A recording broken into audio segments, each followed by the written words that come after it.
6:55. Pei Qian opened the door to the courtyard. Zhu Mili was holding a walking stick and carrying a small pole on her shoulder. There was a sack of melon seeds on one end of the pole. The little girl in black was chatting with the stone lion at the door. One was chattering while the other was silent. Zhu Mili heard the door creak open and quickly turned to look at Pei Qian. Just as she was about to ask, Pei Qian signaled her not to speak and then turned to look at the ridge in the distance. The martial arts grandmaster, who was in his prime, stood on the ridge of a magnificent building at the top of a mountain. Since he had been discovered, he wanted to leave this place and return to the palace to report the situation to the young emperor. In fact, he did not know much. His Majesty was only afraid of the young girl who had ascended to the sky and scattered the sea of clouds, so he hurriedly ordered him to come and investigate.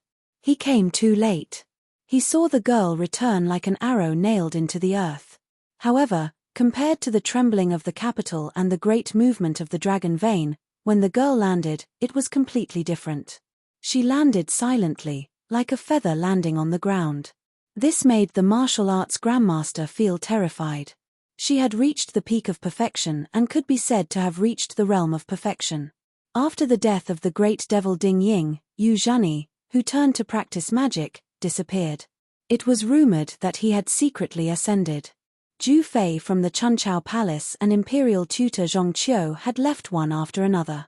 Many top masters such as Lu Ju of the Bird's Eye Peak, especially Lu Tai, who appeared out of nowhere, unified the forces of the devil's cult in less than 10 years, and finally challenged Yu Zhani, disappeared. After that, there were no top masters in Jianghu for many years. Could the girl in front of him be a legendary person who had achieved the Tao of retaining her looks? Was she the banished immortal who descended from the sky and traveled here?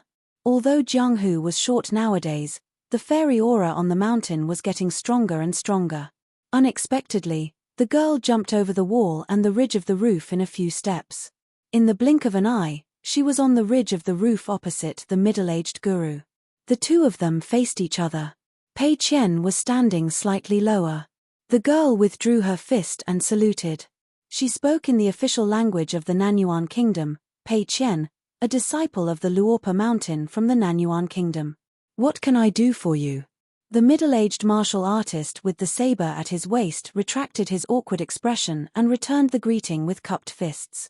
"I am Dong Zhengxia. I am currently a consecrator of the Wei clan and the instructor of the Imperial Army's saber techniques." Dong Zhengxia smiled and said, "I wouldn't dare to advise you. I'm only here to patrol. Since Miss Pei is cultivating here, I can return to my mission with peace of mind." His Majesty the Emperor had issued a secret order. No matter where they were, as long as they met a cultivator from the Luopo mountain, the Nanyuan Kingdom had to be respectful. The previous emperor of the Wei family, Wei Liang, was in the prime of his life, but unexpectedly, he abdicated the throne in favor of his eldest son. After the new emperor, Wei Yang, ascended the throne, he promoted the imperial examinations. He granted amnesty to the fishermen of the 3 surnames, the music families of Western Shaanxi, and the beggars of Yuzhou. He removed their lowly status and allowed their children to participate in the imperial examinations. Then there was the military selection. Disciples of the border and military camps, as well as 3 generations of Jianghu disciples with clean identities, were all eligible to participate in the selection. The imperial edict clearly stated that the military selection was set up to promote capable generals and trusted aides to serve the country. The third thing was to build a mountain and water temple. The Ministry of Rites was tasked to read through the local records of various states and counties. They would select loyal and virtuous officials and build golden bodies for them. They hoped that after death, they would become heroic spirits and continue to protect the local customs. In addition, the Nanyuan Kingdom's Wei Emperor began to secretly support and rope in cultivators to help suppress the demons and monsters that emerged from all over the country and prevent them from harming the country. Otherwise, even if the heroes of Jianghu were skilled in martial arts, they would be powerless in the face of these strange existences that they had never dealt with before. However, Dong Zhengxia was one of the best of the newest grandmasters in Jianghu. He was in his 40s and had broken through the bottleneck of martial arts a few years ago. After traveling, He suppressed several fierce demons and monsters along the way and became famous. That was why the new emperor, Wei Yang, chose him and made him one of the Nanyuan kingdom's martial artists. Dong Zhongxia now knew that His Majesty the Emperor was the true grandmaster of martial arts and had profound attainments. Pei Qian smiled and asked, "Senior Dong isn't from Nanyuan? Otherwise, he should be able to recognize the peak martial arts that she had deliberately revealed, which originated from the old imperial tutor of Nanyuan Kingdom. However, it could be seen that this Dong Zhongxia might not be the Nanyuan Kingdom's emperor's true confidant. Dong Zhongxia nodded and said, "I am from Songsui Kingdom. I just arrived in Nanyuan Kingdom not long ago." Pei Qian turned his head to look elsewhere and frowned. What's the point of hiding? The previous punch had caused a bit of a commotion. The experts of Nanyuan Kingdom had come to spy on them. Bearing the identity of the imperial court, it was their duty, so Pei Qian treated them with courtesy. However, the one other than Dong Zhongshu mistakenly thought that she did not notice after she appeared. Not only did he not stop, he even took advantage of her and secretly used a technique to condense a few tiny water droplets around Pei Qian and Dong Zhongshu, as if to eavesdrop on their conversation. Pei Qian and Dong Zhongxia bid farewell. Dong Zhongxia was slightly surprised. It seemed that he really was not a banished immortal from a greater world. The tiles around Pei Qian almost did not move, but the layer of dust above the tiles suddenly dispersed. In the next moment, Dong Zhongshu had already disappeared from Pei Qian's sight. Pei Qian was already squatting beside the raised eaves of a roof not far from Dong Zhongxia. She stared at a young man who was sitting cross-legged and making gestures with both hands. He was wearing a rare robe in lotus root-blessed land. He wore a jasper laurel on his head and a white jade dagger on his waist. The young man smiled and stood up. "Wang Guangjing, a guest of the prince's mansion. Greetings to Miss Pei." Pei Qian asked, "Immortal Master Wang from the prince's mansion? Didn't you and the other two experts leave the capital under the imperial order to reopen the Dragon Pool Water Rock Pit? Nowadays, the capital of the Nanyuan Kingdom was mixed with good and bad people. There were many immortal masters and Taoists fishing for fame. However, there were also some immortals who really set foot on cultivation. They were either in beautiful places, first come, first served. They quickly seized the general trend and established a sect, or they were all attached to the emperors and monarchs of the three kingdoms and took the immortal money that everyone saw for the first time. These things were recorded in detail in Luopo Mountain. Nuan Shu would copy a copy every few days and send it to Jise Peak's ancestral hall for filing. The original copy was stored with the old chef. Luopo Mountain secretly built 2 channels to collect information in lotus root-blessed land. One was built by Master Zhong himself.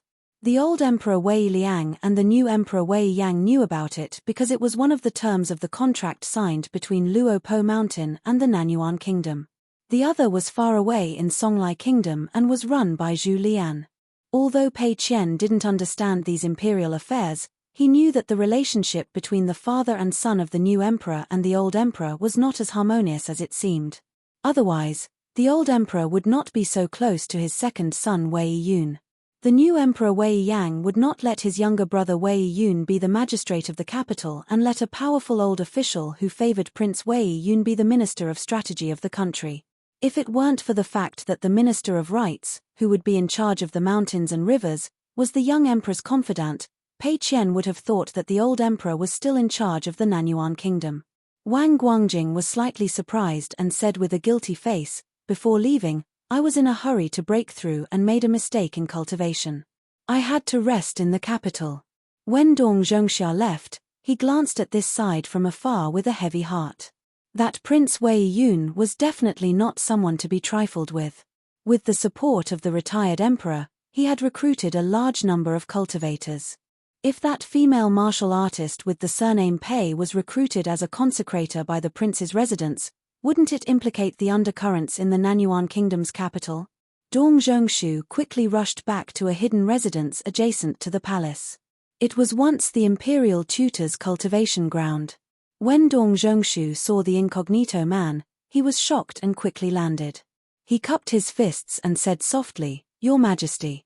Emperor Wei Yang carefully listened to Dong Zhongshu's words and said with a smile, "A wild snake dares to talk nonsense in front of a flood dragon? That small pond in Prince Wei Yun's residence could not withstand the water of a flood dragon that was used to seeing rivers. How could he treat his guests then?" Beside Wei Yang stood a slender and graceful lady. She was his younger sister, Wei Zhen. Wei Zhen asked softly, "Since that young lady came from Luopa Mountain, what is her relationship with Sword Immortal Chen?" "Brother, why don't we ask?" Wei Yang reminded, "This is a national matter. Don't mess around." Wei Zhen felt a little regretful. She was now half a cultivator and yearned for the world where Luopa Mountain was located. She had been looking through the secret archives of the palace and yearned for it more and more. Pei Qian listened to Wang Guangjing's sarcastic words. Her expression was normal, but she felt a little amused. Although Pei Qian's mind and body had been deliberately defeated by herself in the past, she had always been a short and dark girl. However, when it came to people's hearts, even when she had just left the blessed land of lotus flowers, Pei Qian was really not a child. Otherwise, the two constables in the border town of the Great Spring Empire would not have been fooled by her nonsense and sent her back to Jianyang's inn with courtesy. Later, even Li Huai and his two friends from the academy still thought that Pei Qian was the princess in distress. Pei Qian declined Wang Guangjing's invitation and wanted to go back to the house to meet Xiaomi. Unexpectedly, Wang Guangjing did not give up and kept pestering her. He mentioned Prince Wei Yun, saying that his prince was the most polite to the wise and especially to the martial arts. Even if Pei Qian did not want to go to the prince's mansion, it did not matter. The prince could visit in person. As long as Pei Qian nodded, the prince would definitely come. Pei Qian's head hurt. He did not speak nicely. He was either using his baka to scare her or talking sarcastically. Why did Wei Yun find such a silly guest? Was he helping the prince's mansion to recruit people or to drive them away? Pei Qian immediately thought about it. Although this Wang Guangjing was full of lies, it was not a mistake for him to go into seclusion. Instead, he had succeeded and successfully entered the cave realm. He could be considered as one of the earliest batch of Qi refinement warriors in the 5 middle realms in the Lotus Root Blessed Land. He could indeed be considered as half an immortal. At present, the spirit energy in the Blessed Land was getting more and more abundant. More and more people were climbing the mountains and cultivating Dao.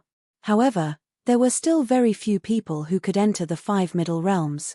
Each and every one of them was precious. The key was to take a quick step forward. The next time the Qi refinement warriors with the best qualifications stopped would be when the Lotus Root Blessed Land encountered the bottleneck of a middle-level Blessed Land. As for when the Lotus Flower Blessed Land could become a high-class Blessed Land, the old chef said that even if they could afford the Guyu money, they were not in a hurry. Moreover, the Luopa Mountain did not have the money. At that time, everyone in the courtyard was looking at Chen Lingjun, who had not traveled far to the North Continent. Zheng Dafeng was still guarding the door. Everyone looked at Wei Pai. Zheng Dafeng teased at that time, "You have to talk slowly. You have to earn money quickly." Wei Pai smiled and said, "If all of you continue to be like this, I will flip the chessboard." At this moment, Pei Qian suddenly remembered the old chef's reminder before they left. "Do not learn from your master. You have your own path to walk. If you are too similar to your master, he will always be worried about you. In his eyes, you will always be a child who needs his support." Pei Qian raised his eyebrows and felt that it made sense. He looked at Wang Guangjing again. Pei Qian no longer had the aura he had when he was talking to Dong Zhongxia. He said directly, "Don't have any ideas about my Luopa Mountain. I will not meddle in the Wei family's affairs. You are a guest of the Wang residence. Leave quickly and cultivate your Dao. Remember, my principles are only to say one thing. If others say something nice, listen well. In the future, if you have ill intentions and want to use tricks to test me." Pei Qian raised a fist and shook it gently. "I am afraid you won't be able to take this punch." Wang Guangjing pretended to be helpless and said, "I heard that Sword Immortal Chen is the most reasonable person in his life. Miss Pei, as half a native and half a banished immortal. Master said that using righteousness to disgust good people is not much different from using power to bully others. Pei Qian stomped her feet and appeared in front of Wang Guangjing in an instant. The latter could not dodge in time and was shocked. The girl's fist was inches away from Wang Guangjing's forehead. Pei Qian said, "Why aren't you leaving? Do you like to lie down and enjoy being carried away?"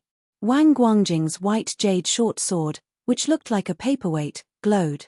Pei Qian did not even look at it. "Do you really want to fight with a sword? Do you know how many sword cultivators and sword immortals I have seen?" Wang Guangjing took a step back and said with a smile, "Since Miss Pei is unwilling to accept the Wang residence's good intentions, then forget it. The mountains are high and the rivers are far away. We are all cultivators. Who knows, we might have a chance to become friends in the future." Pei Qian withdrew his fist and glanced at the scene in Wang Guangjing's heart lake. His aura changed again as he said in a deep voice, "Grandpa Kui said that if a martial artist uses his fist, he should decisively use his fist if he can beat a bad person's guts out." Wang Guangjing smiled bitterly. "Miss Pei, why are you so aggressive? Do you want me to kowtow and admit my mistake? Have I been disrespectful from beginning to end?" Pei Qian was a little conflicted. She was afraid that her thoughts and observations were not wrong, but she did not control her strength and did something wrong. It was the same as Pei Qian's dilemma in front of the Jade Liquid River Temple.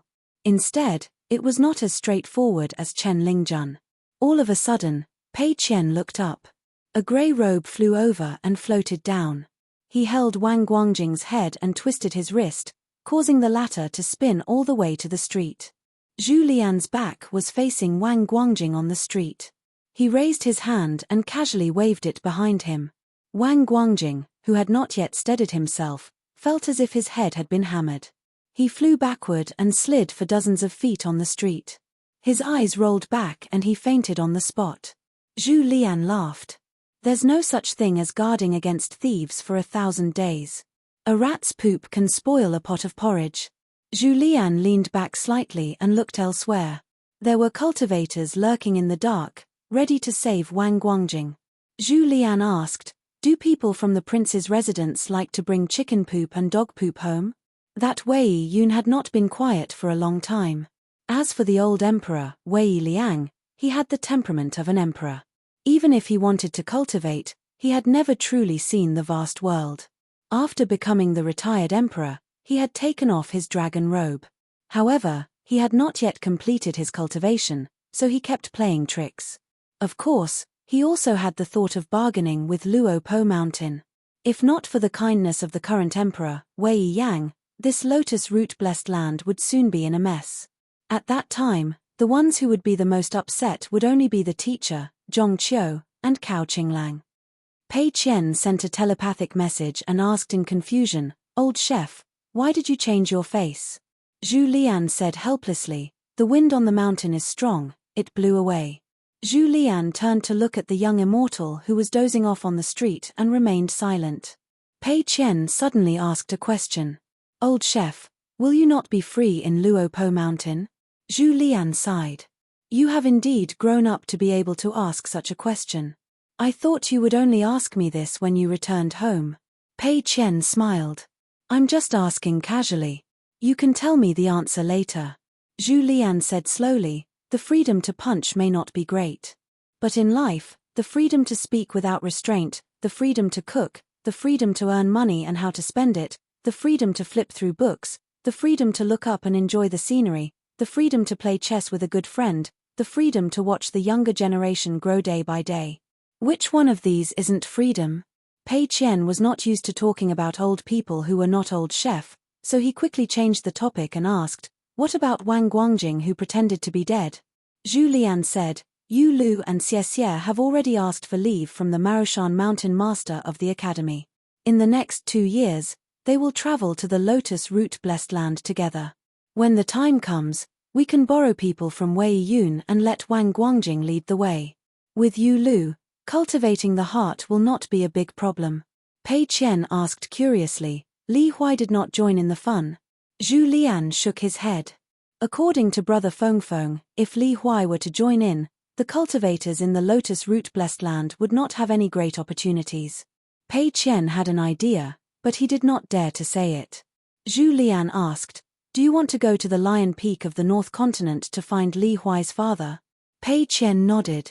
Senior Gu is no longer in this world, but Uncle Li's fist technique is still very good, and he taught Master before. I want to go there to practice. Li Huai also wants to go there to see his parents and sister. Zhu Lian thought for a moment. Okay. Pei Qian sat on the edge of the roof and was a little disappointed. But Master should have agreed to this kind of thing. Zhu Lian squatted beside him and comforted him softly. If young Master was here, he would definitely agree. On the street, a little girl carrying 2 bags of melon seeds ran over. Zhu Lian did not know whether to laugh or cry. You want to eat melon seeds like rice? Pei Qian leaped forward and landed on the street. As Zhu Mili ran over, she carefully walked around Wang Guangjing, who was lying on the ground. She kept her back to the unconscious Wang Guangjing.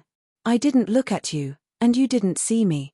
Everyone was in the Jianghu, and everyone minded their own business. After walking past the sleepy man, Zhu Mili immediately quickened her pace. She stood still with the 2 sacks dangling on the shoulder pole. She reached out to hold the 2 sacks and asked softly, Old chef, I saw Pei Qian chatting with someone from afar. Why did you attack him?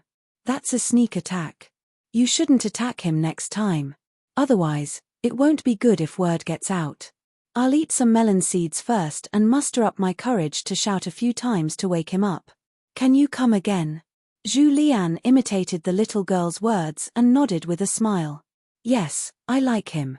Zhu Lian's attack was very light, so Wang Guangjing had already woken up when Zhu Mili passed by. At this moment, his ears were sharp and he heard the little girl's words that sounded very conscientious but were actually not reasonable at all.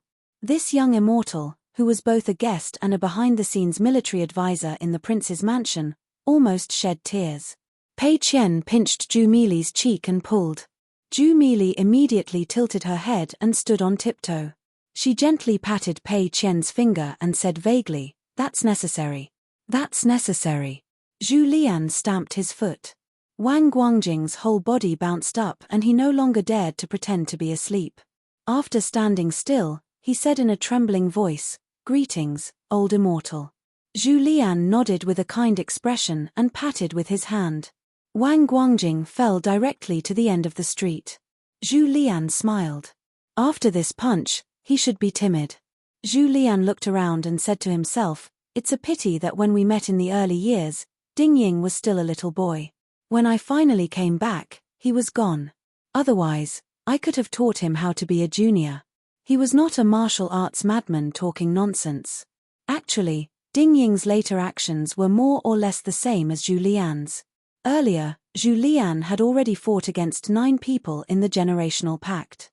At that time, Zhu Lian had killed more than half of the grandmasters on the world's top 10 list. The reason why Zhu Lian did not kill Ding Ying was because he thought that his chances of ascending were slim. At that moment, he felt that ascension was not very meaningful, so he purposely gave Ding Ying, who was barely pleasing to the eye, a good head and the corresponding martial arts fate. It could be said that Ding Ying's later achievements in martial arts and the growth of his temperament were half due to Zhu Lian. And when Zhu Lian was still alive. In this world, there was only one first in literature and no second in martial arts.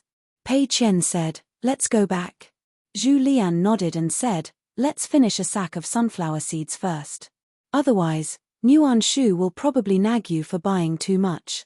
After returning to the house, Pei Qian asked about how to break through the bottleneck of level 6 and how to treat martial arts fate in the North Continent. Zhu Mili reminded Pei Qian and even asked about the bottleneck of level 7 and level 8. Pei Qian glared at her and said, Can't you eat hot tofu if you're impatient? Zhu Mili was a little confused. No matter how hot the tofu was, it could be eaten in one bite. Zhu Lian still told Pei Qian some things to take note of. After that, Zhu Lian quickly returned to Luopa Mountain. Pei Qian said that he had to finish a few things, so he went to Cao Qinglang's ancestral house and helped clean it up with Xiaomi. After that, she brought Zhu Mili to buy her temple's night market. She fiercely ate the numbing and scalding food that her Shifu had mentioned. She immediately ordered 2 casseroles for Zhu Mili. After eating her fill, she glanced at the official's family's library from afar. She told Ju Mili that compared to the Jilan building in Wanshu's hometown, this building was much shorter than Ju Mili's head. Later, Pei Qian went to see the girl of the same age who had become a young girl earlier than him. A few years ago, she had married a scholar who had passed the Jinsha exam and had a smooth career. When the woman's family took a carriage to a temple in the capital to burn incense and pray for blessings, Pei Qian followed from afar and didn't show up. In the end, Pei Qian helped Master and went to Zhuangyuan Alley. In the early years, there was a story of a poor scholar who was going to take the exam and a woman with a peeper in her arms. The lovers didn't get married. After asking the shopkeeper of the local bookstore, Pei Qian learned that the scholar had taken the exam twice in a row but still failed to pass the exam. He cried bitterly and seemed to have completely given up and returned to his hometown to open a school. Pei Qian didn't know if the scholar would meet the girl he liked again in this life. Who knew? On the last day of leaving Nanyuan country, Pei Qian went to the roof at night. Ju Mili also followed. A young thin girl and a young girl were lying on the roof together, looking at the full moon. Ju Mili was eating melon seeds and asked casually, "Why is it that the more you practice, the less you dare to use your fist?" Pei Qian said, "Master treats other people's life and death like porcelain that will break with a knock." Master didn't say this, but I've always seen it. Ju Mili nodded vigorously. Very good. Then don't be in a hurry to use your fist. Pei Qian, let's not be in a hurry. Pei Qian said with a smile, "What are you talking about? You don't practice boxing. It's good that you don't practice boxing. In fact, it's very hard. Look, Master told me not to practice boxing too early. The only time I didn't listen to Master, I suffered a lot. So, you must listen to Master." Ju Mili secretly moved her hand away from the melon seeds and said some sad words. Pei Qian reached out and grabbed nothing. The little girl laughed and quickly moved her hand back. Pei Qian. Looking at the sky, he smiled and scratched his head. He originally thought that he could see Grandpa Kui once when he reached the highest place to use his fist. Jiyu Kan and Liu Kaicheng traveled north with Chai Bofu, who had fallen 2 realms in a row. Liu Kaicheng stopped at the border of the 2 provinces. Jiyu Kan traveled alone. Liu Kaicheng and brother Longbo strolled in a bustling city of Kai province. Liu Kaicheng wanted to see the beauties at the foot of the mountain. Chai Bofu, who was young and had a white head, didn't even care about the camouflage. He was healing himself all the way. He had no choice. He accidentally said something wrong and was slapped by Liu Kaicheng. He almost couldn't defend the Dragon Gate territory. Jiyu Kan, who seemed to be ready to dig a hole and bury him at any time, was beside him. Count Long, who was a cultivator at the bottleneck of the nascent Soul Realm and had wrestled with many top figures of the Aquarius continent, seemed to have returned to the bleak days of the lower 5 realms. When Liu Kaicheng and Chai Bofu returned to the Immortal Inn, Liu Kaicheng, who was walking with a swagger, was struck by lightning. He asked Chai Bofu to get away. Chai Bofu immediately went out to shop alone and didn't even dare to stay in the inn. Liu Kaicheng directly put away the pink Taoist robe and only dared to show up in the appearance of the original owner of this body. He gently knocked on the door. There were 2 people playing chess in the courtyard, but they ignored him. Liu Kaicheng braced himself and opened the door. He silently walked behind a man in white and looked down. The person playing chess with the man in white was an old Taoist in a green robe with a solemn face. The man in white smiled and said, "Kui Dong, this is a good move. If Jiyu can become my disciple, I won't care about your superfluous act of saving a good-for-nothing. If he can become my junior brother, I will agree to your request." Kui Dong nodded and said, "Then it's a promise." Kui Dong moved the chess piece in his hand first, but he didn't put it on the chessboard. Therefore, the chessboard was always empty. Liu Kaicheng held his breath and concentrated. The man in white didn't look at the chessboard. He smiled and said, "You helped White Emperor City find a good disciple and invited that person to play chess with you. How should I thank you? No wonder my master told me that the reason why he chose you as his disciple was that he liked your ability to stir up a hornet's nest. He wanted to make me feel less bored as your senior brother." Liu Chicheng's mouth was dry and his face was stiff. The man in white got up and said, "Don't play anymore. This chessboard is a broken chessboard where capable people do more work. Kui Dong asked for it. Don't try to drag me down with you. The Dali dynasty can't bear the consequences. Kui Dong sighed and put the chess piece back into the box. He got up and said, then I won't see you off. The man in white nodded and disappeared in a flash. Liu Kai-cheng wiped the sweat from his forehead. Kui Dong put away the chessboard and the box. He glanced at Liu Kai-cheng and said with a smile, even I am not as good as you in seeking death. Liu Kai-cheng smiled bitterly and said, I didn't expect that I would encounter so many what-ifs. Kui Dong smiled and said, not many, just 3. Liu Kai-cheng was indeed helpless. Kui Dong said casually, if you die, you don't have to die, and you don't have to worry about accidents. Liu Kai-cheng bowed and said, congratulations to Imperial Tutor for breaking through the realm. Kui Dong said, congratulating an old man who has lived for 99 years is also seeking death. Liu Kai-cheng began to act shamelessly. With my senior brother here, I am not afraid of anything. Kui Dong said, I just need to say something to let your senior brother kill you.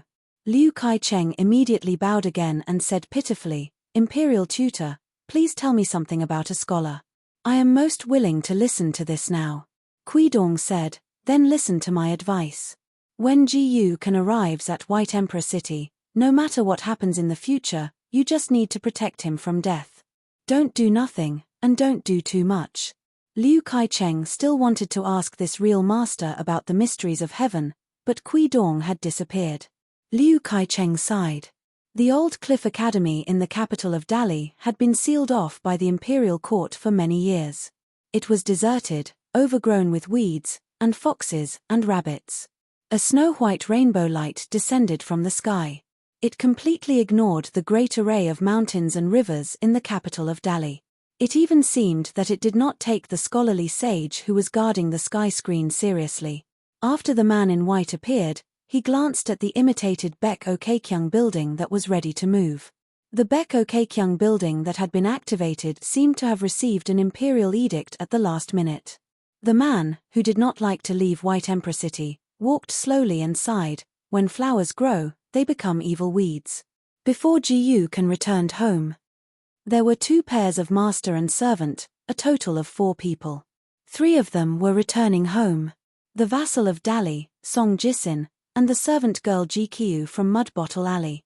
Ma Kuxuan from Apricot Blossom Alley. As for Ma Kuxuan's servant girl Xu Dian, she seemed redundant along the way.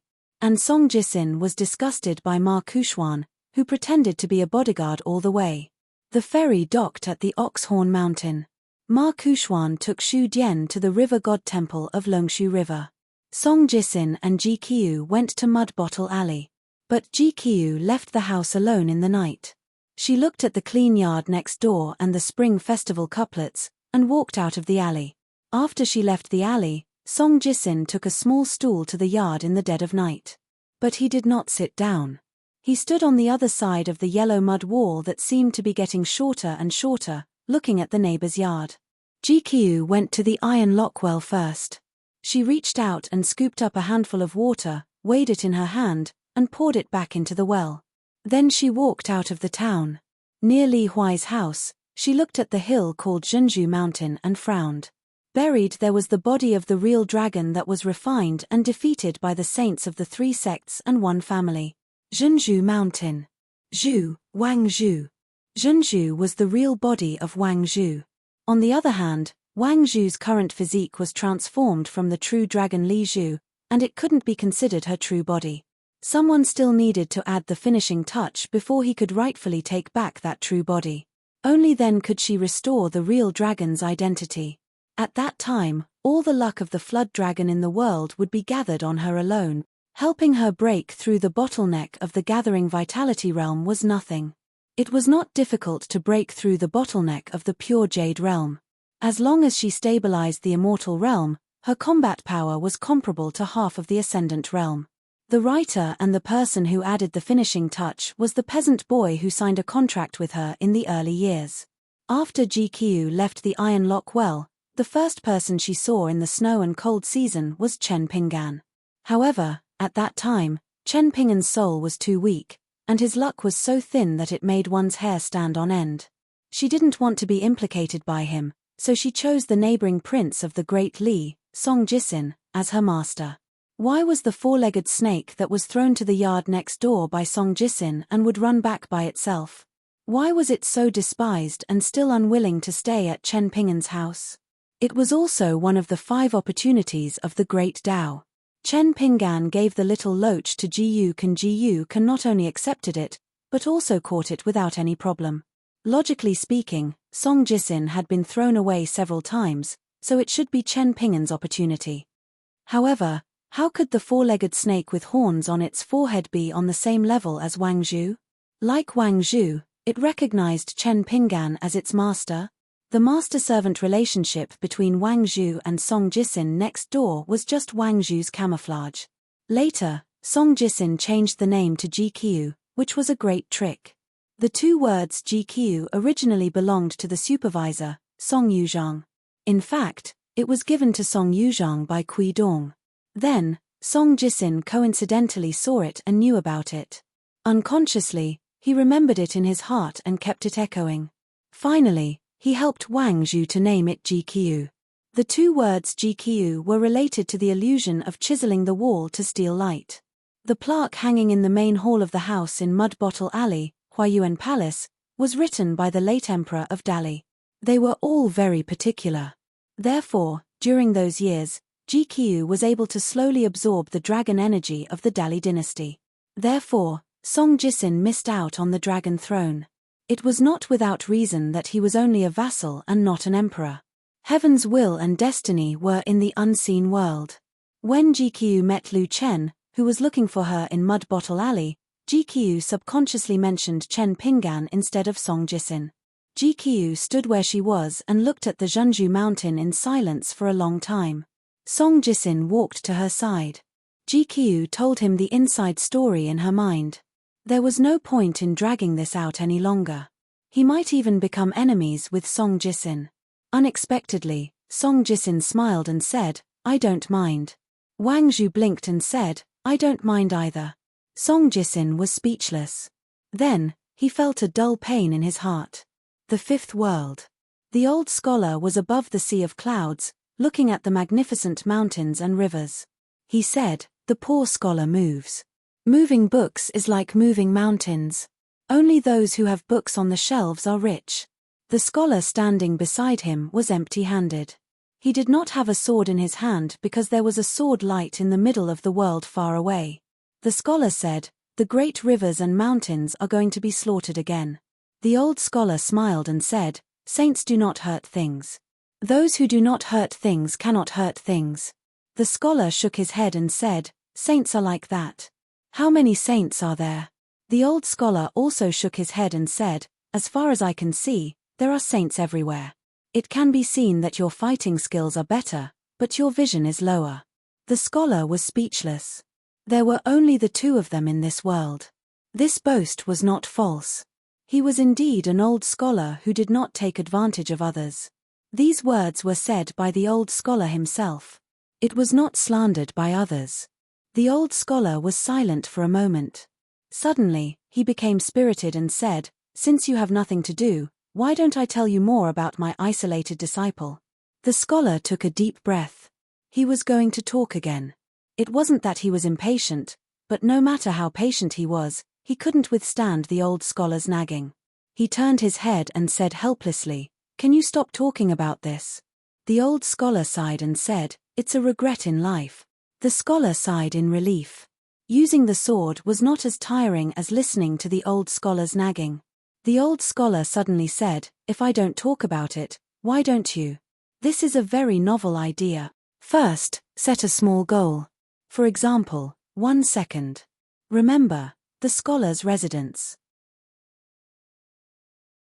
656. In the scorching summer, the old locust tree that was holding up a big shade umbrella was gone. The iron lock well was privately enclosed. The sweet well water that the old people yearned for could no longer be drunk. There were fewer crickets in the immortal tomb. The old porcelain mountain that creaked when one stepped on it could no longer be climbed up. Fortunately, there were still peach blossoms in the peach leaf alley in spring. The deep red color was lovely, and the light red color was also lovely. In life, there were gatherings and parting. Fortunately, there were gatherings and gatherings. Today, there were many people who had returned home after leaving their hometown gathered at the old school. Before returning to the academy, Li Huai, Lin Shuyi, Dong Shuijing, and Shi Chuanjia had made an appointment to return to the school together today. There was not much to talk about, and they just went there to have a look and sit.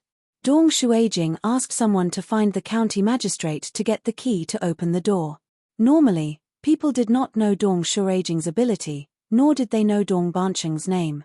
However, the glutinous rice wine that Dong Shuijing sold had long been sold to the capital of Dali. It was said that even the celestial ferries in the white clouds would carry this wine. This was a rolling source of wealth that everyone could see. The 4 schoolmates and friends who used to study here, Li Huai and Dong Shuijing, carried water all the way here. The carrying pole, bucket, and cloth were all taken from Li Huai's ancestral house. Shi Jiachuan held a basket and put it all in it. Lin Shuyi was a young master of a rich family. He did not have to worry about clothes, so he did not have the opportunity to do such work. Today, he also wanted to carry water. However, Dong Shuijing laughed and said, "I am more familiar with the place near Li Huai's house to fetch water."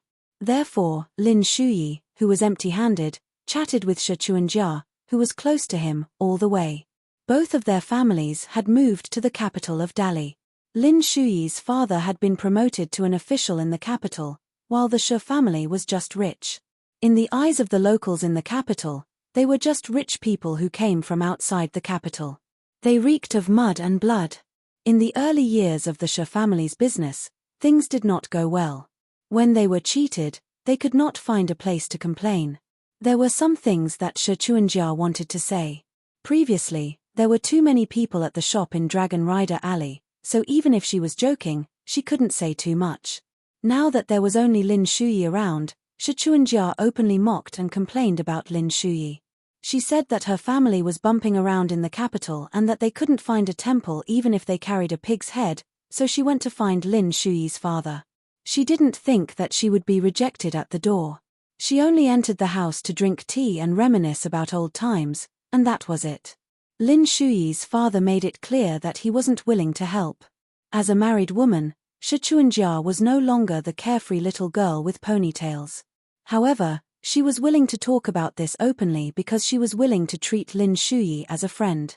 How the elders interacted with each other was their business. After Shi Chuanjia left the school and the academy, she became a housewife who took care of her husband and children. She cherished those years of schooling even more. She was able to complain to others face to face because she didn't have any resentment in her heart. Lin Shuyi also didn't hide anything for his father and family. He said, "Don't you know what my father's personality is like and what my family's situation is like? Back then, who dared to come to my house to play? Back then, was Baoping bold?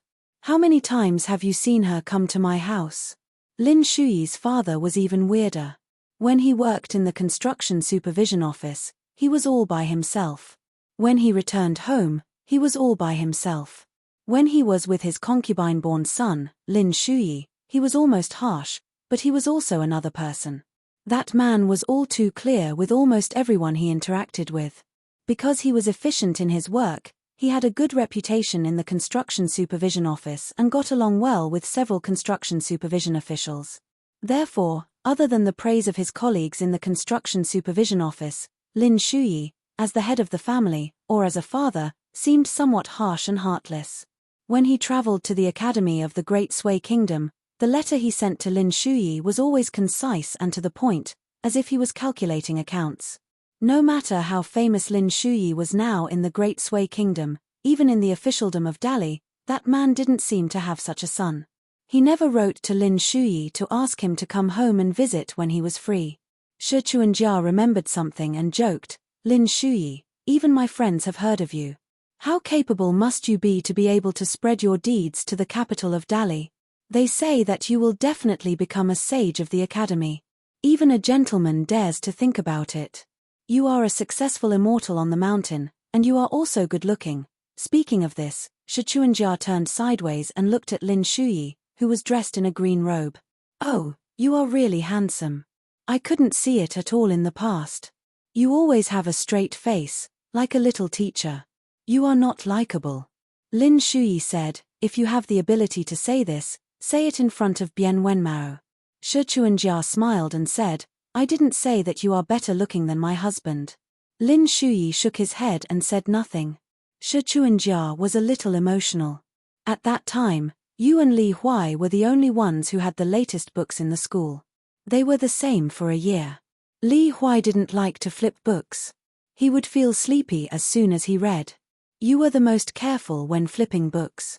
Lin Shuyi smiled and said, "You still remember such a small thing?" Shi Chuanjia asked in return, "If not these, what should I remember?" Lin Shuyi nodded and said, "It's a good habit." Lin Shuyi hesitated and said, "In the future, if something happens in the capital, I will ask Bian Wenmao for help." Shi Chuanjia was stunned and then laughed loudly.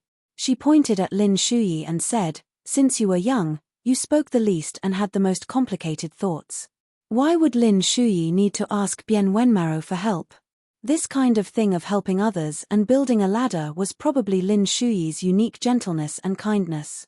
Over at the school, Li Huai was cleaning while loudly reciting the beginning of an article about his family's teachings. "Rise at dawn, sweep the courtyard." Thinking back to the past, every morning, Mr. Chi would start cleaning the school early.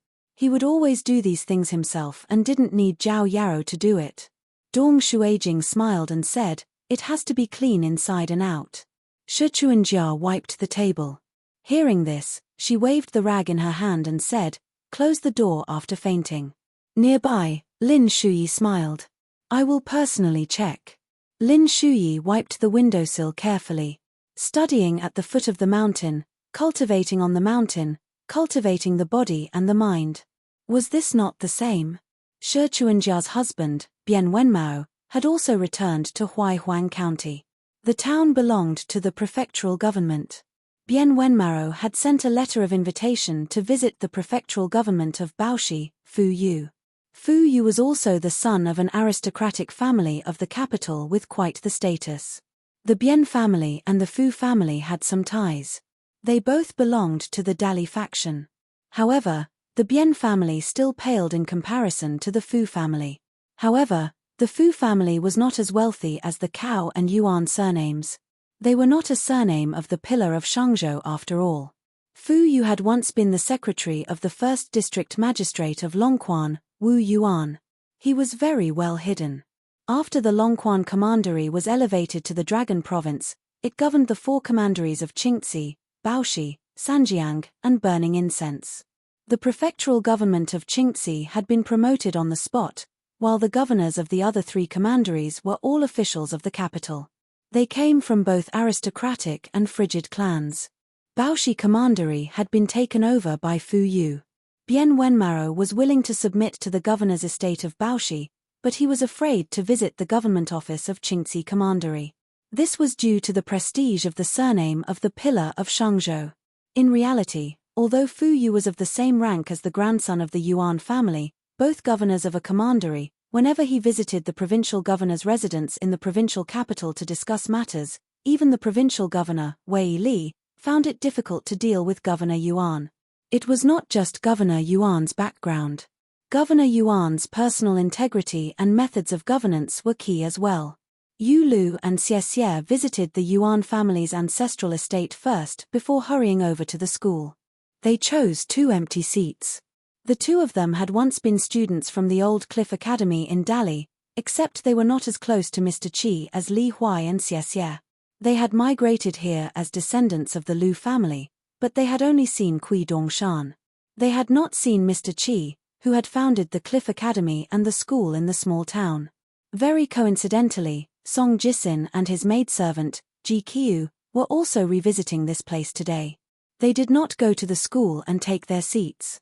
Aside from Zhao Yarrow, Song Jisin basically had no contact with Lin Shuyi and the others at the school. Song Jisin took Ji Qiu to the back courtyard. He sat by the stone table, where Mr. Qi had taught him how to play chess with Zhao Yarrow. Ji Qiu stood outside the wooden door to the north like usual. Song Jisin was dejected. He extended his hand and brushed it across the table. He did not know if Zhao Yao, who had lost to him in chess, was still safe in a foreign land. Song Jisin turned his head and looked at Ji Qiu, who was bending a willow branch. She stood on her tiptoes and gently shook the branch. Song Jisin looked at her side profile, which he liked even more. He could not hate her, was unwilling, and could not bear to part with her. She turned her head, as if she had completely forgotten that day's open discussion. She became the maidservant who depended on Song Jisin for survival again. She let go of his hand and smiled sweetly. "Young master, do you want to play chess?" Song Jisin shook his head slightly. Other than Li Huai and Song Jisin, there were also two unexpected big shots from the officialdom who had graced them with their presence. The diligent and pragmatic county chief Yuan and the unruly supervisor Cao. Neither of them brought their retinue. One did not bring his retinue on purpose, and the other did not bring his retinue at all. In fact, the two of them were of the same age as Shangzhou State. They were both students of the Old Cliff Academy in Dallas capital city. However, they were similar to the crown prince of the fallen country, Yu Lu. They had never seen Mr. Qi with their own eyes, let alone listen to Mr. Qi's teachings. Supervisor Cao leaned against the window with a vermilion wine gourd hanging from his waist. It was made of ordinary material. The wine gourd had accompanied him for many years since he came to the town. It was shiny from being rubbed and had a pleasant texture. It was Supervisor Cao's beloved item, and he would not exchange it for anything else. Seeing the county chief who had taken off his official robe and put on a green robe, Supervisor Cao said in surprise, "County Chief Yuan is a busy man. Every day, you spin like a top, your feet never leave the ground, and your butt never touches the chair. You don't get dizzy, but others look like they're drunk. A trip to Huaihuang County will delay a lot of official business." County Chief Yuan's expression was indifferent. "Talking to you will delay things." The surnames of Dali, Yuan, and Cao were the most famous surnames of Shangzhou State in the entire Aquarius continent. The reason was simple. Half of the door gods on the map of the continent were their ancestors. In the Confucian Temple on Old Porcelain Mountain and the Martial Temple in the Immortals Graveyard in Huaihuang County, the ancestors of the two families were molded into golden bodies and enjoyed incense as companions to the gods. Supervisor Cao took off the wine gourd hanging from his waist and took a sip. He narrowed his eyes as if every time he drank, his life would be complete. County Chief Yuan stood upright, and the difference between him and the mischievous Supervisor Cao was like heaven and earth. This descendant of the Yuan family, who had an excellent reputation in Dallas officialdom, said, "I wonder if Supervisor Yuan will sober up a little every time he wanders home drunk and sees the portrait of his ancestors on the door." Supervisor Cao was famous for not putting on airs. He was addicted to alcohol and did not like to drink too much. He only drank in small sips. Therefore, he seemed to be drinking all day long. The road of life was the road to buy alcohol. He would stop halfway and chat with anyone. Fortunately, the address was the Kill Supervision Office in the small town. It was a quiet yamen that did not care about anything. Nominally, it was under the direct jurisdiction of the Ministry of Rights, and the capital's Ministry of Personnel had no right to interfere. In fact, whether the Ministry of Rights could control the Longquan Kill Supervision Office or not, everyone in Dallas officialdom was as clear as a mirror. Supervisor Cao had specifically instructed the assistant officer that all the officials and officials in the Yamen must have a good or extremely good performance evaluation. If they only had a good performance, it would be extremely good if they were given some good wine. If last year's wine was extremely good, if they did not give some wine, this year's wine would not be extremely good. The Kill Supervision Office's officialdom rules were that simple. It was so effortless that all the officials, regardless of whether they were clean or turbid, would be dumbstruck, and then their faces would light up with joy. Such an easy-to-deal-with chief official was hard to find. Supervisor Cao himself did not take the title of an official seriously. Over time, the small town's common people realized that this young official was not pretending to be approachable, so they also did not take it seriously. Huang Enyang dared to laugh and scold him. She was the kind of person who had moved to the provincial capital. She also dared to address Supervisor Cao as her brother at the drinking table. When she returned to the provincial capital, she told everyone that she and Supervisor Cow were good buddies.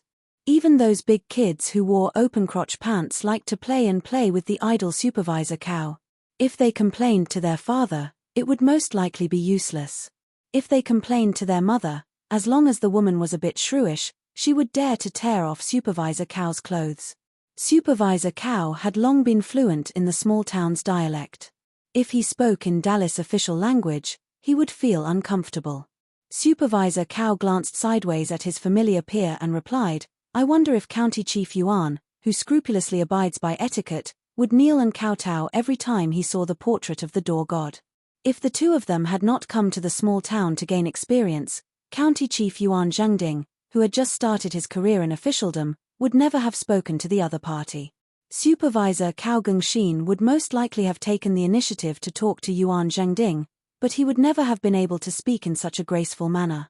Yuan Zhengding was silent for a moment. "If you don't attend to your proper duties, will you have the face to go to Laroa Street in the future?" Cao Gengxin shook the wine pot in his hand and said with a smile, "Use your face to walk." Lord Yuan's words are very humorous. Next time, if anyone in the capital dares to say that Lord Yuan's only flaw is that he is not humorous enough, I will give him 2 big slaps on the face if I meet him on the road. Yuan Zhengding continued to ask, "Do you still remember Guan Yiran and Liu Xuanmei? If I remember correctly, when they were young, these 2 sons of General Seeds liked to follow you around. Although their ranks were still not very high, it was enough for them to sit on equal footing with Yuan Zhengding and Cao Gengxin. The key was the trend in officialdom later. It seemed that those 2 sons of General Seeds had broken through a big bottleneck. That was the change in status between civil and military officials. Cao Gengxin smiled and said, "Lord Yuan, since you don't know who I am, don't say things that make you think you know me." Yuan Zhengding pretended to be surprised. "Oh, may I ask who you are?" Cao Gengxin drank a mouthful of wine. "Before drinking, I am drunkard cow. After drinking, I am drunkard cow." Yuan Zhengding smiled. "Sure enough, you are a hindrance." Cao Gengxin shook his head and said, "I am here to see Mr. Qi's direct disciples, especially to ask Dong Xiong for some glutinous rice wine that does not require credit. Yuan Daren is different. He is here to seek friendship with the prince. The difference between us is obvious. I am stepping on the mud of the shabby alley, even my boots are dirty. Yuan Daren is the bronze mirror above the high-hanging door, noble character and unquestionable integrity, open and above board." Yuan Zhengding frowned. "After all these years, you only learned how to talk?" Cao Gengxin asked back, "Then have you learned it?" Yuan Zhengding said in a deep voice, "It's not child's play." Cao Gengxin hung up the small wine pot and cupped his fists to beg for mercy. "Lord Yuan, you only care about your own ability. Don't worry about whether a lazy person like me can make progress." Yuan Zhengding sighed in his heart. He didn't like this person's style. But deep in his heart, Yuan Zhengding still hoped that this son of the Cao family could be a little more careful in his official career. Of course, Yuan Zhengding mainly did it for himself. Whether it was the officialdom, the literary world, or Jianghu, on the mountain. The world was so strange. Everyone who wanted to watch the fun liked the fight between rivals and was willing to pay more attention to it. It was not a good thing for someone to be alone early on and leave others behind. The Kill Supervision Office's responsibility was actually very big. Yuan Zhengding was very envious. One was to guard against thieves, and also to catch thieves. The small town's 4 families and 10 clans, Song, Zhao, Lu, Li, Chen, Shuo, and so on, all had the power to supervise. On the surface, this office only supervised the production of imperial porcelain, but in reality, it could manage everything. The Yang family's shop, North Peak Cloud Mountain, Linlu Academy, Dragon Spring Sword Sect, Luorpa Mountain, all the immortal mountains to the west of the small town, the school opened by the Chen family of the Dragon Tail Creek, the large and small civil and martial temples in the county, the City God Pavilion City God Temple, Tiefu River, Chongdan River, Xiuhua River, Yuye River, Red Candle Town, the officials of the border, the noble families, and the lowly ones. Even if it was a cultivator, as long as Supervisor Cao wanted to investigate, he could investigate. Dallas Ministry of Justice and Ministry of Rights would not and did not dare to pursue the matter. It was just that this supervisor cow appointed by the late emperor seemed to have chosen not to care about anything. Yuan Zhengding was happy and worried. He was happy that his neighbor, who was originally going to be Dallas' mortal enemy in the future, was so useless. He was worried that the ambitious young emperor found this cow Gengxin to be an eyesore. If he ran out of patience one day, he would not even give face to the cow family and just replace him with someone else. In the future, after Yuan Zhengding was promoted to the provincial governor of the Dragon Province, he would become a great official of the border who truly possessed great power. However, he would instead become restricted. After all, the lessons of the past were still fresh in his mind. The new supervisor definitely would not be easy to talk to. Near the school, Ma Kuxuan and the maidservant Xu Dian stood there. They exchanged glances with Cao Gengxin and Yuan Zhengding, but neither of them had any intentions of greeting each other. They were never on the same side. Ma Kuxuan said, "When my grandmother was still alive, she liked to curse people very much. She would just curse them to their faces. If she dared not curse them to their faces, she would curse them behind their backs. Out of the people she knew, there were only 3 people she did not curse. Mr. Qi of the school was one of them. My grandmother said that Mr. Qi was a truly good person." The corner of Ma Kuxuan's lips twitched. He crossed his arms over his chest and leaned back, leaning against a yellow, muddy wall. "In my hometown, people like to shoot their mouths off." Ma Kuxuan smiled before saying something strange. "That's what I deserve." Xu Dian did not understand at all. It was probably a local proverb. Xu Dian only knew one thing. The dialect of the town was mostly flat, which was why it did not have any inflections. It was rare for Ma Kuxuan to say something so harmless to her. Instead, it seemed like he was engaging in some small talk for the first time. He explained with a smile, "It means that when you listen to other people's words, it's like you're carrying a burden. Can you bear that burden?" A young man walked out of his ancestral home in Mud Bottle Alley.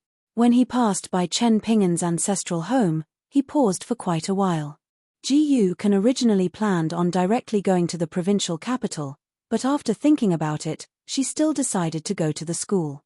At the crossing of Oxhorn Mountain, a tall, large man who was returning to his hometown for the first time alighted from a cross-continent ferry from Old Dragon City to the North Continent. Ruan Xiu greeted him with a smile. "Hello, I'm Liu Xianyang." Liu Xianyang strode over with a resplendent smile. "Miss Ruan." Ruan Xiu nodded and tossed over a sword tablet. With this, he would be able to travel through the Dragon Province on the wind. In reality, Liu Xianyang would become a direct disciple of the ancestral hall of the Dragon Spring Sword sect in a few more years. Liu Xianyang had only lent it to the Mellow Chen clan of the South Swirling Continent for 20 years. Liu Xianyang accepted the sword tablet and bade farewell. He directly rode the wind to his ancestral home before visiting a grave near the Dragon Kill. In the end, he returned to the town. He blocked the entrance to Mud Bottle Alley and gave Ji Yukan a beating. Ji Yukan did not fight back. A woman in red who was hurrying through the sea of clouds changed her mind too. Calculating the time, she did not go to the capital of Dali.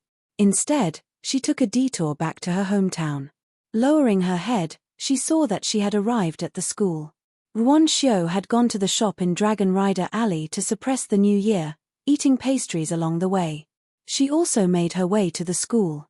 As a result, the school, which was already bustling with activity, became even more crowded. Bien Wenmaro left the governor's estate and took a carriage to the street near the school. He lifted the curtains and looked over. To his surprise, he discovered that Supervisor Cao and Governor Yuan were actually standing together. Bien Wenmaro weighed the pros and cons. Since the 2 descendants of the Pillar of State were both present, there was no need for him to exchange pleasantries with them. He lowered the curtains and reminded the driver to move the carriage. As for the other people near the school, Bien Wenmao either knew them and had already interacted with them before, or they were unfamiliar, so he ignored them. Bien Wenmao only waited for Shi Chuanjia to leave the school before returning to the capital of Dali with her.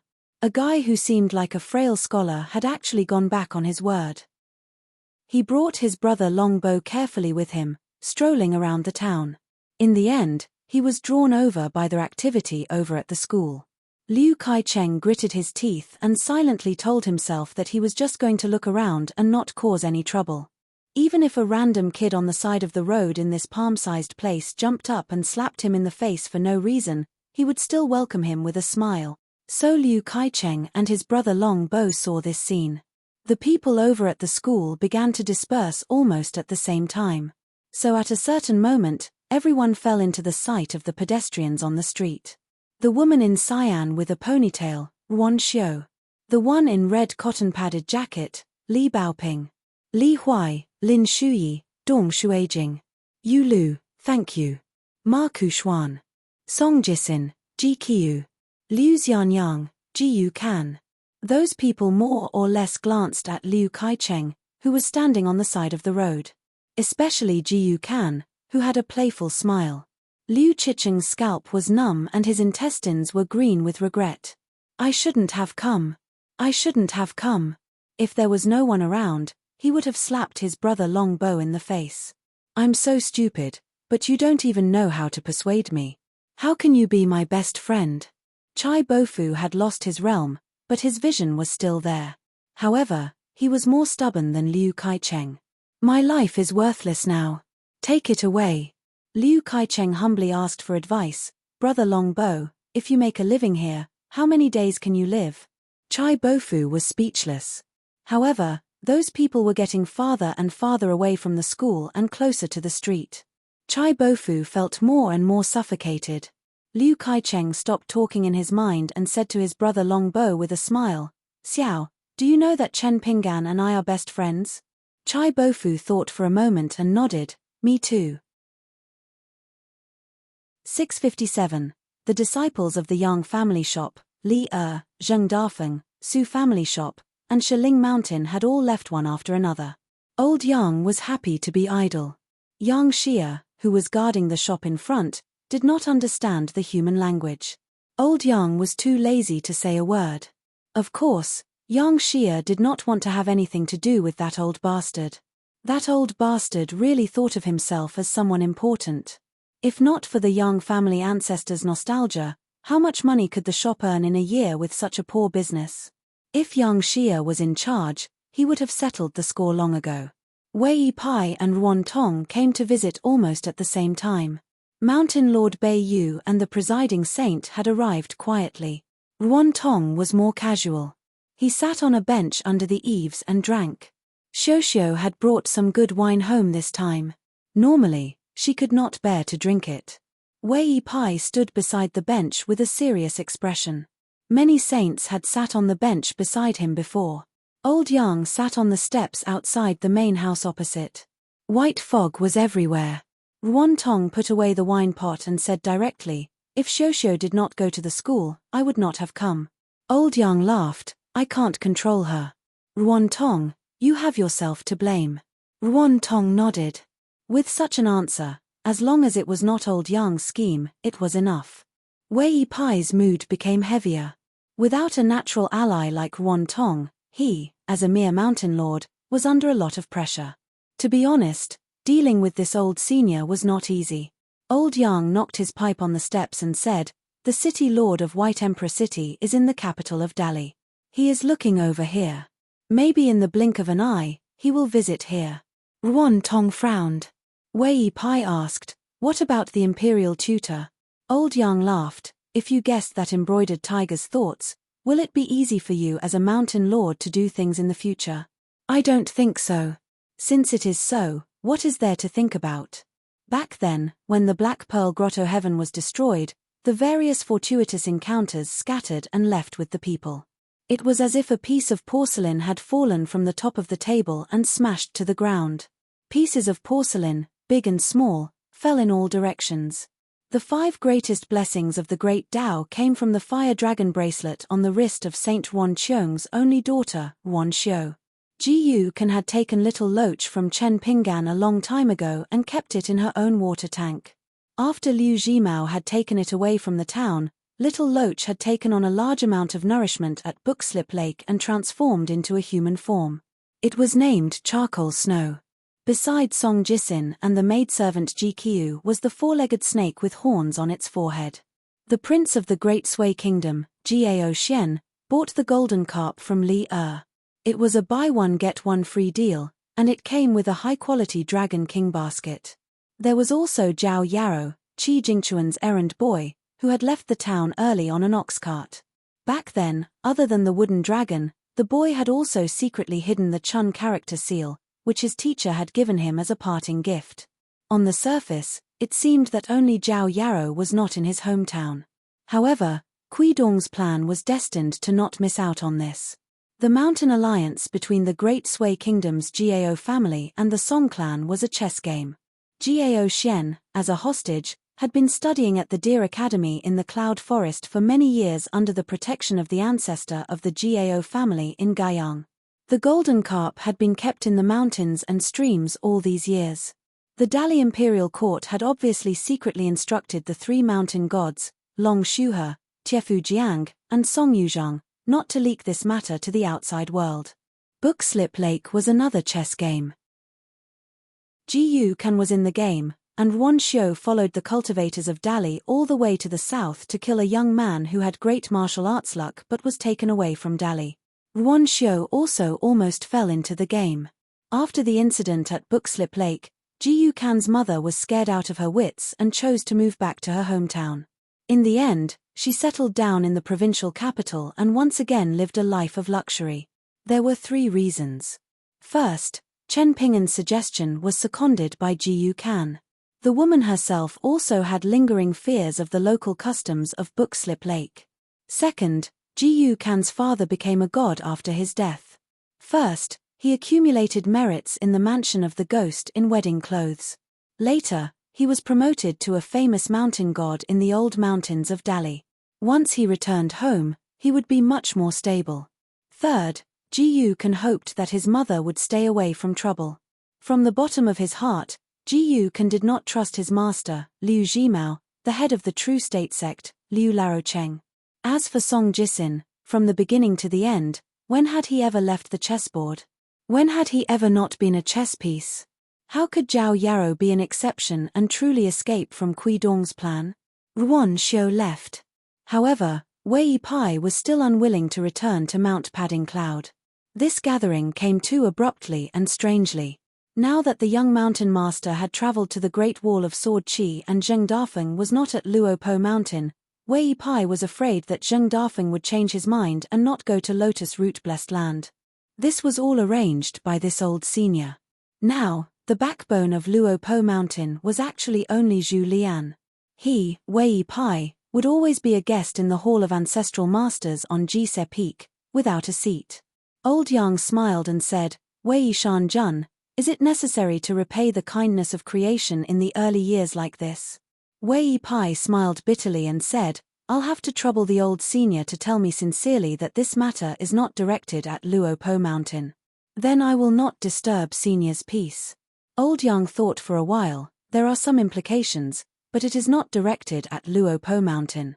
There is no need for Kui Dong to do this. Besides, even if you don't trust Kui Dong, you should at least trust Kui Dong. Wei Pai's expression was helpless. He really did not trust the strange white-clothed youth. Old Yang finally said, then you should at least trust the 3 portraits hanging in the Hall of Ancestral Masters on Jise Peak. Wei Pai seemed to have eaten a calming pill all of a sudden. He was suddenly enlightened and bowed in thanks. Old Yang said, living in the mountains and rivers and white clouds for a long time, you seem to be a carefree immortal. In fact, the clouds and water are all obstructions. Wei Shan Jun, you must be aware. Wei Pai once again clasped his hands and smiled, the beautiful scenery of the world is both an obstruction and an eyesore. Don't take advantage of it and then pretend to be innocent. Old Yang smiled and said, Wei Shan Jun, you have a good temperament. Very casual. Wei Pai was slightly relieved and bade farewell. Old Yang muttered to himself, what a good way to return what you borrow. It won't be difficult to borrow again. Everything, Kui Dong's plan, was to help GQ use a natural method to obtain a complete true dragon's luck without violating the rules. He had to make sure that the saints of the 3 sects and 1 family could not find any fault with it. Song Jisin had deep feelings for this maidservant who had depended on him for survival. Song Jisin would definitely be willing to pay for the opportunity of a 4-legged snake. He might even think that it was too little. Ruan Xiu would not care about the gains and losses of a fire dragon at all. If she could do something for the Dragon Spring Sword sect, Ruan Xiu would not hesitate. After Ji Yukan grew rapidly in the Book Lake, she understood the true power of the word rules and naturally learned how to do business. Moreover, the life and death of her parents in the future was still Ji Yukan's weakness. Prince Jiao Xian had studied in Dallas Linlu Academy for many years. For the sake of the Jiao family's mountains and rivers, even if he had to hand over a golden carp, he would still be willing to do so. As for Zhao Yaro, since he could not even protect the Chun seal back then, how could he protect the wooden dragon now? It was difficult. Among the juniors in the town, the only one who was truly away from the chessboard was Chen Pinggan. It was not as simple as him being far away from the Great Wall of Sword Qi. However, Kui Dong also had the ability to drag Chen Pinggan back into the chessboard. The premise was that Chen Pinggan still had a chance to return to his hometown. It was just that he did not know if Chen Pinggan would be the chess piece or the player. Or perhaps, he simply replaced him, Kui Yarrow.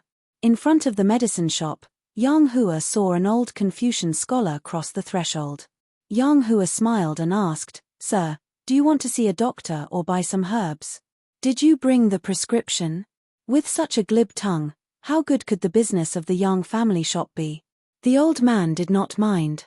He smiled and said, "I can cure myself if I'm sick. I'm just looking around." Yang Hua was a little unhappy.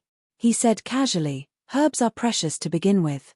Nowadays, it's getting harder and harder to pick herbs in the mountains. Sir, just look around. Don't mess around." The old Confucian nodded. The old Confucian looked around and was about to walk to the backyard. Yang Hua was anxious. This old man really did not treat him as an outsider. Unexpectedly, in the blink of an eye, the old Confucian lifted the curtain and went to the backyard. Yang Hua hesitated and cursed in his heart. It would be better if he fought with that old Yang. These 2 old things, one did not know how to make money and the other was not willing to pay. It would be best if they injured their muscles and bones for 100 days. Old Yang smiled and said, "What a rare guest." Kui Dong stood near the bench and did not sit down. He smiled and said, "Since the guest is the host, the only thing I can do is to stop being an eyesore here." Old Yang said, "You are certain that Chen Pinggan will not be able to return to the Aquarius continent for the time being?" Unable to add the finishing touch to the lady, Dali will have to take a step back and use his trump card. Kui Dong nodded and said, "That's a small matter. In the past, the contract that Wang Zhu and Chen Pinggan signed was extremely unstable. If Chen Pinggan's luck was not good and he died midway, although Wang Zhu would lose her restraints and could turn to sign a new contract with Song Jisin, but in the process, she would lose a lot of her luck. Therefore, in those years, Wang Zhu, who had not fully awakened her spiritual wisdom, treated Chen Pinggan's life and death. Many of Wang Zhu's actions were contradictory. For the sake of the overall situation, she hoped that Chen Pinggan would grow up healthily. As master and servant, they would prosper together. But in Mud Bottle Alley, as neighbors, she also hoped that Chen Pinggan would die young. That way, she would be able to make up her mind early and focus on seizing Dallas Dragon Vein and the fate of the Song clan. She spent many years like this awkwardly. She did not dare to act rashly and break the rules to kill Chen Pinggan. After all, she was afraid of being suppressed by the saint. She also did not want to waste her time with a pitiful worm whose natal porcelain was shattered. She was even more unwilling to pray for the mercy of the heavens and earth. The relationship between Song Jisin and Chen Pinggan, who were of the same age, also became a mess. From the moment Chen Pinggan's longevity bridge was broken, Wang Zhu actually had the intention to kill him. Therefore, the deal between Song Jisin and Fu Nanhua was filled with killing intent. But what happened later made Wang Zhu restrain herself a lot and did not dare to act rashly. To ask a true dragon to be merciful and pity others was like asking Emperor Dali to be a morally perfect person. But whether it was Ruan Teng or Wei Pai, who visited this place previously, they did not see or think far ahead. Now that the situation was here, the opportunity would not come again. Kui Dong had to let Wang Zhu condense the true dragon's fate in advance and try to recover to the peak.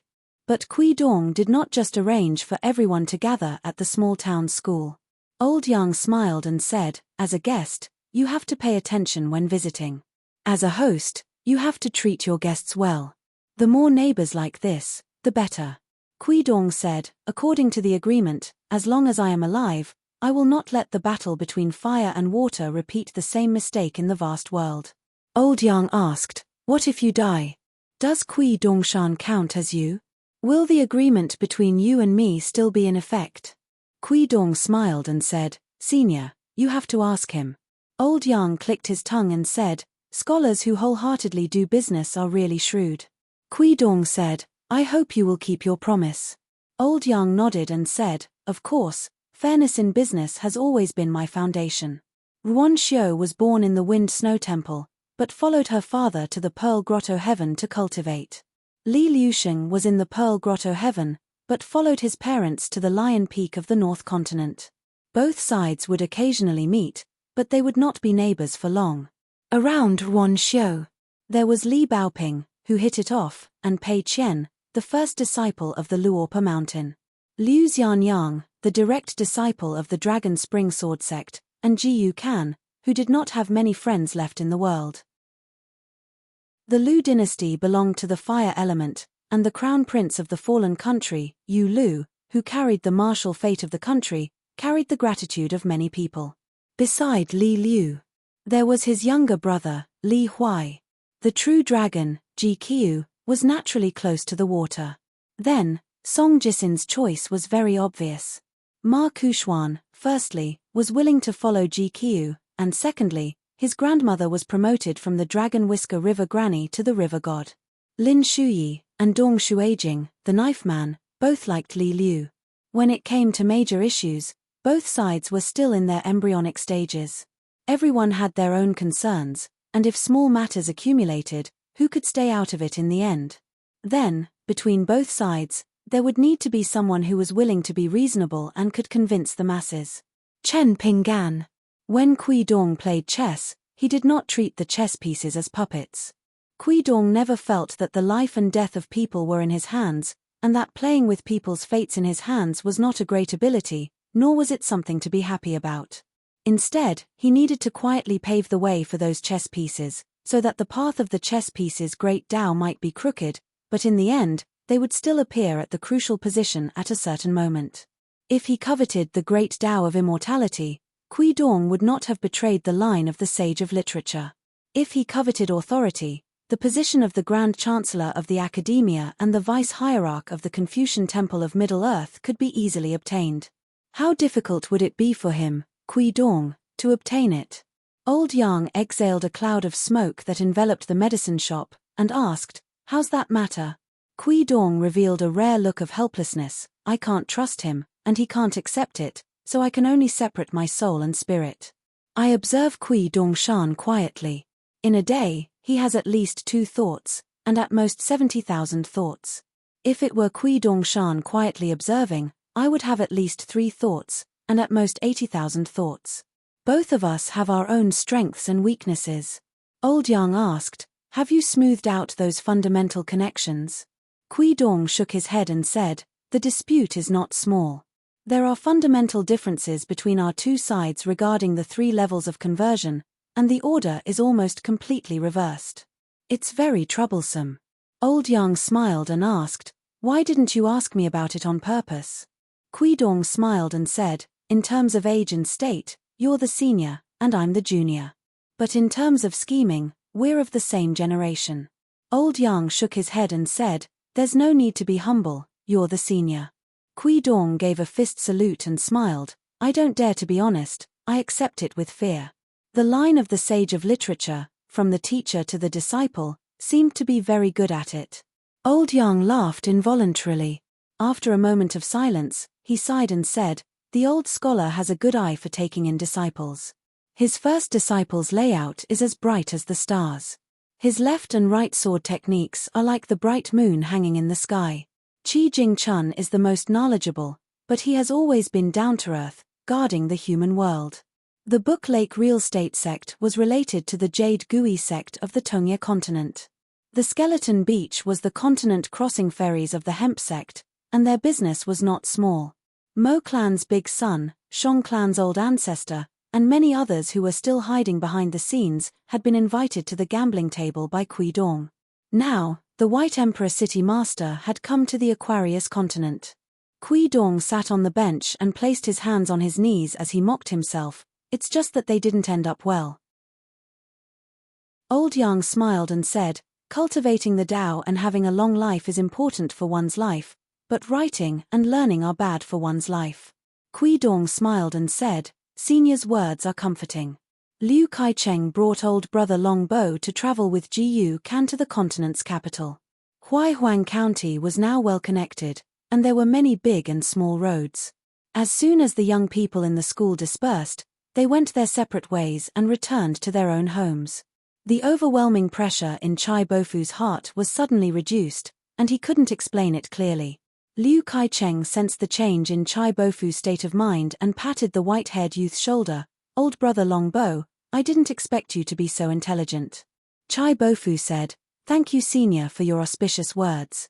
Shi Chuanjia got on the carriage and returned to Dallas capital with her husband, Bien Wenmao. Li Baoping said that she would find a horse to ride and would catch up with the carriage soon. Li Huai, Lin Shuyi, and the others followed Maro Xiaodong back to the Great Sui Kingdom Academy. Cao Gengxin and Dong Shuijing went to Huang Enyang's wine shop to drink. County Governor Yuan Zhangding went with Song Jisin and the servant girl Ji Qiu. They found an excuse to go to Old Porcelain Mountain's Confucian Temple to pray. Ma Kushuan brought Xu Dian to the Immortal Graveyard's Martial Temple to take a look. Liu Xianyang followed Ruan Xiu to the mountain of the Dragon Spring Sword sect. He was not a direct disciple, so he did not need to go to the ancestral hall to pray. However, Ruan Xiu seemed to have been waiting for Liu Xianyang to say that he wanted to go to Luopa Mountain first. Liu Xianyang felt that it was reasonable for her to suggest that they go to the Dragon Spring Sword sect first before going to Luopa Mountain. Then, the two of them who were riding the wind saw Li Baoping walking towards the mountain. Zhong Jiazhen and Jiang Chu from the Great Wall of Sword Qi climbed Luopa Mountain under the secret escort of sword cultivator Kui Wei. Chief Butler Zhu Lian had mentioned that he wanted the two of them to help out at the shop in Dragon Riding Alley. Zhong Jiazhen and Jiang Chu thought that they should come here first to ask Elder Zhu about some things to take note of. Kui Wei also had his own plans and needed Zhu Lian's approval. Pei Qian was returning to Luopa Mountain from Lotus Root Blessed Land with Xiaomi. He was happy to see Zhong Jiazhen and Jiang Chu. At least when he saw Chen Wanshu who had a sack of melon seeds, he stopped nagging about her and Xiaomi. He had to entertain the two youths who were already considered family. Xiaomi was sly. Previously, Nuanshu complained that she bought too many melon seeds and the price was not good enough. Xiaomi did not complain and just pretended to be loyal but kept glancing at Pei Qian. What was the meaning of this? Yuan Lai had a good relationship with Zhong Jiazhen and Jiang Chu, so they went up the mountain together. As for that silly Yuan Bao, he was probably sparring with the silly center Yuanji at the top of the mountain again. Li Baoping came to Luopa Mountain to borrow that horse. Her martial uncle had brought it back from Bookslip Lake and had been raising it in Luopa Mountain all these years. Her martial uncle was always so nostalgic. When Pei Qian heard that Sister Baoping had arrived at the mountain gate, he immediately ran over with Xiaomi who was rubbing her ears. More than 100 steps away, Pei Qian stomped on the ground and leaped up high. He floated down and stood in front of Li Baoping. Zhu Xiaomi carried a Xiaojin pole on her shoulder and held a walking stick in her hand. She imitated him and suddenly stopped, squatted slightly and shouted softly. However, she did not expect to use too much strength and ended up squeaking in mid-air. She directly crashed towards the mountain gate at the foot of the mountain. Pei Qian reached out and grabbed her back to his side. The little girl in black stood up shakily and laughed. Li Baoping pinched Xiaomi's cheeks when she saw Pei Qian's quick reaction. Then, she bent down and patted Xiaomi's cheeks with both of her hands. She pinched Xiaomi's cheeks lightly, and the black-clothed little girl's thin yellow eyebrows immediately rose and fell, making her look very comical. Under Yuan Lai's lead, Zhong Jiazhen and Jiang Chu went to the mountain temple. It was an ancestral temple with almost no incense. Center Yuanji and Yuan Bao were, as Pei Qian had guessed, exchanging punches in the square. The three youths were sitting side by the railing in the distance. Zhong Jiazhen only took a glance at the two slender and elegant elder sisters when they retracted their fists and left them alone. She turned her head and looked at the mountains and rivers outside Luo Po Mountain. Coincidentally, there was a large flock of birds flying by. It was like a snow-white river hanging in the air, swaying and flowing slowly. When Zhong Jiazhen was working as a waiter at the Great Wall of Sword Chi wine shop, she had asked Mr. Chen a question in private. Mr. Chen's knowledge was so great. Was Mr. Chen's knowledge personally taught by the sage of literature from the beginning? The storyteller who had finished telling the story of the mountains and rivers and carried a wooden stool and a bamboo stick walked side by side with the youth in the streets. He smiled and shook his head, saying that it was not like that. In the beginning, there was a school in my hometown. The teacher's surname was Mr. Qi. Mr. Qi said that the truth was in the book, but the person was outside the book. If you have the chance to go to my hometown in the future, you can go to that school. If you really want to study, there is a new school. The teacher's knowledge is also not small. At that time, Zhong Jiazhen muttered those words about the truth and books. Mr. Chen raised his hand slightly and pointed into the distance. He smiled and said to a child who had never studied before, these words to his ears were like a mountain of gold and silver appearing out of thin air. The road was a little far, but he could see it. Carry a chopper, carry a hoe, carry a wicker basket, and earn big money. All of a sudden, it gave people hope. It was as if there was finally some hope that there would be a day when they would not have to worry about food and clothing. In fact, the youth remembered many of Mr. Chen's words that had nothing to do with the truth. There were also many poor people in the world. The so-called good life was to be able to put up new door gods and spring couplets every year. The so-called well-off family was to have extra money to buy a lot of door gods and spring couplets. However, there were only so many places to put door gods and spring couplets in a house. It was not that one did not have money and could only covet but could not afford to buy them. When the youth finally arrived at Mr. Chen's hometown, Mr. Chen was still far away in the youth's hometown. On the second floor of the bamboo building, Li Baoping brought the young girl, Pei Qian, and the two young girls, Chen Wanshu and Zhu Mili, to lean against the railing and look at the scenery. The tall ones did not need to stand on their feet. The shortest one, Zhu Mili, was hanging on the railing. It was as if in the next moment, they might suddenly see a returnee with a walking stick and a bamboo box on his back. Then, when he looked up, he would smile and wave at them. Pei Qian asked softly, "Today, the moon shines on the river. Tomorrow, the stars shine on the plains. Then, will master return home the day after tomorrow?" Li Baoping said, "Youngest uncle seems to be busy working for someone else.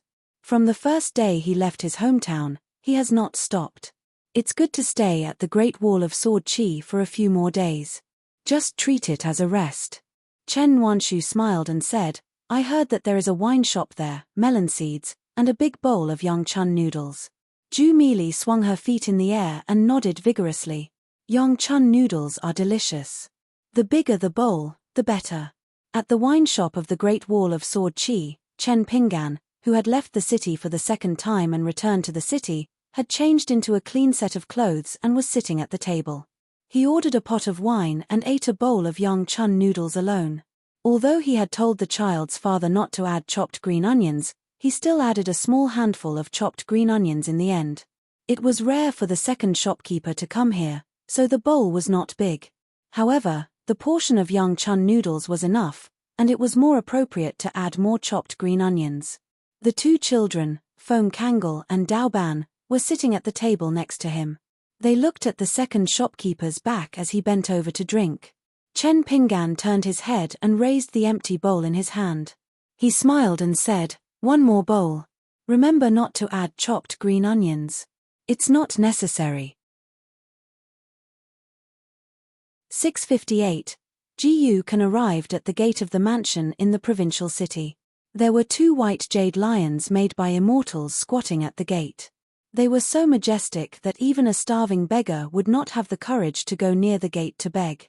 Ji Kan was not in a hurry to knock on the door. Liu Kai-cheng and Chai Bofu had to stand on the street and drink the northwest wind. Ji Kan walked up the spotless steps and reached out to pull the door knocker with an animal head. She stopped her fingers and paused for a moment. It was the golden-painted pepper door knocker that could only be used at the gate of the Duke's mansion. Ji Kan sighed in her heart. She should not have overstepped her authority like this. Even if there was a peace and quiet plaque at home, it was not a big problem. The provincial governor's office in the provincial city should have received secret information from the Kill Affair Supervision Department, so they did not make a fuss about this matter with this house. However, she still had to tell her mother about this kind of thing. There was no need to be so extravagant in front of the house, which could easily cause problems. Ji Kan knocked on the door knocker and took a step back. A luxuriously dressed doorman opened the door. Seeing Ji Kan in ordinary clothes, he looked unhappy and frowned. He asked, "Which family in the city are you? Are you a servant in the government office?" Ji Kan was stunned for a moment. Then she remembered that her appearance had changed a little. The doorman was not an old man in the verdant canyon island. It was normal that he did not recognize her. The personal maidservants that her mother took with her when she left the Book Lake had also cultivated well these years. They had become chi cultivators in the middle 5 states. Their realms were not high, but they would not get involved in the chores of the mansion. Regarding their cultivation, Ji Kan had given detailed instructions in the letters she exchanged with her mother in the early years. She also helped them to choose several treasures on the mountain. They only needed to cultivate step by step, refine the natal item, and break through the realms. The gatekeeper quickly glanced at the 2 people at the bottom of the stairs behind the young man. One was a weak scholar, and the other was a young man with white hair. He immediately thought that he had figured out the family background of these 3 people. The gatekeeper was a pure martial artist who had concealed his strength. He was in the 5 states, which was indeed a good skill in ordinary Jianghu. In any small vassal state, he was more than qualified to establish a school. Being a gatekeeper and a guard was a condescending act. Perhaps it was because money made the world go round, or he was a coward who had caused trouble and came here to seek refuge. The worst result was that he had ulterior motives and was casting a long line to catch a big fish. He had colluded with the cultivators in the mountains and lakes and coveted the rich property of this mansion. Ji Kan had been used to Jianghu over the years and had seen a lot of Jianghu scams. He had even deliberately watched from afar. From the beginning to the end, he had witnessed 2 Jianghu games. A rich but heartless family was ruined. Ji Kan showed up when the bandits got their share of the booty and asked them for some advice. The bandits were secretive and did not speak frankly, so Ji Kan asked Seng Yi to perform magic and take over the nest. The other family seemed to have a good family background, so Ji Kan casually helped them out. Ji Kan smiled and said, "My name is Ji Kan. This is my home." The gatekeeper's expression immediately changed. He bowed and made way. "Greetings, young master. I'll go and report to madam." Ji Kan stepped over the threshold and waved his hand. "No need. It's just a few steps away. You don't have to report." The gatekeeper smiled flatteringly. "At first glance, I almost mistook you for Sage Junzi from the academy." The gatekeeper had already figured out the family background of this family. The head of the family was a daoist who had been traveling for many years and had not returned. This matter was not mentioned in detail in the residence. It was estimated that the family was shady. The young master was a scholar who was studying abroad. Therefore, there was only a wealthy woman who was dressed in gold and jade. Every time the madam mentioned her son, she was very proud. If not for the fact that the 2 personal maids of the madam were chi cultivators, they would have already taken action. Such a huge sum of money could not be spent in a few lifetimes. So, in the past year, they had specially invited a friend from the Jianghu to join them and let him spend time on one of the maids. Ji Kan smiled and said, "Good taste." Liu Kai-cheng nodded and said, "It's really good." Chai Bofu glanced at the pure martial artist. Pitiful, really pitiful. There were so many ways to get rich, but he just had to run into this family. A nest of foxes who thought they were smart, running into a dragon's pool and a tiger's den. If they were not looking for death, what were they? Liu Kaicheng slapped Chai Bofu's head. Brother Longbo, what's wrong? You're not saying anything. Do you think our young master Ji Yu is not worthy of being a gentleman? Chai Bofu felt as if he had been struck by lightning. All the Qi residences trembled. The Dragon Gate territory that had been stabilized with great difficulty was in imminent danger. Chai Bofu quickly said, "Young Master Ji Yu is worthy. He is worthy." Ordinary villains would shout a few words to scare people before making a move. But this eccentric senior beside him would make a move first and talk reason later. However, after interacting with him for a long time, Chai Bofu's heart became even more determined. He had to become a certified disciple of the Central Divine Continent's White Emperor City. The gatekeeper closed the door and suddenly felt a chill on the back of his neck. It turned out that the slender Ji Yu Kan had stretched out his hand and grabbed the man's neck, pressing his head against the door. Blood had already seeped out between Ji Yu Kan's fingers. It was clear how ruthless he was. He asked softly, "You don't have to worry about being laughed at by outsiders when you close the door. Tell me, inside and outside, how many people are there? Who is the one with the highest cultivation?" Ji Yu Kan suddenly withdrew his hand and turned around. He looked into the distance with a smile, showing his back to the pure martial artist. A woman quickly ran over. She stepped on the hem of her skirt several times. Seeing Ji Yu Kan, whom she had not seen for many years, she immediately burst into tears. She had endured hardships to live, enjoyed happiness, and earned money. In the end, it was all for this heartless little bastard who only knew how to send letters home. Ji Yu Kan quickly walked over. The madam hugged her son and began to sob. Ji Yu Kan gently patted his mother's back. His expression was as calm as ever as he smiled at the two maidservants who were given all the glory and wealth that belonged to him. The two young women only exchanged a glance with Ji Yu Kan before immediately lowering their heads. Their hands and feet were cold, as if they had fallen into an icy cavern.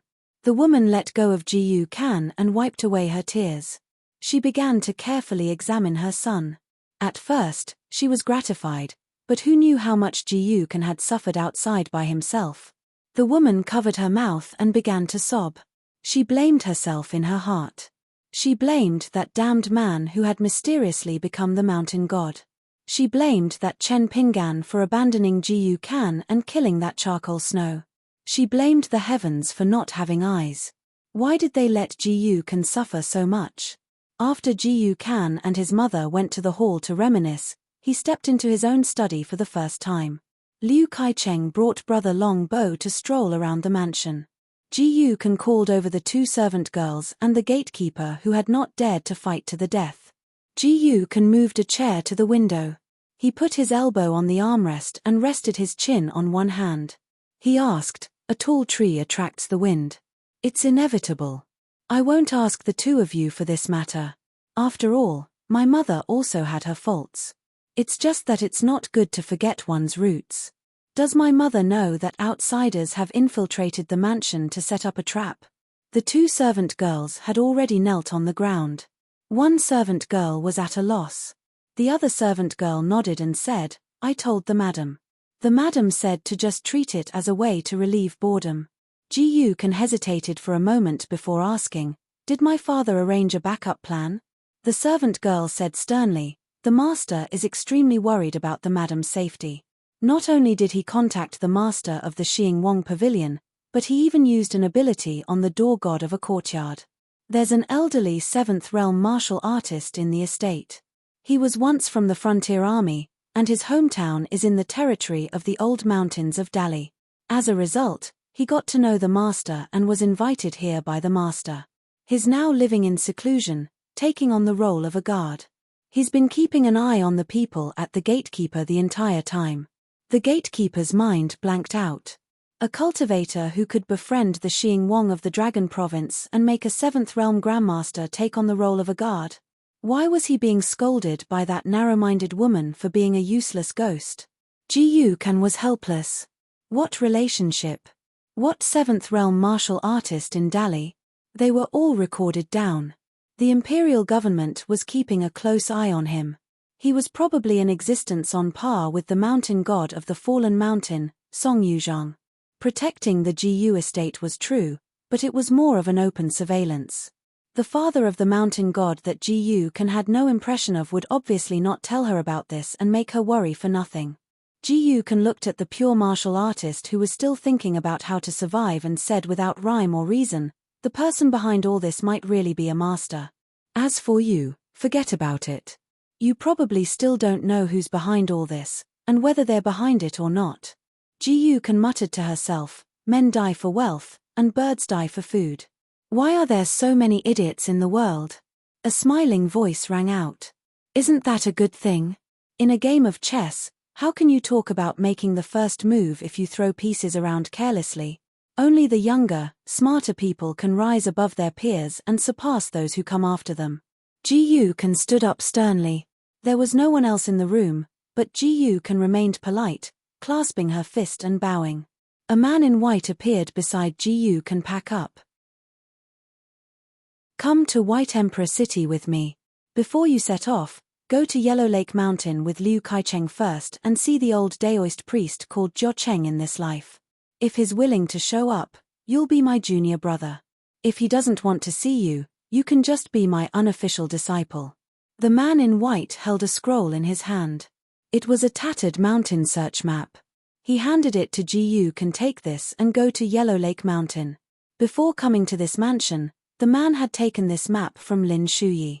As a return gift, he had helped Lin Shuyi complete the Cloud Gem book from White Emperor City and gifted him the second volumes. Although Lin Shuyi was a student of the academy, he had been very fast on the path of cultivation. He had reached the cave realm very quickly in his early years and had specialized in the first volume of the Cloud Gem book, which was the 5 lower realms. The thunder technique recorded in the secret book was the authentic 5 thunders technique, but that wasn't the greatest essence of the Cloud Gem book. The fundamental purpose of the Cloud Gem book was to open up the great Tao and cultivate without hindrance. The person who wrote this book was the city lord of White Emperor City, who had experienced the thunder technique of Mount Longhu. He had personally edited and perfected many of the complicated branches and leaves. Where was the highest cloud in the world? Naturally, it was White Emperor City. As for why the first volume of the Daoist book had fallen into Lin Shuyi's hands, it was naturally Alliance's handiwork. When scholars borrowed books, they didn't return them. Therefore, when Lin Shuyi saw this book at first glance, it could be said that his Dao fate was extremely good. Since it was a gift from Alliance, White Emperor City didn't care about Lin Shuyi's unintentional act of stealing from others on the mountain. However, Lin Shuyi was still unwilling to say anything about the origin of the mountain search map after he had announced his name. This was the reason why the city lord of White Emperor City was willing to gift the last volume of the Cloud Gem book. If he had given the second volume, Lin Shuyi should have been reduced to a chess piece and suffered a calamity. Ji Kan was expressionless after hearing this, but his heart was shaken. He knew that Zhao Cheng, Luopa Mountain's honorary consecrator, a blind old Daoist who was lucky enough to eat and drink in Dragon Rider Alley, had taken in 2 obedient disciples. The lame young man, Zhao Dungao, was a demon, and Tian Zhu'er. Blood was the best talisman material. It was said that Zhao Cheng had moved to Yellow Lake Mountain a few years ago to cultivate. Luopa Mountain actually had such a person hibernating, but Zhu Lian and Wei Pai didn't recognize him at all. If I didn't come here, no one in Luopa Mountain would know that there was such a person in their lifetime. That Zhao Cheng would be Zhao Cheng until he died. Perhaps in the middle of Zhao Cheng's cultivation, he would logically go to the 5th world. Whichever day I die, I'll change my skin. This cycle goes on and on, I'll never get tired. The white-clothed man smiled and said, there's no need to think too much. It's just that he's always been playing around. After he put away his sword in his early years, he completely changed. He was good at deceiving himself and didn't like to bully others. He died many times on the mountain and at the foot of the mountain, but I didn't see him protect himself once. In the vast world, there are 9 continents. They will stay for hundreds of years. Moreover, although I am his disciple in name, White Emperor City was founded by me. It has nothing to do with him. Ji-Yukan suddenly said, then I don't need to visit Yellow Lake Mountain. I won't disturb Senior's cultivation. I'll just follow the city lord to the central divine continent. The white-clothed man smiled and said, if you can say that, then you really should go and see him. Ji-Yukan asked, how should we deal with the 3 people in the room? 2 maidservants and a gatekeeper. The 3 of them didn't move at all. The white-robed man glanced at the 3 of them and stretched out his hand. The 3 of them, including the pure martial artist, were forced to leave their yin spirits. They were in a daze and were in a daze. Their feet left the ground and they slowly swayed to the white-robed man before stopping in front of him. He stretched out his hand and casually tapped the space between their eyebrows twice. The 3 yin spirits returned to their bodies one after another. Ji-Yukan focused his gaze and realized that the space between the 3 people's eyebrows was the starting point for threads to spread out. Then, the 3 of them suddenly woke up. As a pure martial artist, the gatekeeper suddenly burst into tears and knelt on the ground. Young master, a maidservant kowtowed with all her strength. This servant greets the sect master. The other maidservant prostrated on the ground and said in grief, Master, please forgive us. The white-clothed man flicked his sleeve and the 3 of them fainted on the spot. He explained with a smile, it's like you've been sleeping for a long time. When you wake up, you're still the same person. You've just deleted some of your life experience. Sweat seeped out of Ji-Yukan's forehead.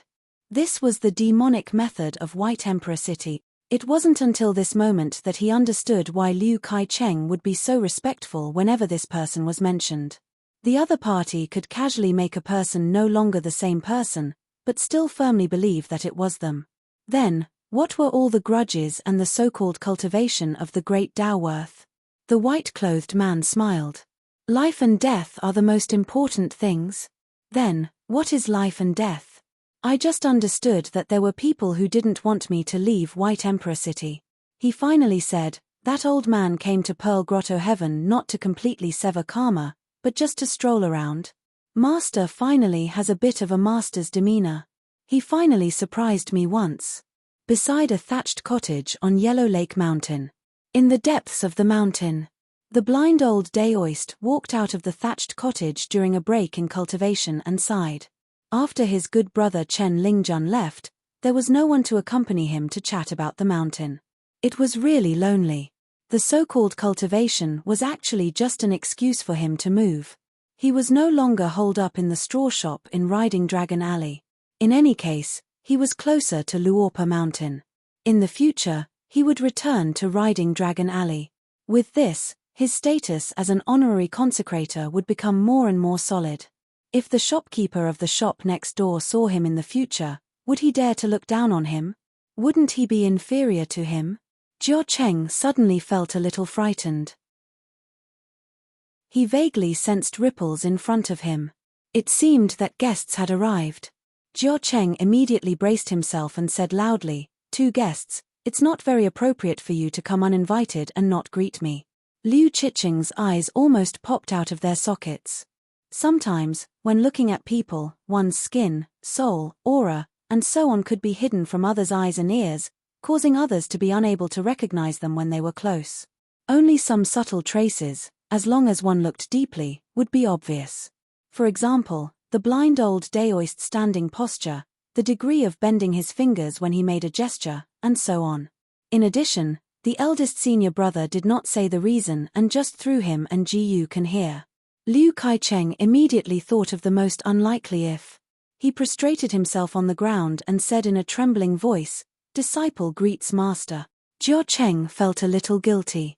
Where did this wild disciple come from? Liu Chicheng's head was on the ground and he said in an extremely wronged tone, Master, eldest senior brother bullied me miserably. First, because of a small matter, he expelled me from White Emperor City. Then, he let me be chased by the great celestial master of Longhu Mountain with a sword. As a result, poor disciple has been trapped in this small Aquarius continent for 1,000 years with no one caring about him. Master, you must uphold justice. Liu Kai-Cheng was really not messing around. His master had always doted on him as his last disciple. Many senior brothers and sisters had deep hostility towards him because of this. The old Daoist almost jumped up and cursed. What White Emperor city? What great celestial master of Longhu Mountain? Is there a fellow Daoist like you in the world? Your words are so unreliable. If I, Jiao Cheng, was really your master, I would be blind to take you as my disciple. Jiao Cheng was suddenly stunned. I was really blind. Ji Yu Can admired Liu Chicheng's shamelessness. When he met an expert, he brought up his senior brother, the mayor of White Emperor City. When he met his eldest senior brother, he began to bring up his master. Ji Yu Can raised the mountain search painting in his hand and said in a deep voice, "Senior, return it to its rightful owner." Jiao Cheng naturally opened his eyes and saw the scroll. He sighed and said, "I really didn't turn the page to take in such a big disciple." Then, Jiao Cheng was stunned again. He shook his head slightly. What kind of weird thought was that? The old Daoist blinked hard. The world was clear and everything was in his eyes.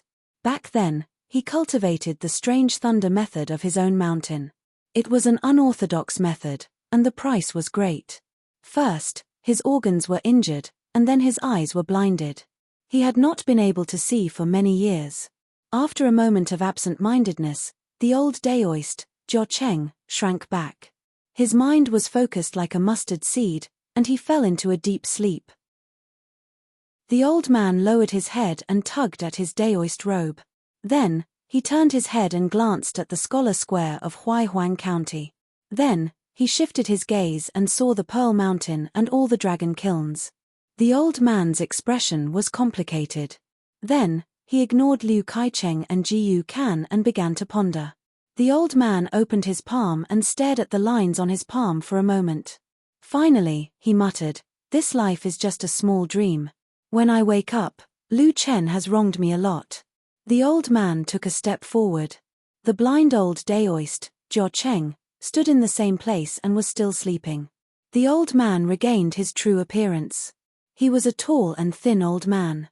One could vaguely see that when he was young, he must have been a handsome man with an extraordinary temperament. The old man's cultivation path was like a dazzling shooting star in the vast world. Compared to the long river of time, he rose quickly and fell even faster. Even the city lord of White Emperor City was his first disciple. The number of people in the world who knew of such a big matter could be counted on one's fingers. The old man was Jiao Cheng, but he was far from being Jiao Cheng. It was just Jiao Cheng behind him. In the future, he would only be Jiao Cheng. In his life, he would only do one thing, and the entire world would know of it. When the long sword was wielded, the flood dragon was slain. Only the last true dragon was left in the world. An old almanac of the vast world had several pages torn off just because one person attacked with his sword. When the old man appeared, the huge python that had once lost to Ji Yu Can and the little loach in the Yellow Mountain Lake seemed to have been suppressed by the heavens. It suddenly sank to the bottom of the lake. It trembled in fear and wanted nothing more than to smash its head into the roots of the mountain. The old man glanced at Ji Yu Can and reached out to take the scroll. He put it in his sleeve and patted Ji Yu Can's shoulder. Then, he nodded and smiled, "You have a strong foundation. Good seedling. Then, I will accept you as my disciple on behalf of my master." Liu Kaicheng sat on the ground blankly as if he had been struck by lightning. He no longer howled. It shouldn't be like this. It shouldn't be like this. Once Ji Yu Can had this identity, perhaps he, Liu Kaicheng, would be one step ahead of Brother Longbow in the next moment. The white-clothed man appeared out of thin air. The old man squinted and said, "I am now half a cripple. I can't beat you, the first disciple. After all, we are still master and disciple in name. Why? Are you not convinced? Do you want to deceive your master and destroy your ancestors? It's the same as swordsmanship. I didn't teach you this." The white-clothed man was silent, but there was a faint murderous intent. He didn't expect the old man to go overboard. He didn't care about the murderous intent of a White Emperor City lord at all. Instead, he asked, "What are you waiting for? Call me young martial uncle." The white-clothed man didn't care about the seniority between master and disciple. He only asked, "Are you sure it's for Ji Yukan's good?" Ji Yukan knelt on the ground and lowered his head, saying in a low voice, "Ji Yukan greets Grandmaster." The old man laughed heartily. He turned into a sword light and instantly flew thousands of miles away. He wanted to go to the North Continent and find his good brother Chen Lingjun to play with.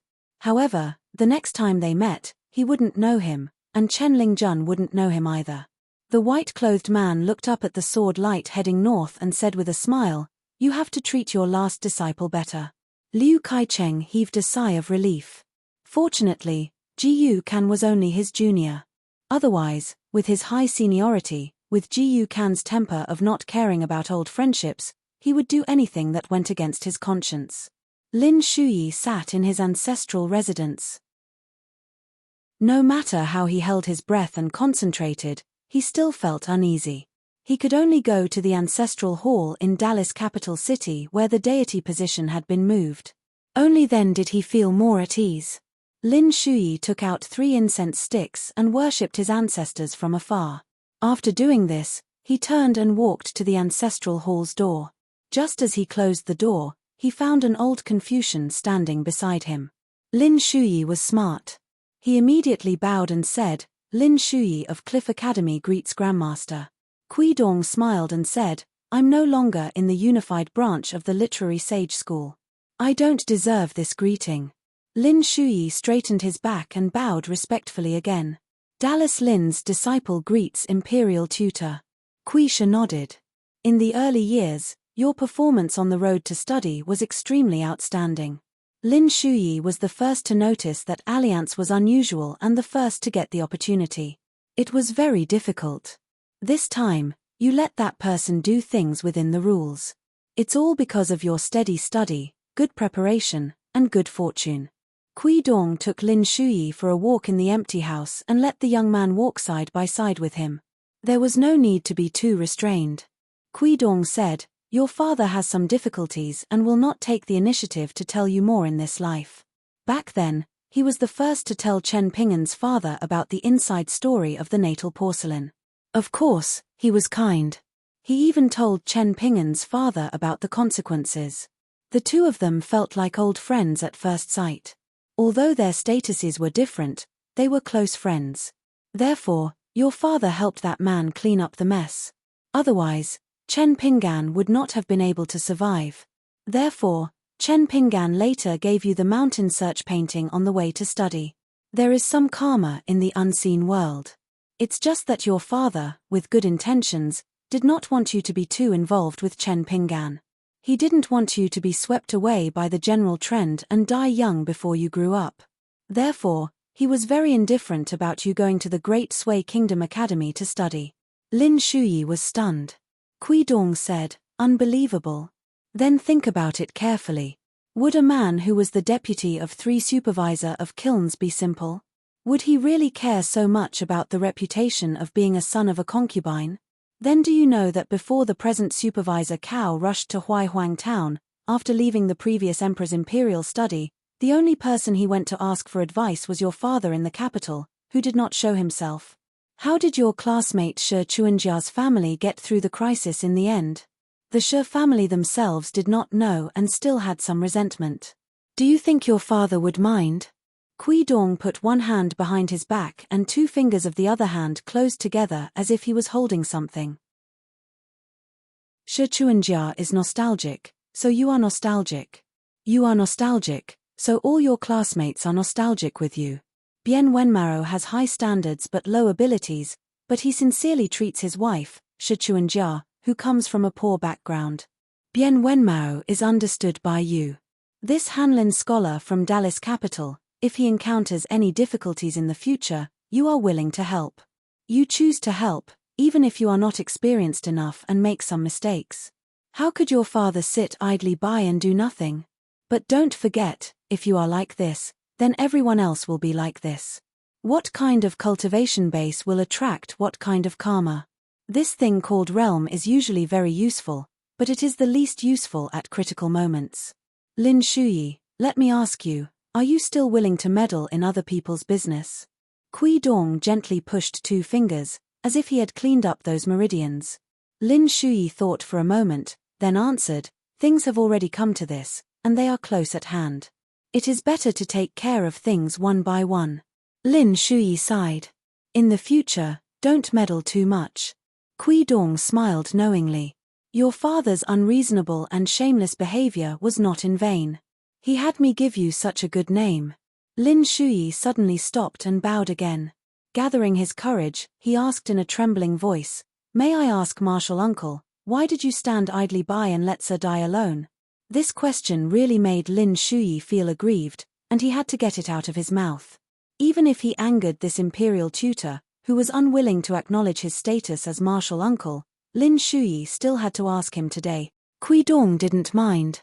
He clearly wasn't angry that this young man didn't know what was good for him. Instead, he was somewhat gratified.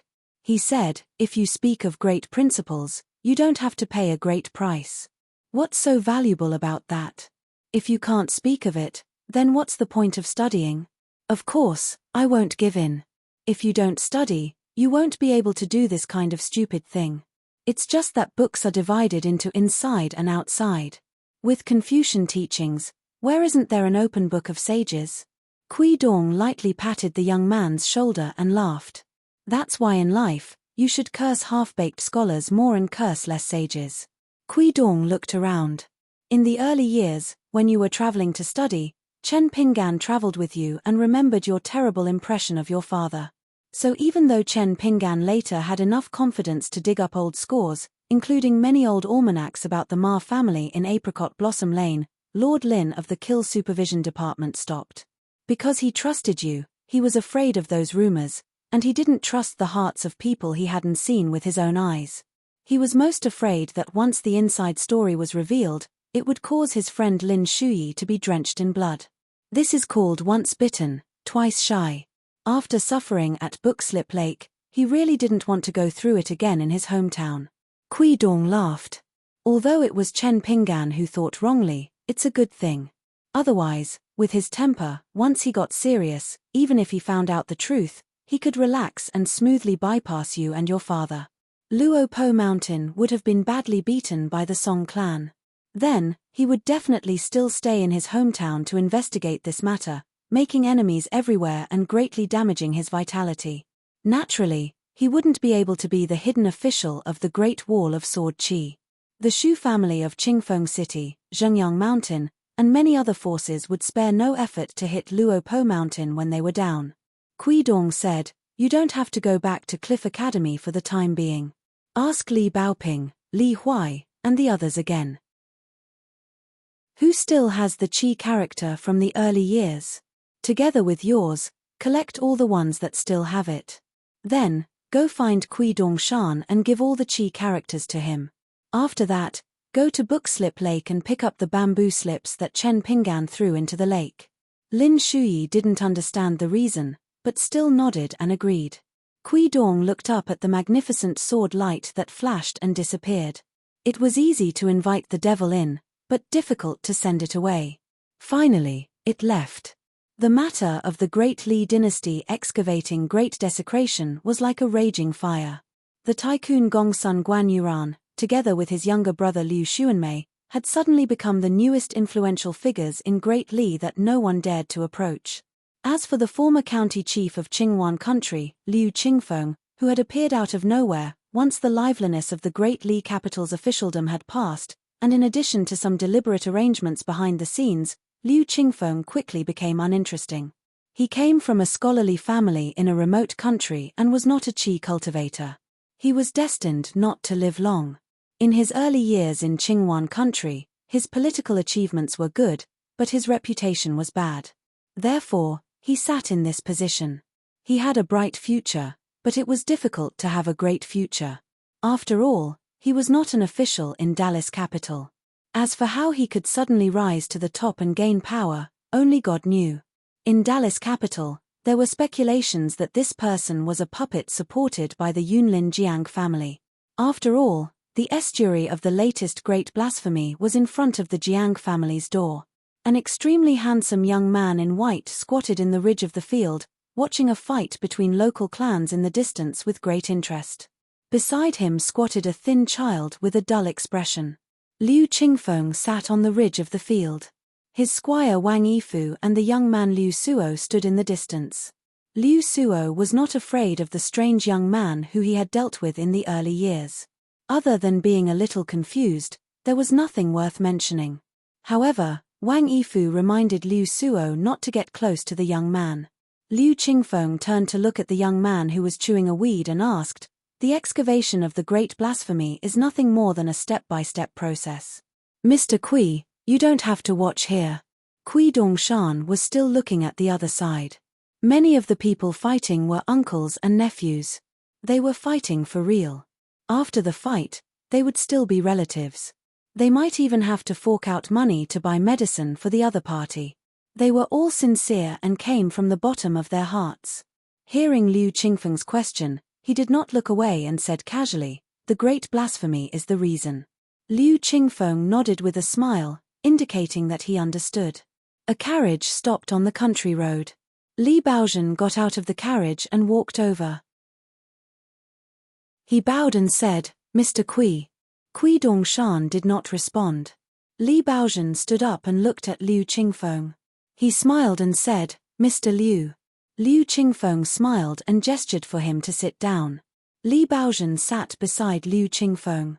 Kui Dongshan turned his head and joked, "It's hard to meet each other. After all, it's Jianghu. I won't disturb you two from catching up. I'm going to have some fun." Kui Dongshan stood up, grabbed the child's collar and left with the wind. Kui Dongshan quietly landed in a city at the foot of a mountain hundreds of miles away. He and brother Jiao sat side by side in the shade of a tree. There were many people around. They watched a game of wild chess on the roadside for half an hour. It was not Go. The chessboard was simpler. Otherwise, how could it attract so many onlookers when the common people had not even touched half a book of Go? When the wild chess player who set up the game won a pile of copper coins and silver pieces, the crowd also dispersed. They planned to call it a day. This was called eating the whole world with one move. However, when he saw that the young man in white was still unwilling to move, he looked at him and saw that he was a young master from a rich family. He smiled and asked, "Do you like to play chess?" Kui Dongshan was eager to try. He rubbed his hands and said, "Yes, yes. I can even play Go, let alone Go. It's just that I left home in a hurry and did not bring many copper coins with me. I know something about your game. I'm sure I can beat you." The player smiled. This was one of the top 10 games in Jianghu, the earthworm luring the dragon. He was not afraid that others would see through it. The more, the better. But he was afraid that the other party would think that there was no solution and would not be willing to take the bait. Kui Dongshan patted the head of the child next to him and said, "Hurry up and play Go to make money." The man laughed and closed the stall quickly. He was too lazy to be entangled with the boy. Kui Dongshan did not stop him. He moved little by little and squatted opposite the boy.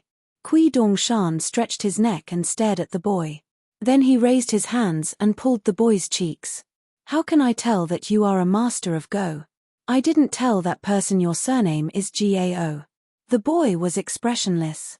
Kui Dongshan talked for a long time and felt bored. He stood up and wandered around the city with the boy. He met a young man who came out of the capital to pick up scraps. Most of them were apprentices who were trusted by the shopkeeper of the antique shop. They were sent from the capital to various places to search for rare treasures, antiques, calligraphy, and paintings.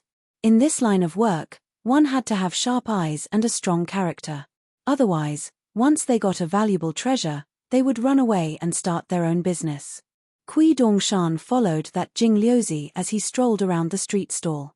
Whatever that man weighed and quietly paid attention to, Kui Dongshan also weighed and measured, and stared hard at it several times. That Jing Liuzi was so angry that he had no choice but to stop at a secluded place. He said helplessly, "This youngster, if you lack money to spend, I'll give you some. You think it's fun, but you want to destroy my job." Kui Dongshan looked at the young man's eyes and face and felt a little familiar. Kui Dongshan suddenly smiled and said, "Don't worry. I promise I won't make trouble." The young man was skeptical, but it was not good to chase him away. Fortunately, As he walked around, the young man was indeed quiet. However, this made the young man worried again. Could it be that the Jianghu was dangerous and the young man was here for him? There were many ways in Jianghu and it was impossible to guard against them. However, the boy casually bought a porcelain bowl and put it on the child's head. Then he said goodbye to him, saying that he was going to take his silly brother back to the school to eat. Otherwise, the teacher would be worried if the student did not return for a long time. The young Jing Liuzi felt relieved. The boy took the white bowl from the child's head and threw it to the young man. He smiled brightly and said, "I learned some new tricks for buying old things from you. There is no need to thank me. This bowl is for you." The young man wanted to refuse. It was just a broken bowl. Why would he want it? It also took up a lot of space. Besides, the boy was studying abroad and was dressed in rich clothes. When he took out money, he counted the copper coins one by one. He did not look like a rich person. But before the young man could say anything, the boy dragged the child's arm and ran away. He ran so fast. The child looked a little pitiful. The sun was setting in the west. On a yellow mud road outside the city, there was a village of houses squatting next to a river. Kui Dongshan said to himself, the teacher was influenced by something when he was young. He was a little afraid of helping people when he saw injustice on the road. In addition, my teacher always thought that he could be so thorough even though he did not study much. He thought that most of the experienced people in Jianghu should be like that. In fact, of course, it was my teacher who was harsh on the people in Jianghu. Doing something wrong out of kindness or having a bad heart, which is more terrible? There must be a choice. It's just that my teacher is precocious and works hard in everything. As a student, how can I bear to talk about these things? While Kui Dongshan was rambling to himself, Yi Zichen looked at Kui Dongshan. There was a child who came home from herding cows riding on the back of a cow. Kui Dongshan was not bad either. He rode on the child's back. Kui Dongshan shook his shoulders. The poor child staggered with his footsteps. Kui Dongshan said, "The clouds on the horizon, the willows on the roadside, the sound of apricot flower peddling in the streets." Then Kui Dongshan patted the child's cheeks with both hands. "Brother Jiao, I am in the mood for poetry. Follow me." The child blinked his eyes. Kui Dongshan increased his strength and threatened, "Aren't you going to give me face?" The child said vaguely, "Smoke from the chimneys of the countryside, a shepherd boy riding a cow, the bamboo flute playing the song of peace." "Brother Jiao, you are really a talent." Kui Dongshan wrapped one hand around the child's neck and used the other to pat the latter's head. He laughed and said, "What did I do to deserve to know you?" The shepherd boy riding the cow turned his head to look at the two. He was so frightened that he hurriedly made his mount speed up. Kui Dongshan covered the child's eyes with both hands. "Run with all your might." In the end, the child whose vision was blocked by Kui Dongshan swayed and ran forward. He ran all the way into the river. In mid-air, Kui Dongshan released his hands and waved his sleeves. Just as the two of them were about to fall into the water, the youth laughed loudly. "The wise love water. Dongshan is coming." 6:59. Liu Xianyang was really just going back to his hometown to take a look. After that, he took the dragon boat named Flipping Ink from Luopa Mountain. He couldn't go straight to Old Dragon City, so he had to transit at an immortal ferry near Shu Shui country in the middle of the Aquarius continent and go south along the Dragon Path. All the direct disciples of the ancestral hall on Pearl Hairpin Island had already moved from Bookslip Lake to the back of the Anchovies. It was considered the earliest immortal force to form an alliance with Luopa Mountain. Her Highness Princess Royal, the current island master, Liu Zhongruan, was temporarily in charge of the ferry. It was hard to be at ease without an Earth Immortal Realm cultivator on board. Ruan Xiu saw Liu Xianyang off at the ferry of Oxhorn Mountain. The dragon boat was huge and looked like a mountain of gold and silver. Liu Xianyang sighed with emotion. Among the three of them, the one who wanted to make money the most was not Ji Yukan, but Chen Pingan. However, Chen Pingan was different from Ji Yukan, who had already thought of how to spend her money. Chen Pingan was afraid of being poor. Only by being able to earn money every day, no matter how much it was, and even if it was just a copper coin more than yesterday, would he be able to make his unstable life become stable, and make his stable life even more stable. When he returned to his hometown this time, Liu Xianyang mostly visited the houses and chatted with those old neighbors who had stayed in the small town. The number of old people decreased year by year. The children who used to wear diapers grew up year by year. They all had their own marriages. Even if they saw Liu Xianyang, they might not know him. Those people of his age were busy doing business in the provincial capital. Therefore, Liu Xianyang didn't have many opportunities to talk with them. Moreover, it was destined to be less and less in the future. Liu Xianyang was a bit surprised. Now, when he chatted with the old people, Ma Kuxuan, who had become an immortal in Apricot Blossom Lane, Chen Pinggan, who had bought many mountains in his hometown, Song Jisin, who had inexplicably become a dragon's descendant, and Dong Shuijing, who was doing business with the officials in the city, were the most popular people in the town. Moreover, these old people who had survived the hardships seemed to especially like to praise the feng shui of Apricot Blossom Lane and Mud Bottle Lane, saying that they were no worse than Fulu Street and Peachleaf Lane. Liu Xianyang liked to listen to the old people talking about family affairs, especially those who were not familiar with Mud Bottle Alley. When they talked about Chen Pinggan, they talked about him as if he was their junior who grew up every day, which made Liu Xianyang very happy. Indeed, Chen Pinggan was good at dealing with people, especially with the elders, since he was a child. He usually did not talk much, but when he saw people on the road, he would take the initiative to greet them. He would never mess up the seniority. Even if the other party ignored him and did not give him a sideways glance, the next time they met, the teenager of Mud Bottle Alley would still respectfully greet them. Some fortunes and sudden riches depended on one's luck. There was no point in being envious. However, there were some things that relied on the accumulation of little bits and pieces over a long period of time. It seemed like it could be learned casually, but it also seemed like it couldn't be learned.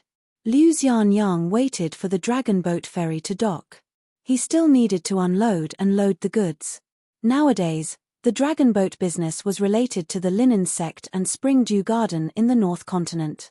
This was something that many people in the small town could not imagine. Liu Xianyang suddenly asked with a smile, "The child named Xieling on the mountain looks quite strange." It had always been the custom of the small town to have a hidden meaning. Ruan Xiu grunted and said, "Yes, he's just a child." Liu Xianyang was somewhat gloating. Ruan Xiu said, "You can't control Jiyukan." Liu Xianyang nodded and said, "At most, I beat him up, but Jiyukan didn't fight back. He can't change the fundamental nature of a slug. I've known this for a long time, so I didn't think about how to control him. This little bastard finally has some conscience and knows who is really good to him." Ruan Xiu and Liu Xianyang were old friends. In fact, Liu Xianyang had entered the sword-forging shop by the Dragon Whisker River earlier than Chen Pinggan. Moreover, he was an apprentice, not a temporary worker like Chen Pinggan. Whether it was making porcelain, forging swords, or forging iron, it seemed that Liu Xianyang was faster than Chen Pinggan. When in Rome, do as the Romans do. Liu Xianyang was like paving the way. Whenever there was a path to follow, he liked to drag Chen Pinggan along. In life, many people wanted their friends to live well, but they didn't necessarily want their friends to live better than them, especially much better. Liu Xianyang was not like this, and neither was Chen Pinggan. This was probably why two people with very different temperaments could become true friends. Moreover, after both of their lives had undergone earth-shaking changes, they became even more friends. Ruan Xiu held an embroidered handkerchief in one hand and picked up a peach blossom cake. She asked, "Didn't you go to Mud Bottle Alley to say hello to her and have a chat?" Liu Xianyang sighed. The love of youth was so vivid. "When I look back, it's a beautiful memory." When Liu Xianyang finished, Ruan Xiu had finished eating a piece of cake. She picked up a piece of almond cake and said, "What did you talk about with my father?" "My father seemed quite happy." Liu Xianyang laughed and said, "Master Ruan drank, and I scolded Chen Pinggan." Ruan Xiu nodded. Liu Xianyang was not lying, but there was something important that he couldn't tell Ruan Xiu. Back then, Chen Pinggan went out to sea. After he returned, He found Liu Xianyang and asked him to go back to his hometown and pass a message to the Song clan of the Aquarius continent. Liu Xianyang felt that it was more appropriate for Yuan Tian, the chief consecrator of Dali and his future master, to argue with the young emperor. That was not a small matter. It was about the mellow scholar Chen supporting the Cliff Academy of the Great Sui Kingdom to return to the list of the 72 academies. However, the mellow scholar Chen was not familiar with the Linlu Academy built by Dali on Mount Biyun, so he wouldn't say anything to the Confucian temple. Liu Xianyang was puzzled at that time, so he asked why the mellow scholar Chen of the quasi-sage lineage did this. Wasn't he worried that the quasi-sage lineage would criticize him? Liu Xianyang's worries were not without reason. The vice-hierarch of the Confucian temple in the Central Plains was on par with Chen Pinggan in terms of cultivation base and seniority. In short, Chen Pinggan was a renowned mellow scholar and the pillar of the quasi-sage lineage. However, Chen Pinggan's words and actions were still restricted by the quasi-sage lineage's orthodoxy. Chen Pinggan seemed to be in a good mood at that time. He told Liu Xianyang that this was a deal between him and Chen Pinggan. If Chen Pinggan only relied on his identity as the last disciple of the quasi-sage lineage and dared to boast in front of Chen Pinggan, then it would be unkind. Finally, on the stone cliff with the surging river under their feet, Chen Pinggan patted Liu Xianyang's shoulder. The old man said something new to the young man. He said that scholars like us don't have to be ashamed to talk about benefits. We should be ambitious and practical. Scholars should walk out of the study room and walk beside the common people. We should talk about things that even those who haven't read books can understand. At that time, Liu Xianyang had blurted out, "We scholars should not only be scholars." The old man was very pleased. He stroked his beard and smiled, saying that the mellow scholar Chen's style of study was quite good. Ruan Xiu suddenly said, "I already said that I don't care too much. Then why did we take that underground river? It's not like there isn't a ferry that goes directly to Old Dragon City." She was Chen Pinggan's neighbor and lived in Mud Bottle Alley, which was even worse than my family's ancestral home. She was also Song Morchai's maidservant. She carried water and cooked every day, so she felt that she was worthy of him no matter what. If you want to talk about how much I liked her, well, I did like her a lot, but it was not to the extent that I yearned for her every day. Everything was up to fate. Whether they were together or not, what else could it do? Ruan Xiu asked, "What kind of place is the Great Wall of Sword Qi?" Liu Xianyang thought for a while and said, "It's a place where there are few things but many sword cultivators. Cultivation, life, and death don't seem to be a big deal at the Great Wall of Sword Qi. So there are also many drunkards there. After all, sword cultivators and sword immortals like to drink. It can even be said that the Great Wall of Sword Qi is the place where experts are least likely to be experts outside of my hometown." Ruan Xiu nodded. Liu Xianyang's expression was awkward. After hesitating for a long time, he finally couldn't help but say, "Ruan Xiu, we've known each other for a long time, right? We have a good relationship, right? But there are some things that I really can't say. Chen Pinggan and you are both my friends. So I can only try my best not to say things that you might want to hear on certain matters." Ruan Xiu raised her head and looked at Liu Xianyang. She shook her head and said, "I don't want to hear things that you think I want to hear. For example, things like Ruan Xiu is better than Ning Yao, and you and I are better friends than Ning Yao." Liu Xianyang felt relieved and smiled. Miss Ruan is Miss Ruan after all. Ruan Xiu said, "Other than being curious about the current state of the Great Wall of Sword Qi, I also want to know if he's doing well over there. If he's doing well over there because of Ning Yao, then I'll naturally be very happy to be his friend." Liu Xianyang was just about to follow Ruan Xiu's words and say a few more words about how Chen Pinggan was like a fish in water at the Great Wall of Sword Qi. Liu Xianyang suddenly stopped and silently warned himself not to say too much. In a few years, Liu Xianyang would officially become a direct disciple of the Dragon Spring Sword Sect's ancestral hall when he returned to his hometown.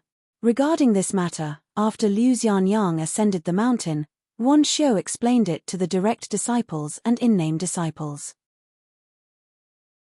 It was just that Liu Xianyang's ranking in the ancestral hall was after the first disciple, Dong Ji Yu, or directly after Xieling Wanxiu didn't say and Liu Xianyang didn't ask. It became an interesting topic for the in-name disciples of the Dragon Spring Sword sect. Everyone in the sect was now familiar with the sect master's temper. As long as one was sincere in practicing the sword, there weren't many taboos. There were also many guesses about Liu Xianyang's cultivation realm. After all, there weren't many sword cultivators who were true Confucian disciples. Wanxiu asked curiously, "Why are you still willing to return here and practice the sword cultivation in the Dragon Spring Sword sect? My father actually can't teach you anything." Liu Xianyang said helplessly, "Chen Pinggan is too good at taking care of others. He's not very good at taking care of himself. I'm too far away, so I'm worried.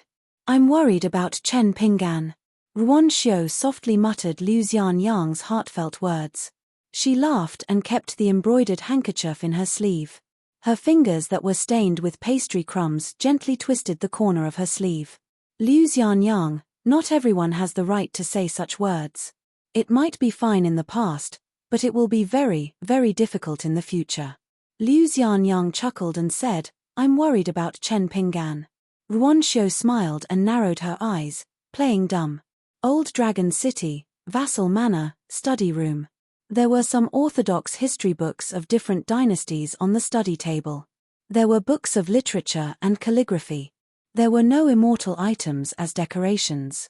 There were 4 screens behind the study table.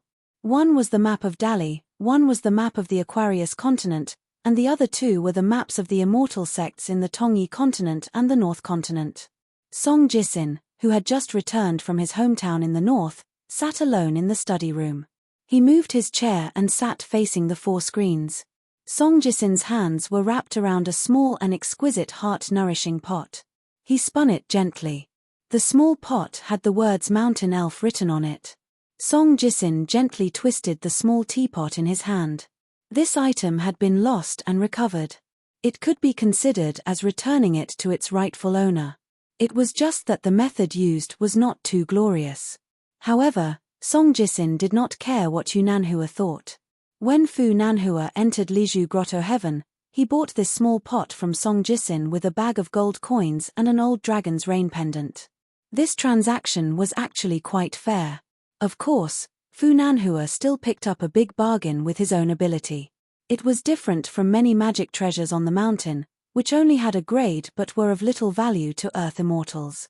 This heart-nourishing lake was a rare magic treasure with a very high grade. It was most suitable for Earth immortals to cultivate their Daoist heart and moisten their Qi palace. Not only that, there was a small cave in the pot, and it was also a small object.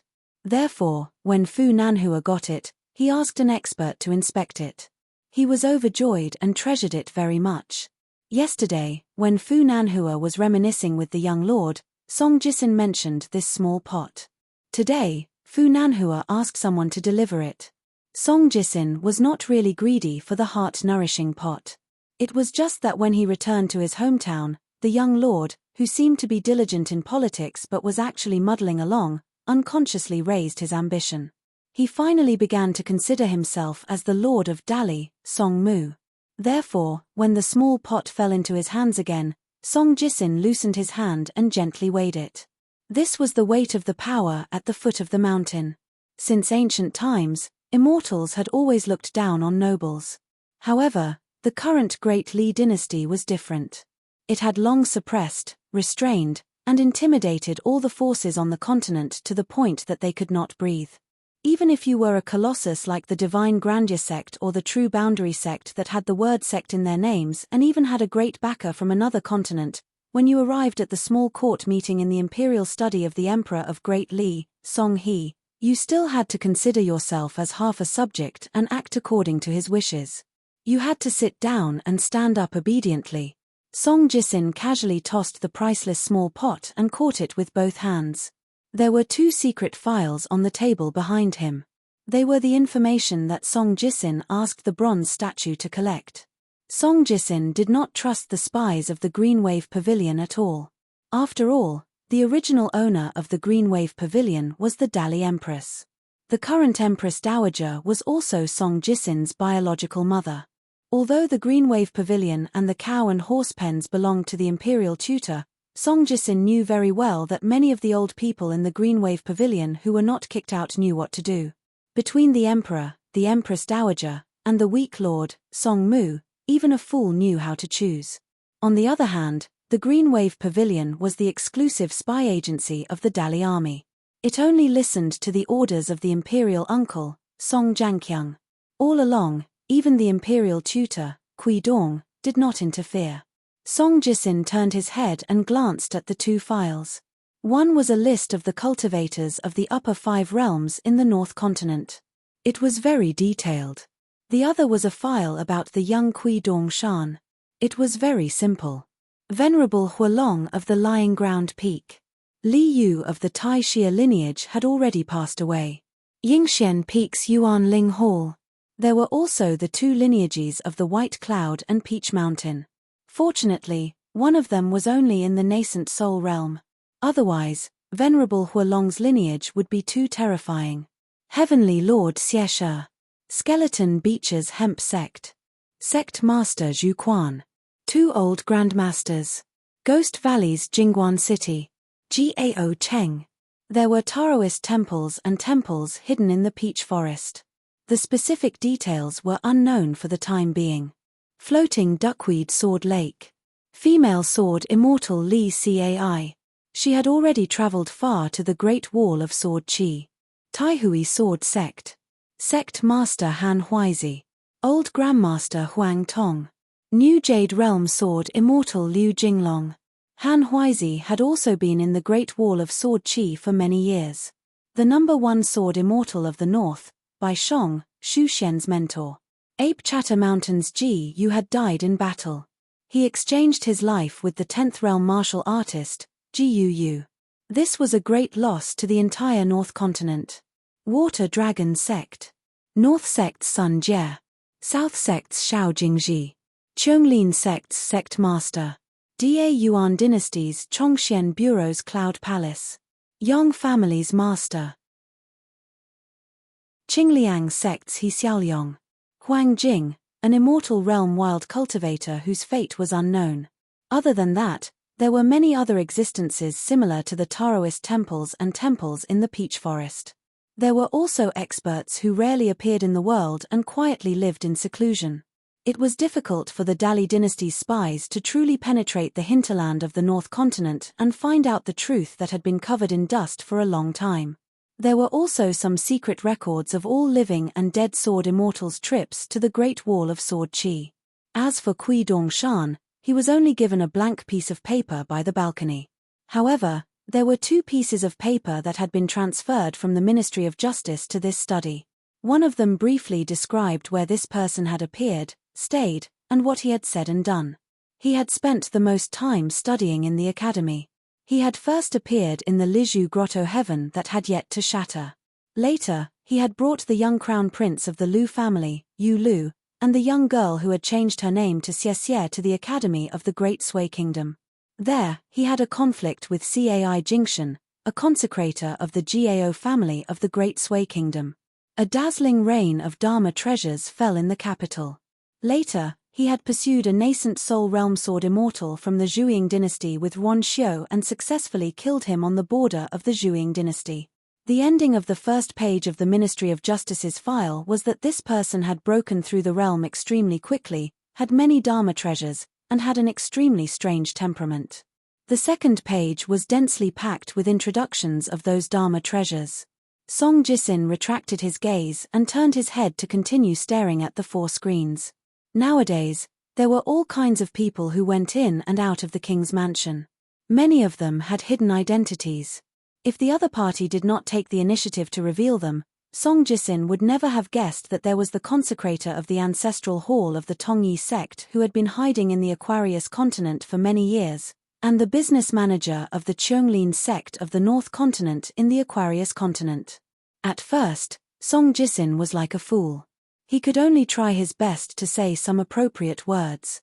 However, after reviewing the situation, Song Jisin suddenly realized that the words that he thought were appropriate were actually the most inappropriate. He reckoned that many otherworldly experts who did not hesitate to reveal their identity would feel that chatting with him, a young king, was simply playing the lute to a cow. This was because Song Jisin had never figured out what he wanted all this time. Change back to Song his original name? Fight with his younger brother for the dragon throne? Song Jisin was not interested.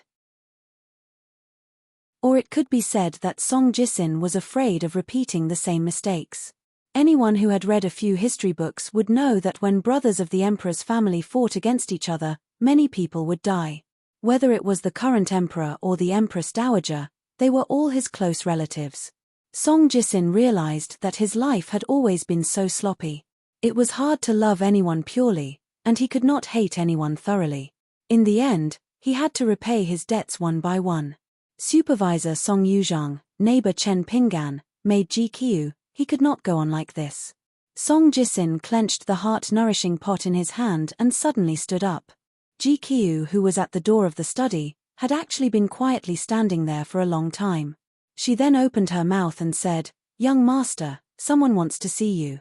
She has been waiting for a long time.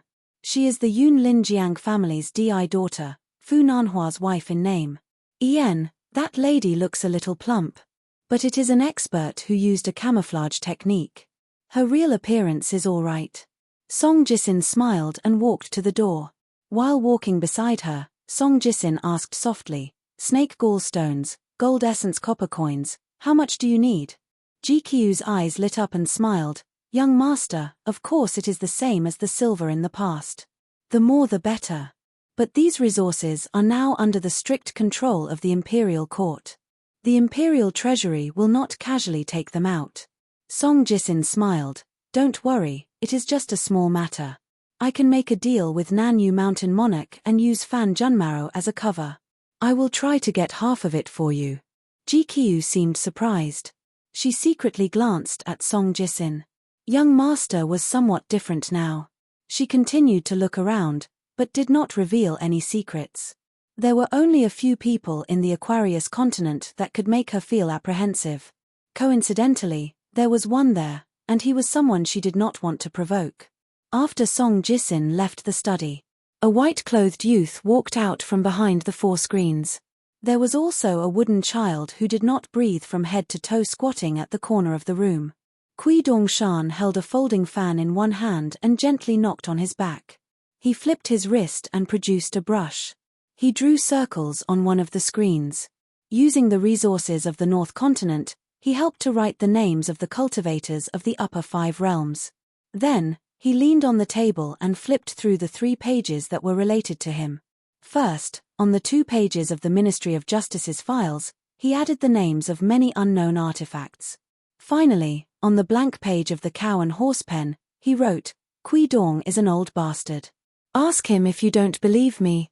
After he finished writing, he was quite satisfied. Kui Dongshan beckoned for brother Gao to come to his side. He bent down and drew on the child's face with the brush. Then, without raising his head, he smiled, "Ma Kushwan, you are used to not following the rules. One day, you will suffer greatly." Ma Kushwan appeared and leaned against the door of the study.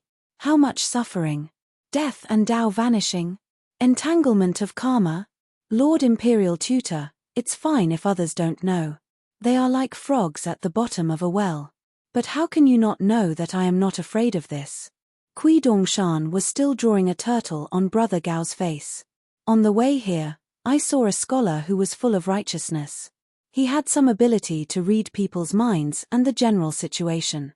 Faced with the swords and spears of a troop of Dali cavalry, he pretended to be generous and was willing to die for his country.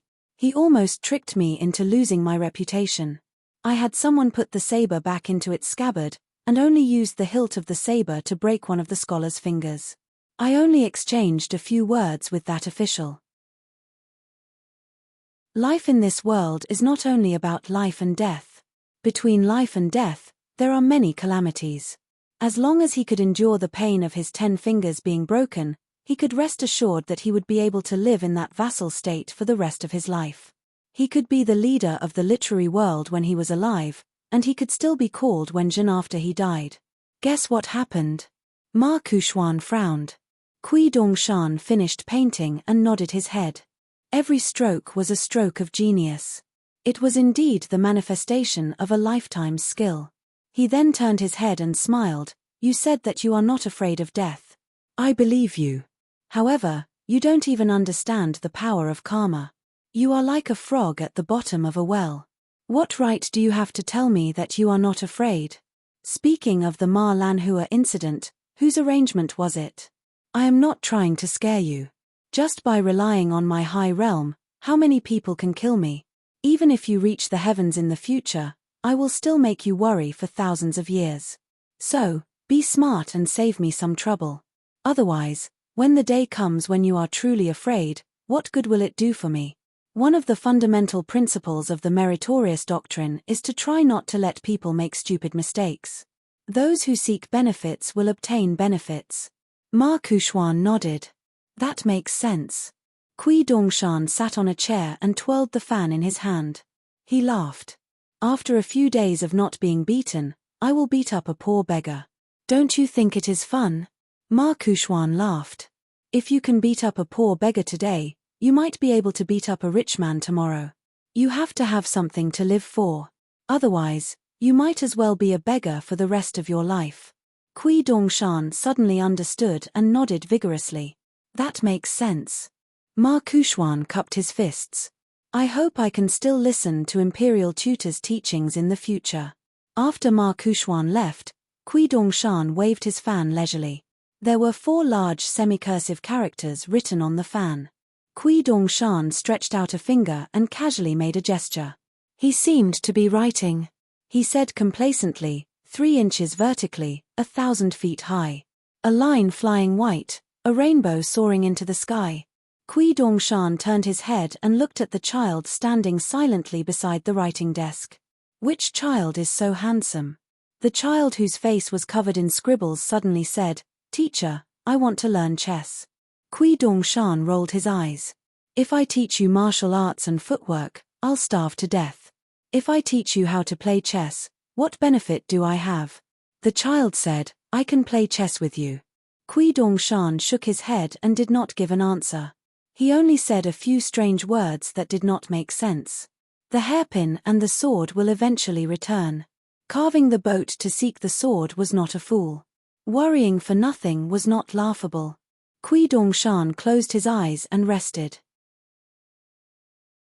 The child began to stare blankly. After an hour, Song Jisin returned to the study alone. Ji Qiu said she wanted to go out for a stroll. Song Jisin saw the white-clothed youth who had taken over the nest. He stopped and then continued walking. He picked a chair and sat down. He smiled. Teacher Kui really is not an outsider. Old Dragon City was not a place where cultivators could enter as if there was no one around. Kui Dongshan opened his eyes and asked, You know who I am? Song Jisin nodded. I have some guesses. Kui Dongshan tapped his shoulder with his fan. Brother Jiao, tell him who I am. I'm afraid he'll guess wrongly. The child said methodically, My teacher is Dongshan. Kui Dongshan closed his fan and suddenly burst into laughter. The whole chair swayed with his laughter. Kui Dongshan suddenly restrained his expression and stood up. Song Jisin could not help but stand up. He was intimidated by Kui Dongshan's aura and invisible force. Kui Dongshan said in a low voice, Now that things have come to this, I won't mess with you.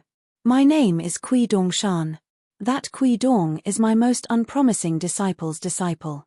Song Jisin bowed and said softly, Imperial Tutor, why are you so mean to yourself?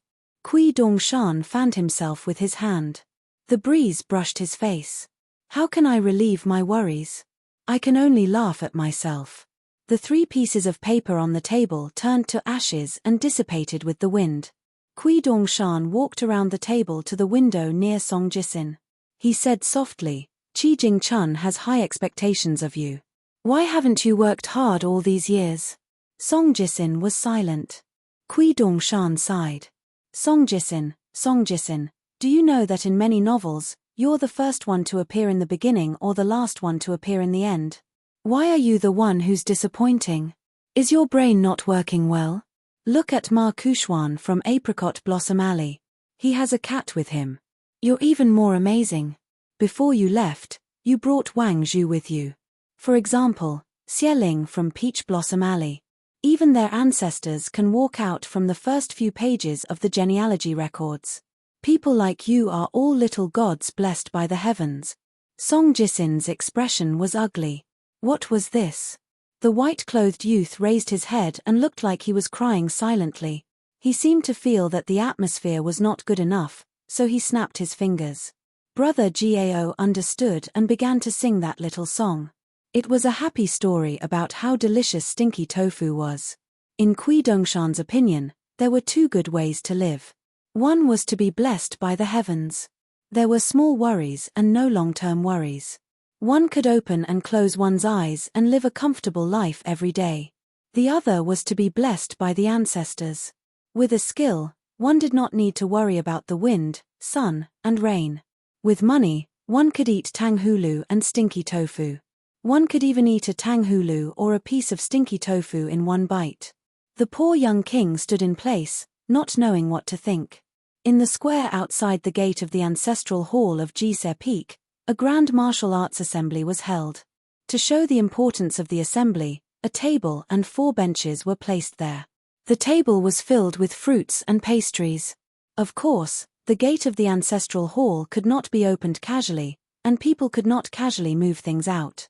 Therefore, the tables and benches were specially moved from Luopa Mountain's ancestral mountain. Everyone present was now the leader of the Donghua Mountain branch under Longquan County's headquarters. The head of the branch, Pei Qian, sat on the main seat with her back facing the gate of the ancestral hall. Her arms were crossed in front of her chest. There was a wooden tablet on the table in front of her. It was the alliance leader's token of Longquan County's headquarters. Sister Bao Ping had handed it to Pei Qian for many years. The right guardian of Luopa Mountain, Zhu Mili, who had just been promoted to deputy head of the branch, and Chen Nuanshu, who was worshipped by the branch, attended this assembly. Worshipped Chen Lingjun was absent, which had already been recorded in the account book by Pei Qian. The girl in a pink dress, who was in charge of all the keys to Luopa Mountain, and the girl in black, who was holding a small golden pole and a green bamboo walking stick, sat side by side on the bench. Li Huai, the head of one of the academies under the branch, and Liu Guan and Ma Lian, students of Cliff Academy, sat on the bench. Liu Guan, Ma Lian, and Li Huai were not only classmates in the Great Sui Kingdom's Cliff Academy, they were also good friends from the same academy.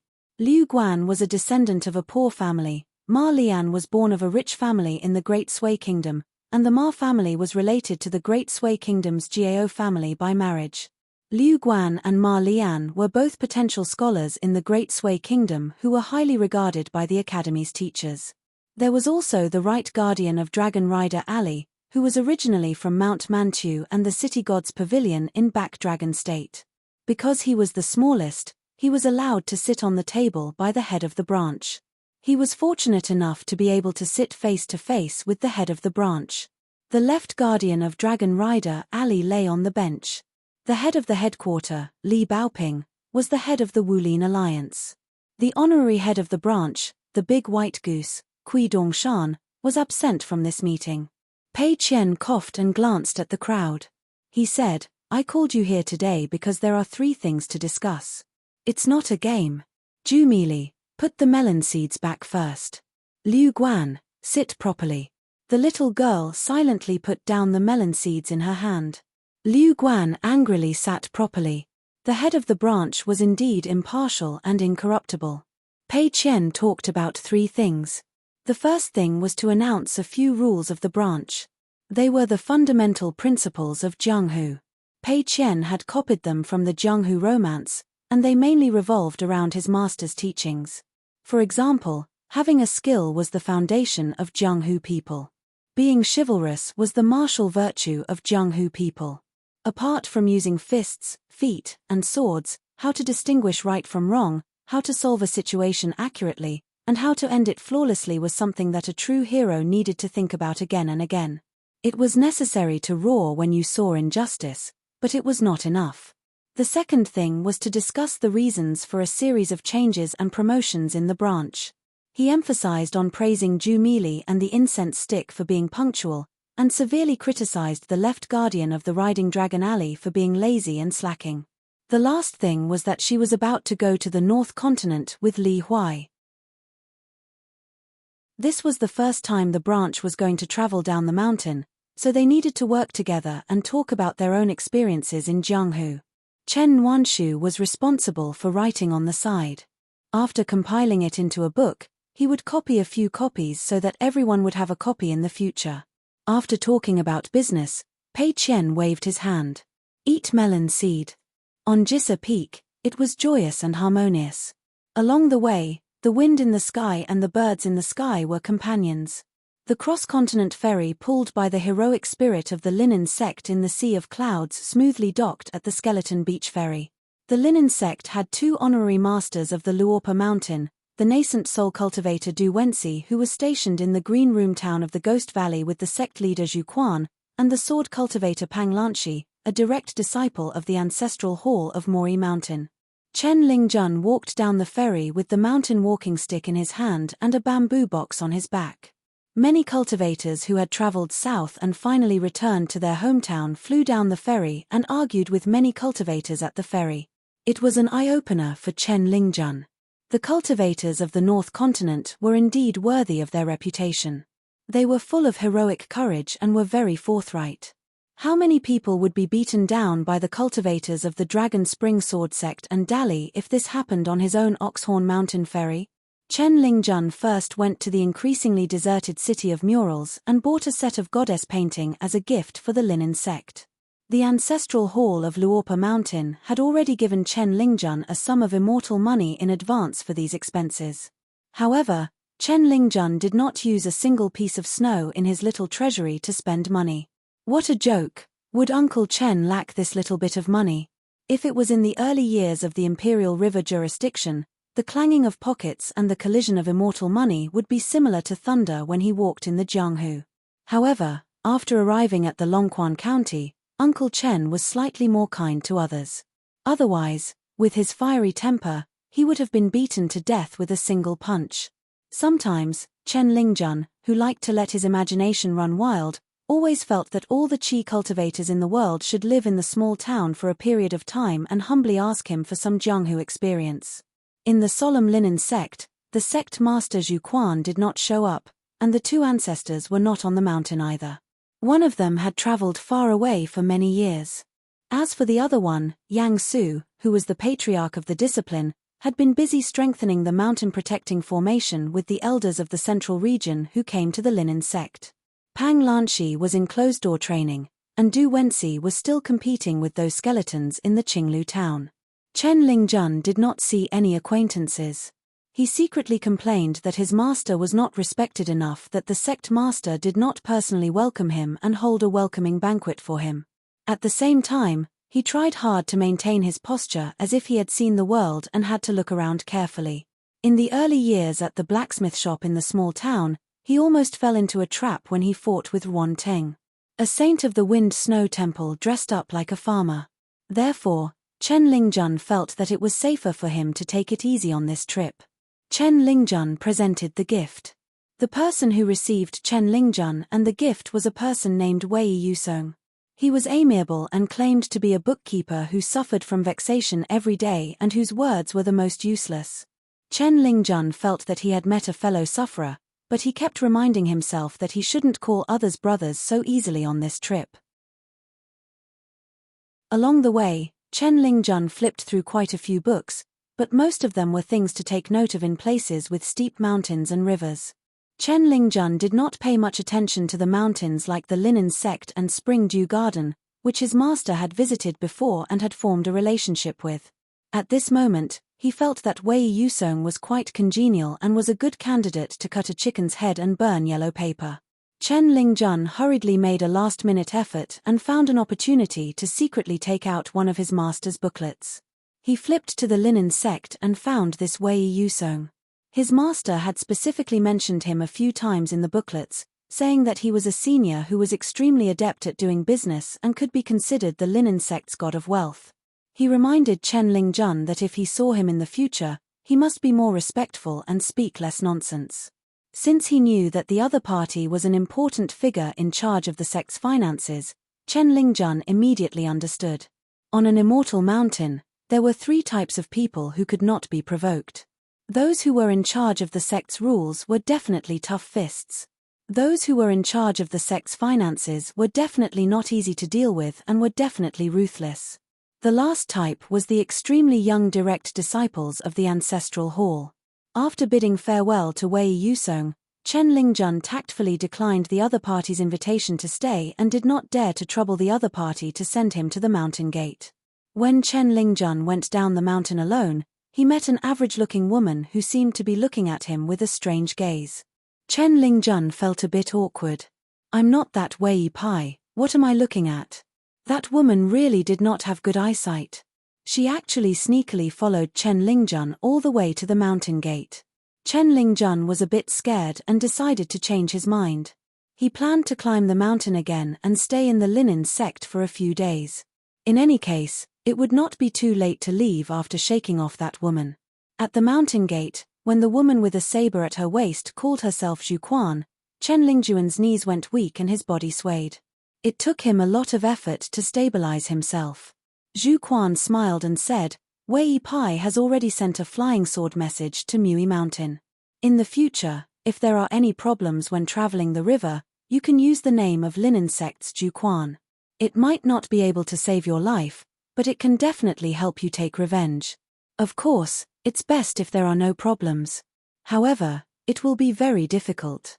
Traveling the Jianghu in our North Continent without a bunch of trouble, what kind of experience is that?" Chen Lingjun trembled with fear as he thanked her. Zhu Quan waved her hand and Chen Lingjun said goodbye. Zhu Quan suddenly asked, "When will Chen Pinggan return from the Great Wall of Sword Qi?" Chen Lingjun shook his head and said, "I'm not too sure. Every time my master goes out to travel, there's no telling when he'll return home." Zhu Quan looked at Chen Lingjun's bamboo chest and mountain traveling staff and laughed. "Do all of you from Luopa Mountain travel the Jianghu like this?" Chen Lingjun nodded vigorously. Zhu Quan suddenly sighed and said, "I'm a little envious of that guy's freedom." Chen Lingjun could not understand the strange words of these peak figures hidden in the clouds, but he could at least hear that this female sect leader, whose name shook the entire continent, had a good impression of his master. Otherwise, there was no need for her to make a special trip back to Mui Mountain from Ghost Valley. The immortals of the ordinary mountains were most particular about being on equal footing. They treated people well and had complicated rules. In fact, Chen Lingjun was very satisfied that Wei Yusong had come to see him. A sect leader of the 5 realms, who dared to challenge Jiao Cheng of Ghost Valley for so many years, such a woman was really a hero. She actually showed up in person, so after Chen Lingjun left Mui Mountain, he felt a little lightheaded. According to the established route, Chen Lingjun took a Spring Dew Garden ferry to the eastern estuary of Gbu. The ferry manager was the Jindan stage cultivator Song Lanxiao, who now had a seat in the Spring Dew Garden Ancestral Hall. After Chen Lingjun's visit, Song Lanxiao was a little too polite. He directly arranged for Chen Lingjun to stay in the heavenly guest room and personally chatted with Chen Lingjun for half a day. In his words, besides the sincere warmth, he was respectful and humble towards Chen Pinggan and Luopa Mountain, which made Chen Lingjun feel even more uncomfortable. Currently, Luopa Mountain, Cloud Padding Mountain, Hemp Sect, and Spring Dew Garden had formed an alliance. Among them, Hemp Sect's Wei Yusong and Spring Dew Garden's Tang Shi were in charge of specific matters. Song Lanxiao and Tang Shi were allies. The reason why he could become a member of the Spring Dew Garden Ancestral Hall was all thanks to the young sword immortal Chen. Moreover, Chen Pinggan and Song Lanxiao's teacher hit it off. Song Lanxiao had almost never seen his own teacher. The further Chen Lingjun went from home, the more homesick he became. Everyone missed his home. Even the blind old Taoist who cultivated at Yellow Lake Mountain would often think of his home. Before they parted on the ferry, Wei Pai had said something. He said that it was not too difficult for cultivators to kill people with their skills and oppress others with their power. The difficult part was winning the hearts of others. For the first time, Chen Lingjun carefully read the contents of the booklet that he had missed before. Then, he went to the observation deck and leaned on the railing in a daze. The bright moon hung high in the sky. The semicircle was hidden in the sea of clouds. It was both far and close. It was as if the ferry could crash into it if it slightly changed its route. It was as simple as a tourist passing through an arch. Whether or not the old master was in Luopo Mountain made a difference. Chen Lingjun had long understood this point. However, if he did not leave Luopo Mountain and make this trip, it would be difficult to understand why it was different and why it was different. When he was with the old master day and night, the old master's realm and identity seemed to be easily ignored. When Chen Lingjun walked on the mountains and waterways that the old master had walked, he realized that the young man from Mud Bottle Alley who he had followed reluctantly back then seemed to have become very powerful. Chen Lingjun collected his thoughts, packed his luggage, and went to greet Song Lanqiao. Then, he left the ferry midway and went to Escort City, heading straight for the Fire God Temple. Under the secret planning of the Lake Lord of the Dragon Palace of Kangyun Lake, the Fire God Temple that had once been reduced to ruins was rebuilt. The local government spent a lot of money to reconstruct a colorful statue. Chen Lingjun chose a late night and respectfully knocked on the door to visit. When he saw the man who did not seem to have a high realm, Chen Lingjun took out a lot of immortal wine. The man who had revealed his true body was very happy. However, the man did not ask anything about Chen Ping'an's current situation. Chen Lingjun felt that this old brother was very much to his liking. Just like him, he had the most Jianghu aura. Therefore, both parties drank without any persuasion. Not only did the old master write about it in books and booklets, but he also specially reminded Chen Lingjun verbally that this local god was his, Chen Ping'an's, friend and owed him a drink. At the Dragon Palace of Kangyun Lake, after receiving the report from the Fire God Temple, the Lord of the Lake, Yin Hu, immediately rushed over in the middle of the night. He did not bring any trusted subordinates with him. For a Lord of the Lake who had the entire Escort City under his jurisdiction, the distance of 800 miles was just a walk in his own courtyard. Marquis of the Lake was taken aback by the sight of the little boy in green robes, whose face was flushed red and whose limbs were swaying wildly. Why would Sword Immortal Chen have such a friend? It was just a drink, but he drank to his heart's content. However, the man from the Fire God Temple only treated him politely after Yin Hu's arrival. He was not friendly, but he drank to his heart's content with Chen Lingjun. In the morning, Chen Lingjun left the Fire God Temple and went to the Golden Crow Palace to visit the sword cultivator at the Golden Core Bottleneck, Liu Jiqing. He was also treated as a guest and respectfully sent to the mountain peak where Liu Jiqing was cultivating in seclusion. Chen Lingjun met Liu Jiqing. The handsome young man had the looks of an immortal. He wore a golden hairpin and a snow-white robe. It made people feel as if all the famous mountains and rivers in the world were waiting for this kind of cultivator to come. Liu Jiqing smiled and asked if Chen Lingjun wanted to drink tea. Chen Lingjun said no, and Liu Jiqing did not force him. In fact, both parties had nothing to talk about. Liu Jiqing was not the kind of cultivator who was good at socializing. Both parties were just being polite. When Chen Lingjun had nothing to say, Liu Jiqing did not ask him to stay. Chen Lingjun stood up and bid farewell. Liu Jiqing wanted to send him to the foot of the mountain. Chen Lingjun knew that he was cultivating in seclusion and hurriedly rejected him. He flew down the mountain and left the Golden Crow Palace.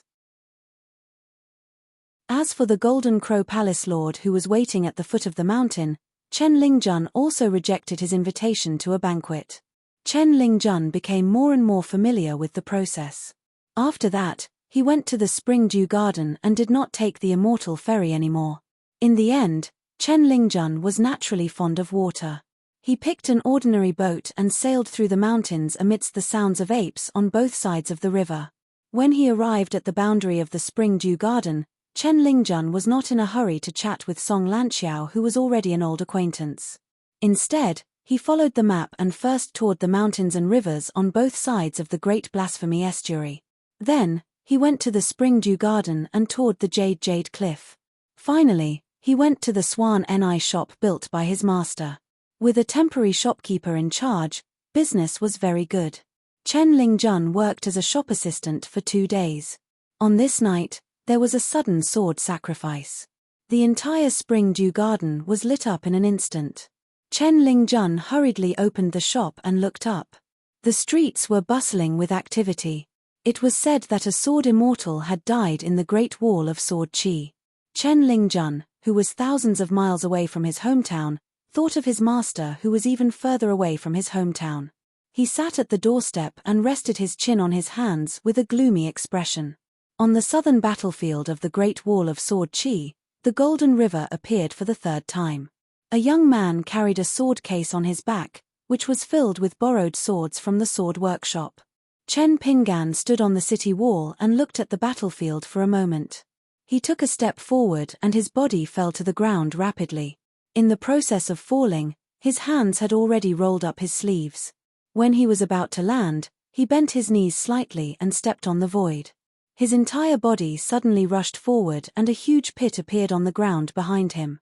Deep in the ground, muffled thunder rumbled. He did not ride the sword, but the wind. Like an arrow, he instantly moved more than 1,000 feet away from the city wall. His hands pressed on the heads of 2 demon cultivators and with a gentle push, the 2 corpses with smashed heads were thrown out. When Chen Pinggan landed on the ground, all the sword cultivators around the battlefield subconsciously distanced themselves from this place and automatically made way for the young hidden official who had left the city for the 3rd time to fight. Now, the Great Wall of Sword Chi no longer had any resentment. This was because the young hidden official was a sword cultivator and could kill more people. A demon cultivator from the military school was wearing heavy armor and wielded a halberd. He stabbed straight at him. The young hidden official moved forward in a straight line and casually smashed the halberd with his head. He punched his opponent and scattered his body. When he stomped heavily on the ground, he released his fist well before he even raised his fist. With Chen Pinggan as the center, the fist well within 100 feet of the battlefield poured out without restraint. Not only that, a second, larger fist aura appeared in the distance again. It surged endlessly. Layer after layer of fist aura, layer after layer of divine will. They were like layers of lunar halos. The martial artist in the middle was like the sun in the sky. 660. Chen Pinggan made his way south by himself. Wherever he went, spells and spirit tools would rain down on him, causing a torrential downpour. Then, Chen Pinggan finally ran into a tough nut to crack. It was a short and stout man wearing a bright red chainmail. He wore a phoenix feather purple gold crown, with 2 extremely long feathers of a long-tailed pheasant. He looked like one of those fancy costumes on the stage in the marketplace. Anyone who dared to strut around on the battlefield of the Great Wall of Sword Chi was not only unafraid of death, but also qualified to be unafraid of death. This demon clan cultivator moved extremely quickly, as if he was using a length contraction talisman. In the blink of an eye, he had arrived beside Chen Pinggan from several miles away. His fist directly broke through the thick fist intent around Chen Pinggan's body and smashed into Chen Pinggan's temple, sending Chen Pinggan flying hundreds of feet away. Chen Pinggan hit the ground with his palm and spun. He stood up and the man followed him like a shadow. He exchanged a punch with Chen Pinggan. Both of them slid back almost at the same time, plowing a knee-deep ditch on the ground. The man shook his right wrist and pulled a feather with 2 fingers on his left hand. He spoke in the dialect of the Great Wall of Sword Chi. "You are the new hidden official? You are a martial artist in the far travel state? Your punches are not light. No wonder you could lose to Cao Ci 3 times and win against Yu Zhuanfu 3 times. He raised his right hand and signaled the demon army to retreat and leave the battlefield to him and the young hidden official of the Great Wall of Sword Chi. Chen Pinggan stretched out his thumb and wiped away the blood at the corner of his mouth. He then rubbed his temples with his palm. The strength was not small. His opponent should be at the peak of the mountain, the martial arts realm of the demon race. Relying on the advantage of the innate toughness of his body, he was not as weak as paper. He was just a 9th realm martial artist with martial arts fate. He should not be courting death like this. Be it his clothes or his punches, his opponent was too indifferent. Chen Pinggan soon understood. It was rare for him to talk to the enemy on the battlefield. You are the strongest 8th realm martial artist in the desolate world. You want to find a chance to break through and obtain martial arts fate?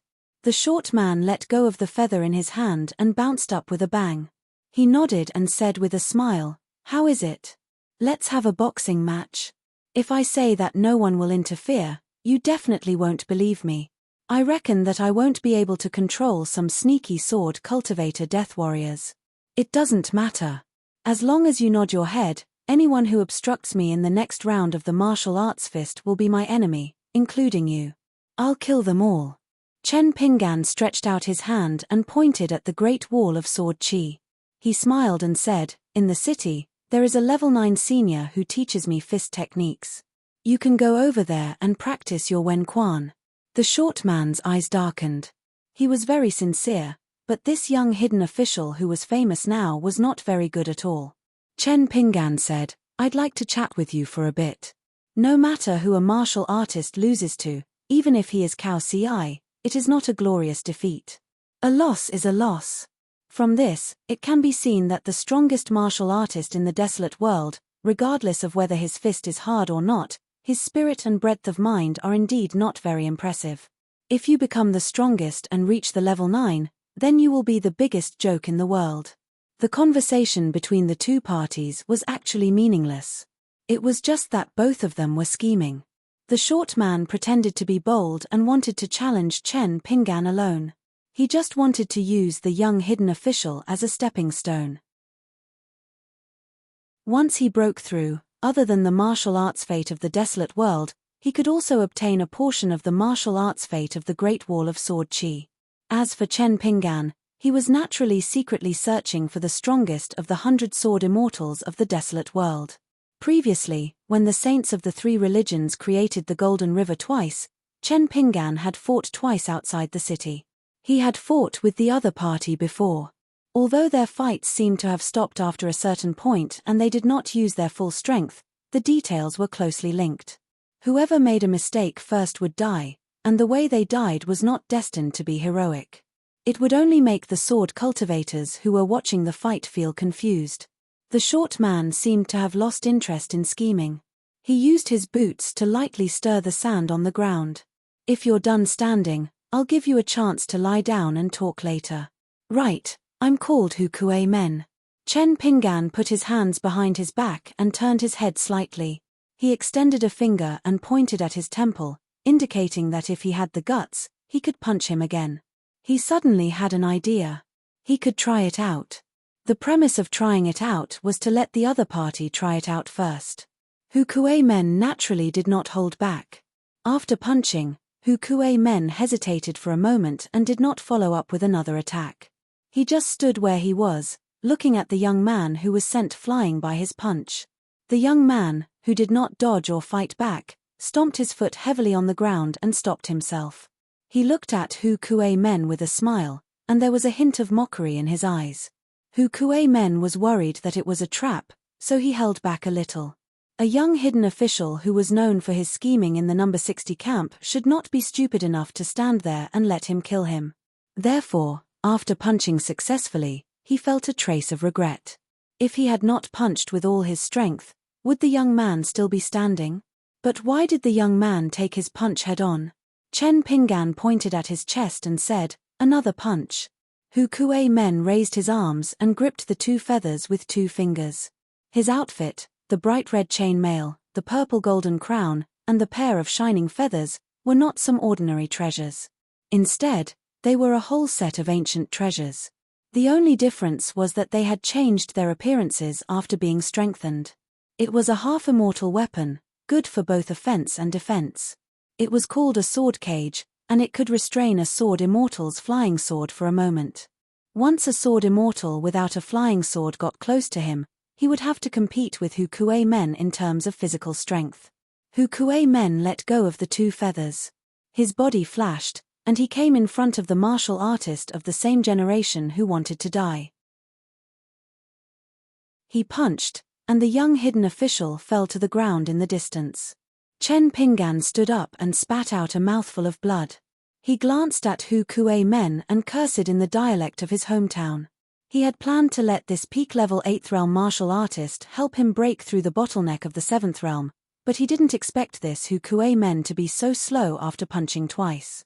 This made Chen Pinggan, who was used to the power of Li Er's fists in the Lion Peak of the North Continent, feel like he had been scratched in the face twice for nothing. There was a fair saying in the Great Wall of Sword aura nowadays.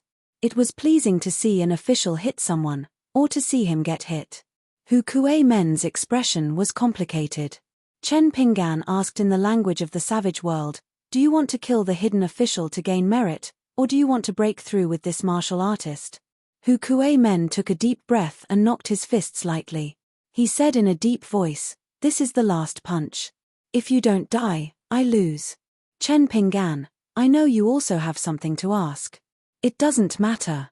Let's see whose fist technique is better. For this punch, you only need to fight back. Chen Pinggan frowned. Vaguely, Hu Kuei-men's magnificent fist intent condensed into a vague image around him, like a small world guarded by a saint. In the early years at Bookslip Lake, when he traveled with Zhongyi of Green Gorge Island, Chen Pinggan found that he could vaguely see some signs. Chen Pinggan shook his sleeves, rolled them up, and gently spread them out. In an instant. On the battlefield where the young hidden official and Hu Kuei-men were, dust flew up, covering the sky and the sun. The wind and sand were mixed with fine fist intent that shot out in all directions, like thousands of tiny flying swords. After a moment, the earth trembled, and the wind and sand scattered. Hu Kuei-men covered his neck with one hand, blood oozing out from between his fingers. He clenched his fist and looked around.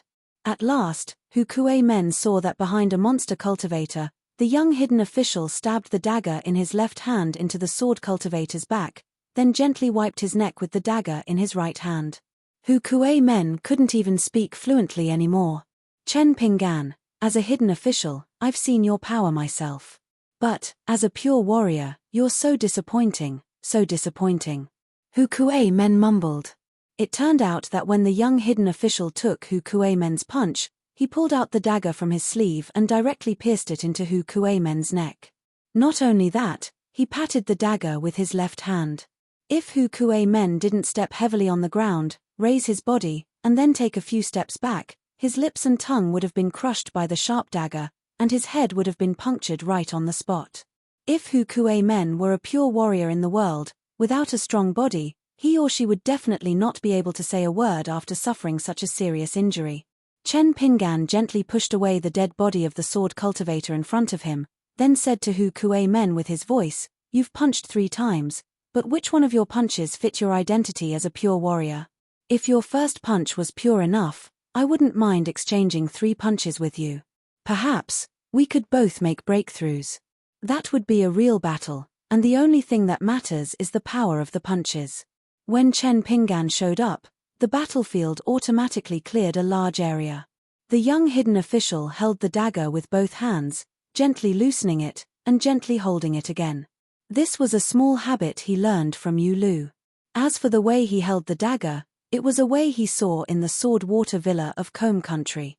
In fact, in the martial world below the mountain, assassins and swordsmen also did this. However, in Chen Pinggan's eyes, it wasn't meaningful enough. Hu Kuei-men only knew about the young hidden official, and he didn't know about Chen Pinggan's fighting habits. When he started to hesitate, he must have been chasing after a backup plan. Otherwise, all the words would only be spoken after the outcome of the battle. Hu Kuei-men didn't retreat just like that. His fist intent didn't decrease, but increased instead. Very good. Chen Pinggan put away the pair of daggers he got from the Deer Mountain assassin in the North Continent, and stood still. Hu Kuei-men used some kind of secret technique, and the blood around his neck stopped flowing. His arms hung down, and he didn't move at all. This was the state of mind that a true martial artist should have. After that, wherever the 2 figures went, they would inevitably bring disaster to a large number of bystanders. The 2 pure martial artists who were at the bottleneck of martial arts were like 2 flying swords of sword immortals, wantonly cutting the battlefield, and the ground was full of broken limbs and bones. Hu Kuei-men's punches became more and more light, but the fist intent became heavier and heavier. Every punch had the embryonic form of a martial artist of the ninth realm. This was a great opportunity to break through. For some reason, the young hidden official was already recognized as a sword cultivator, but he didn't take out his flying sword. He didn't even use any of the long swords in the sword case on his back. Far away from the battlefield, a middle-aged man who was the same as the young hidden official seemed to be surrounded by the demon army, rushing towards the Great Wall of Sword Chi. He had been paying attention to the battle between Chen Pinggan and Hu Kuei-men, and he had roughly seen some clues. He was hesitating whether to disrupt Chen Pinggan's plan. However, when his gaze swept across a few directions, and the distance between them wasn't close, he gave up on making a move after some consideration. He didn't want to compete with the geniuses of the Jioshan tent. Hu Kuei-men's body was badly mutilated. He was a peak martial artist of the 8th realm, and he had a lot of treasures on him. He was clearly a martial artist of a lower realm than a martial artist of the 8th realm, but he was reduced to such a miserable state after a single punch. It was unbelievable. Hu Kuei-men, whose face was covered in blood, suddenly stood still. He lowered his head and chuckled, feeling very satisfied. He raised his head and stared at the young man who had also suddenly retracted his fist. Hu Kuei's gate seemed to be saying, "When I reach the 9th level and have the fortune of martial arts, I will come and break this unreasonable bottleneck of the golden body stage. By then, it will be my Hu Kuei's gate's turn to be unreasonable. No matter how messy your plan is, how can it succeed? Will you be able to leave this battlefield alive? If you have the ability, Chen Pinggan, break through as well." Hu Kuei-men's cultivation level was clearly higher, but he was at a disadvantage. The crux of the problem wasn't that Hu Kuei-men's physique wasn't enough, nor was it that his fist was too light. The crux of the problem was that Chen Pinggan seemed to be able to predict the path of the fist. At this moment, Hu Kuei-men saw that Chen Pinggan didn't seem to be faking it, as if he was facing a great enemy. He only felt great. In his entire life, he had practiced the fist technique and broken through every single time, and he had never felt so happy before. That Chen Pinggan helped me break through today, and I'll leave his corpse intact later. The premise is that the young man's physique can withstand several punches from me after I reach the 9th realm. Streaks of martial arts luck from the wastelands broke through the air and descended upon the battlefield, crazily surging towards Hu Kuei-men. Chen Pinggan smiled knowingly. It's finally here. Hu Kuei-men's punches were too light. They couldn't break through his bottleneck. At most, they could only help him break through a few key areas. Their bones and muscles were just icing on the cake. Because they were worried that it would affect the following battles, many of the 9th realm punches went straight for the vital regions. Once they landed on his body, Chen Pinggan wasn't afraid of being injured. He was only afraid that the fist intent would overturn the small world in his body. Therefore, Chen Pinggan couldn't withstand all of them. He had to disperse most of them. Hu Kuei-men's punches were great, but Chen Pinggan didn't feel great at all when facing them. It didn't matter. Chen Pinggan had experience in beating back martial arts luck. In the old Dragon City, he had done it more than once. Moreover, Chen Pinggan had withstood the heavenly tribulation twice. He had done it in the North Continent's follower city and in the Great Wall of Sword Chi against Ren Zhun. Chen Pinggan tapped the ground with the tip of his foot and rose straight into the sky. He didn't punch out. He just kept climbing, as if he wouldn't stop until he reached the highest point in the sky. Although he didn't punch out, he used the fist intent of the Great Cloud Swamp style to welcome the white streaks of martial arts luck from the desolate world. The middle-aged man stopped and looked up. He mumbled to himself, "You can even snatch martial arts luck? Can you do business like this?"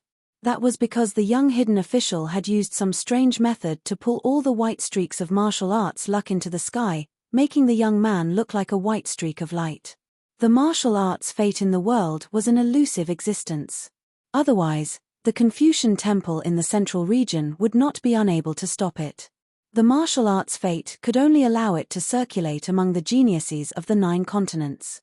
In the desolate world, even the moon-supporting mountain couldn't stop it. The one in the most awkward position was naturally Hu Kuei-men, who had arrived but didn't get close to the martial arts luck. Hu Kuei-men bent his knees slightly and also rose into the sky. He chased after Chen Pinggan, who was already as small as a mustard seed, and hoped to get close to the martial arts luck as much as possible. The middle-aged man who considered himself a swordsman still didn't attack Chen Pinggan with his sword. It wasn't that he cared about rules or morals. In the battlefield, he was the same as Chen Pinggan. Every time he attacked, and every time he exchanged injuries with his opponent, it was like he was making a bargain. This young swordsman, who had defeated Li Jun, Zhu Gong, and all the other geniuses in the 100 Sword Immortals record, somehow felt a trace of the true meaning of the Great Tao. If he attacked now, even if he could succeed, it wouldn't be worth it for his Great Tao. This was because in this world, he would attract the invisible pressure of the martial arts luck in the world. If he was a pure martial artist, it would be a good thing to train his martial arts. Unfortunately, he was a swordsman after all. No. Chen Pinggan's fist intent and motive were all fake. He suddenly reached out his right hand and directly controlled a long sword from a demon swordsman not far away. He shook it slightly, and dozens of sword fragments shattered into pieces. At the same time, he flipped his left wrist and forcibly blasted a few meridians in his palm with his own sword energy. After blood seeped out, he smeared it on the sword fragments. The young swordsman, who had used one of his trump cards, waved his sleeve and sent the fragments into the sky, straight to Hu Kuei-men. Almost at the same time, Hu Kuei-men's vision blurred. The figure more than 300 meters away from him first used a distance contraction talisman, and then used Song Zhan and Ku Lei's refined flying swords as a guide. Holding the saber with both hands, he stabbed Hu Kuei-men's cheeks with one saber, which went across his entire face, and the other into his heart. After the successful attack, he used the distance contraction talisman and disappeared instantly. In the next moment, the sword fragments hovered around Hu Kuei-men like a pocket-sized sword formation, protecting this demon swordsman who might be at the 8th or 9th level for the time being. If they hadn't arrived in time, Chen Pinggan could have directly cut off half of Hu Kuei-men's head. Hu Kuei-men gritted his teeth. After taking 2 slashes, his ascending figure paused slightly, and then he continued to fly into the sky. The martial arts fate was then dragged to a higher place by the young hidden official. After making sure that Hu Kuei-men's life was not in danger, the sword fragments flashed and returned to the middle-aged man. The 2 pure martial artists broke through 2 vast clouds one after another. The first layer was only slightly higher than the top of the Great Wall of Sword Qi, and the cloud above it was far higher than the top of the wall. Suddenly, they rose above the cloud and hovered. Chen Pinggan frowned again, but this time, he wasn't acting with Hu Kuei-men. Instead, he really felt that something was amiss. The martial arts fate in the higher place was absolutely real. Although Hu Kuei-men didn't know why the young hidden official stopped, after breaking through the cloud, he still approached the dragon-like martial arts fate with the help of the wind-controlling realm. Chen Pinggan thought for a while, and actually abandoned all his previous plans. He fell into the cloud and returned to the ground. Hu Kuei-men would generously accept the martial arts fate that should have belonged to him. Above the cloud, the sun shone brightly, and Hu Kuei-men was like a god. In an instant, Hu Kuei-men's eyes turned pitch black. After struggling for a while, he actually started to follow Chen Pinggan, and at the same time, he guided the martial arts fate to the ground. The martial arts fate crashed into Hu Kuei-men's body, and Hu Kuei-men, who had reached the 9th level, rushed towards Chen Pinggan. Chen Pinggan changed his path of retreat 3 times, but he still couldn't dodge in time. On the ground, a shockingly huge pit was created, as if a Sword Immortal's natal flying sword had exploded. The 9th level martial artist Hu Kuei-men and his martial arts fate were all shattered. In Jioshan's tent, the 5 potential Sword Immortals of the savage world no longer hid their tracks. They all appeared at the edge of the huge pit, each occupying an area. Zhu Gong, Li Jun, Yu Sai, Liu Bai, and Enai Tan. The middle-aged man sighed, concealed himself, and left. A powerful spirit beast had activated its spirit power and possessed Hu Kuei Gate, who was about to break into the next level. Hu Kuei Gate directly sacrificed a sure level 9 warrior in exchange for seriously injuring the young secluded official Chen Pinggan. Zhu Gong said, "Be careful, it's a trap." A smiling voice sounded in everyone's hearts at the same time. How is that possible?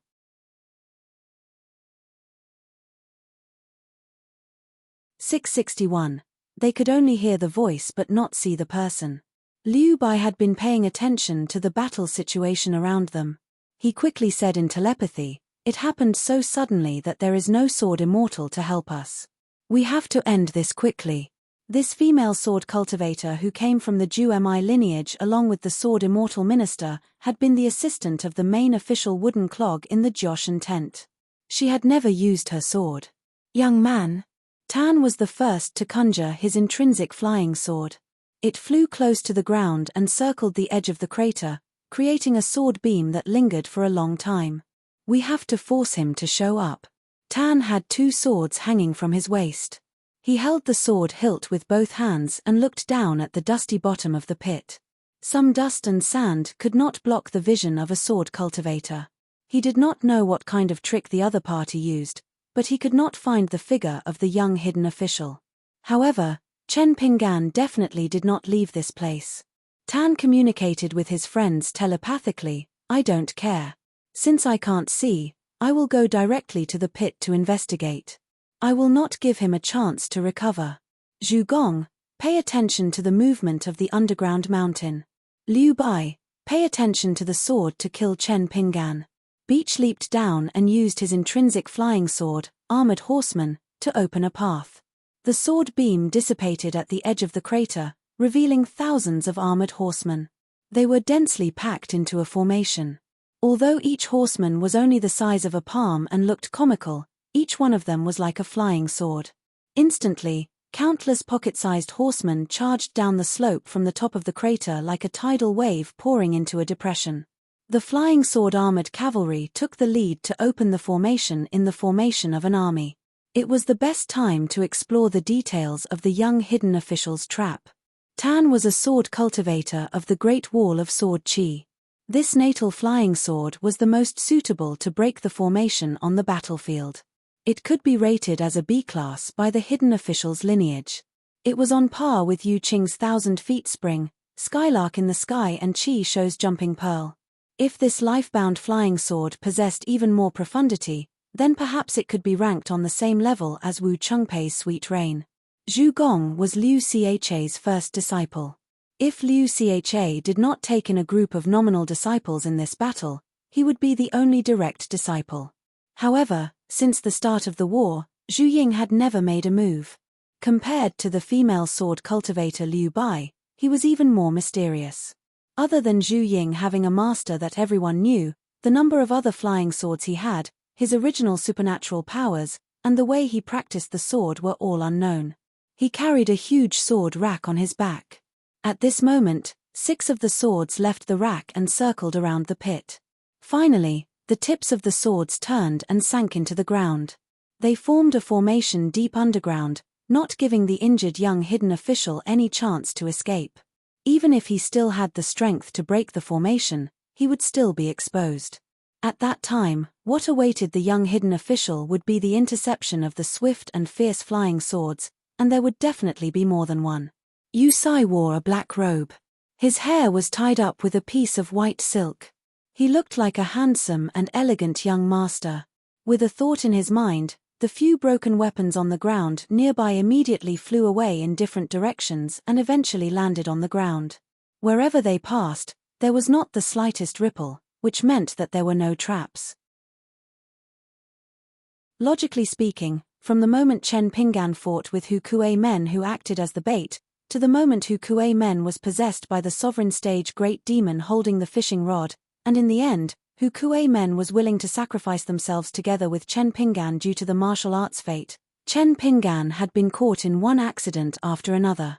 Even though he was wearing the immortal artifact robe gold wine, he should have at least lost a few layers of skin if he didn't die. However, Yu Sai still felt that something was wrong. Li Jun had already squatted down. He picked up a handful of soil and twisted it. The soil was scattered. There was a trace of sword intent attached to it. Li Jun looked around and smiled. It is indeed strange. This is a forbidden place similar to a small world. Last time when you fought with me, you did not show this ability. Good, very good. I can finally accept my loss. It turned out that when the soil drifted 100 feet away, it was as if a wick had been ignited and turned into ashes. Yu Sai once again controlled some of the broken weapons on the ground and the broken limbs of the monsters to fly away. As expected, they all fell to the ground as if they had hit a wall. That young hidden official was both a sword cultivator and a pure martial artist. It was very troublesome to kill him. Even if he used up a mouthful of pure chi, he could switch to controlling his sword to kill. Once he needed to replenish his chi, he would switch to using his fist. The chi of a martial artist and the chi of a sword cultivator would take turns. Therefore, when the sword cultivator left the city for the second battle, Jiao Ying counted the military merits of both sides. He had participated in the entire battle from the beginning to the end. The young hidden official's military merits were at the top of the list of sword cultivators who left the Great Wall of Sword Chi. Of course, this was related to the fact that the sword cultivator had to guard the Golden River. The sword cultivator guarding the city wall would either guard an area or hold down the fort for the young sword cultivator. There would not be many opportunities for the sword cultivator to use his sword. In that battle, the young hidden official had been hiding his identity and changing his aura. He had endless methods. It was completely different from the first battle when he left the city. With Ning Yaro protecting the array, he was able to open the array as a pure martial artist. The second time he rushed to the battlefield, he was more like an assassin. He would only use his fist and sword to kill the enemy when he had no other choice. Therefore, in the various army tents of the wilderness, this outsider from the Great Wall of Sword Chi earned himself a new nickname, the Southern Hidden Official. It was already very difficult to find Chen Pinggan on the battlefield. Once he found him, it was even harder to injure him. Even if he was willing to exchange injuries with Chen Pinggan, even if he was willing to die in exchange for injuries, Chen Pinggan's retreat was abnormally decisive. The key was that Chen Pinggan's ability to sustain a battle was too shocking. Therefore, compared to those sword cultivators on the Great Wall of Sword Chi who had great killing power, an opponent like the young hidden official was the most disgusting. Damn, I almost fell for it. Everyone, I'm sorry. It was my mistake earlier. Yu Sai was extremely annoyed. He stretched out his hand and pressed on his sword. The sword will condensed into a solid form. Threads of snow-white sword chi surrounded his arm and the sword hilt. The sword chi was dense and the entire sword sheath was covered by a thin layer of frost. However, it can be seen that his injuries are not light. Otherwise, with Li Zhen's action, our hidden official would definitely continue to hide and not expose himself so quickly. As an apology, I'll be the last one to attack. Those who were not part of the Great Wall of Sword Chi would definitely feel that Yu Sai's last words were too ridiculous. Zhu Gong frowned and asked, Li Zhen, where did this small world come from? Did you borrow it from the saint? Can a small world be borrowed? Among the crowd, Li was truly the first person in terms of familiarity with the small world. Li Zhen had already started to stroll. It was just like when he first fought Chen Pinggan. Every few steps he took, he would throw out a treasure of the mountain. There was no other way. As the last disciple of the moon-bearing mountain, he did not lack treasures. And Li Zhen's attainment in the art of setting up formations was extremely high. Li Zhen did not trust Zhu Gong's underground sword formation. He had to set up another formation personally to be at ease. It could not only prevent Chen Pinggan from breaking out of the formation, but also slightly obstruct the sword immortal from rescuing him. Li Zhen smiled and said, God knows how it came about. The most important thing now is to determine the mystery of this small world. Is it able to help Chen Pinggan advance a level, or is it a place that deliberately targets chi cultivators? Or is it just a smokescreen to delay the battle so that the sword immortal can arrive in time to join Chen Pinggan? Yu Sai had already been investigating this matter. Around him, broken limbs and bones were flying in the air, bumping into each other near the invisible wall. Yu Sai looked at the big pit. The dust had already been dispersed by him, but the bottom of the pit was still covered in white fog. Other than the restriction that isolated the world, the bottom of the pit is still uncertain. There doesn't seem to be anything strange around us. Why don't we just use our swords to break this small world? Li Jun shook his head and squatted down, pressing the last magic weapon into the ground. At the same time, he answered telepathically, "It doesn't mean much. Chen Pinggan doesn't mind us leaving now. Don't forget what our purpose is. It's to besiege and kill Chen Pinggan. Previously, I tested with the flying sand and I already have the answer. As you expected, Chen Pinggan is indeed heavily injured. Using the small world to mystify things, in the end, he just wants to buy some time to catch his breath. Let's take a look first. Let's see the results of the sand sword." Yu Sai was helpless. With the situation of being besieged, he could not find anyone. He felt a little aggrieved. The armored cavalry army in the big pit had small banners attached to their spears and axes, which were colorful. The colorful banners and tassels attached to the spears and axes were the second of the sand swords, natal abhina. Refining a sword required a variety of heavenly materials and earthly treasures, the most important of which was the soil from the 5 great mountains of the wildlands. It was not as simple as making the cavalry army materialized by the flying sword look like it was just for show. Sand's mind was unsteady. When he looked again, he realized that he was hovering above a sea of clouds. He could vaguely see a few mountain peaks that were as high as islands. The world was huge. Sand immediately stopped riding the wind and hovered in the air. Looking down, the ground was like a battlefield. The armored cavalry were charging like headless flies. The geographical situation did not follow common sense at all. Many armored cavalry that were originally far apart ended up colliding with each other in an instant. As far as he could see, there was an army of dark green armored cavalry that was crushing the army of crimson banners. Sand did not collect the natal flying sword, armored cavalry. As long as the armored cavalry stepped on the ground, even in the illusory small world, the armored cavalry army with spears and banners would not be damaged at all. In fact, the battlefield was like that. The armored cavalry was constantly being crushed and regenerated. They did not know fatigue and continued to charge again and again. Tan quickly discovered the mysteries of the battlefield. It was as if the pages of a book were as thin as white paper. Time and time again, the person behind the scenes folded them delicately, beyond the reach of the naked eye. Therefore, the marching route of the steel cavalry was completely under the control of the opponent. Sand realized that he could no longer communicate with Bamboo Box and the others. Although he was in a difficult situation, the young man's sword heart was still clear. He pulled out 2 swords and disappeared in a flash. After the sword disappeared, lightning intertwined into a net in the sky. It surged crazily and constantly bloomed into shocking scrolls. The sword turned into a rainbow and hurriedly flew to the farthest place. He wanted to explore the size of the small world. Sand reached out and grabbed. The second sword that should have been thousands of feet away actually pierced towards his back. The young man held it in his hand. Sand sneered, "Sneaky. Relying on these fancy tricks, you want to waste time with me?"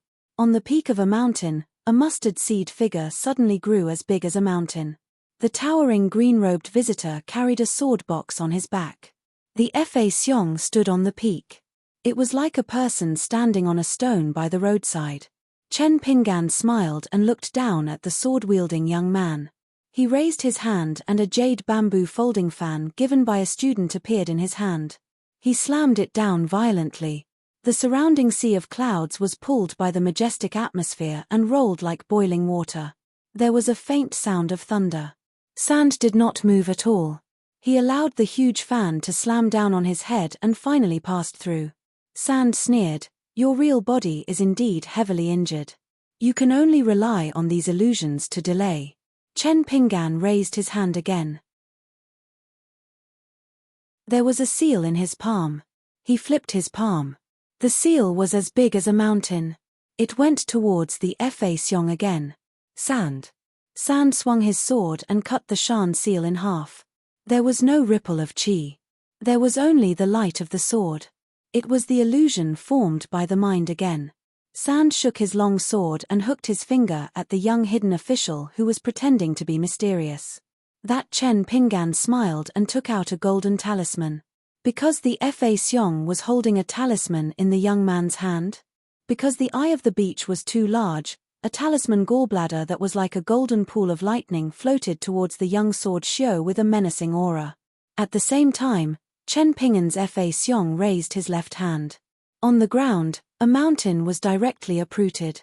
From the bottom to the top, it covered the young man's head. San's golden talisman flew through the air and smashed towards the young man. San's finger touched the body of the long sword. His finger pressed against the tip of the sword. The tip of the sword emitted a bright light. Finally, with the young swordsman as the center, a circle of sword light was produced. It collided with the talisman and the mountain. This time, the young hidden official's attacks were all real. With a stroke of luck, Tan abruptly leaned back and formed a mudra with 2 fingers. The robe on his body shone with a dazzling 7-colored light. Musicians of the heavens with colorful ribbons appeared one after another. They were extremely small and cute, and immediately protected all of the young man's natal acupuncture points. Sand rode his sword away from the original spot. The next moment, when he stopped, a golden figure appeared behind the young man. It was a beautiful fairy. She bent down slightly and held the young man's body with both hands. A long string of blood beads slowly seeped out from Sand's neck. The long sword under the young man's feet trembled slowly, as if it was being suppressed by the Tao of heaven and earth. The golden figure of the female god protecting the young man also began to show signs of peeling off inch by inch.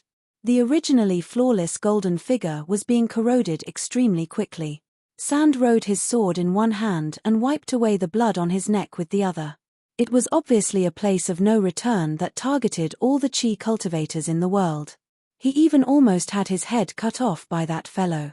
The young man finally experienced the feelings of those who fought against the young hidden official. Falsehood and falsehood, truth and falsehood, it was all part of a scheme. On the city wall of the Great Wall of Sword Aura, Wei Jin and the old swordsman asked, "You really don't need me to help you out?"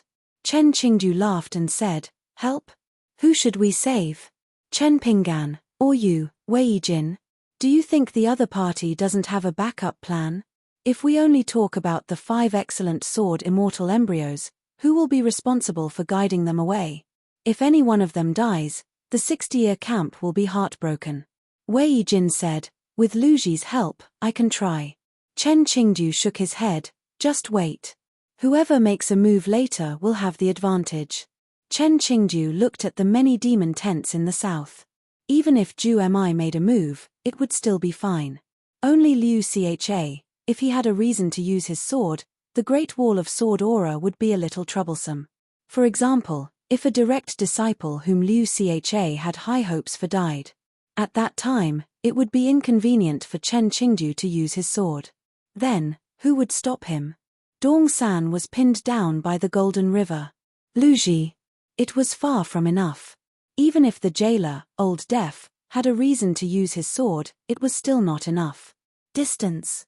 At the foot of a mountain far away from the beach, Chen Ping'an, who had left and returned in the blink of an eye, was now standing on a relatively thin mountain range.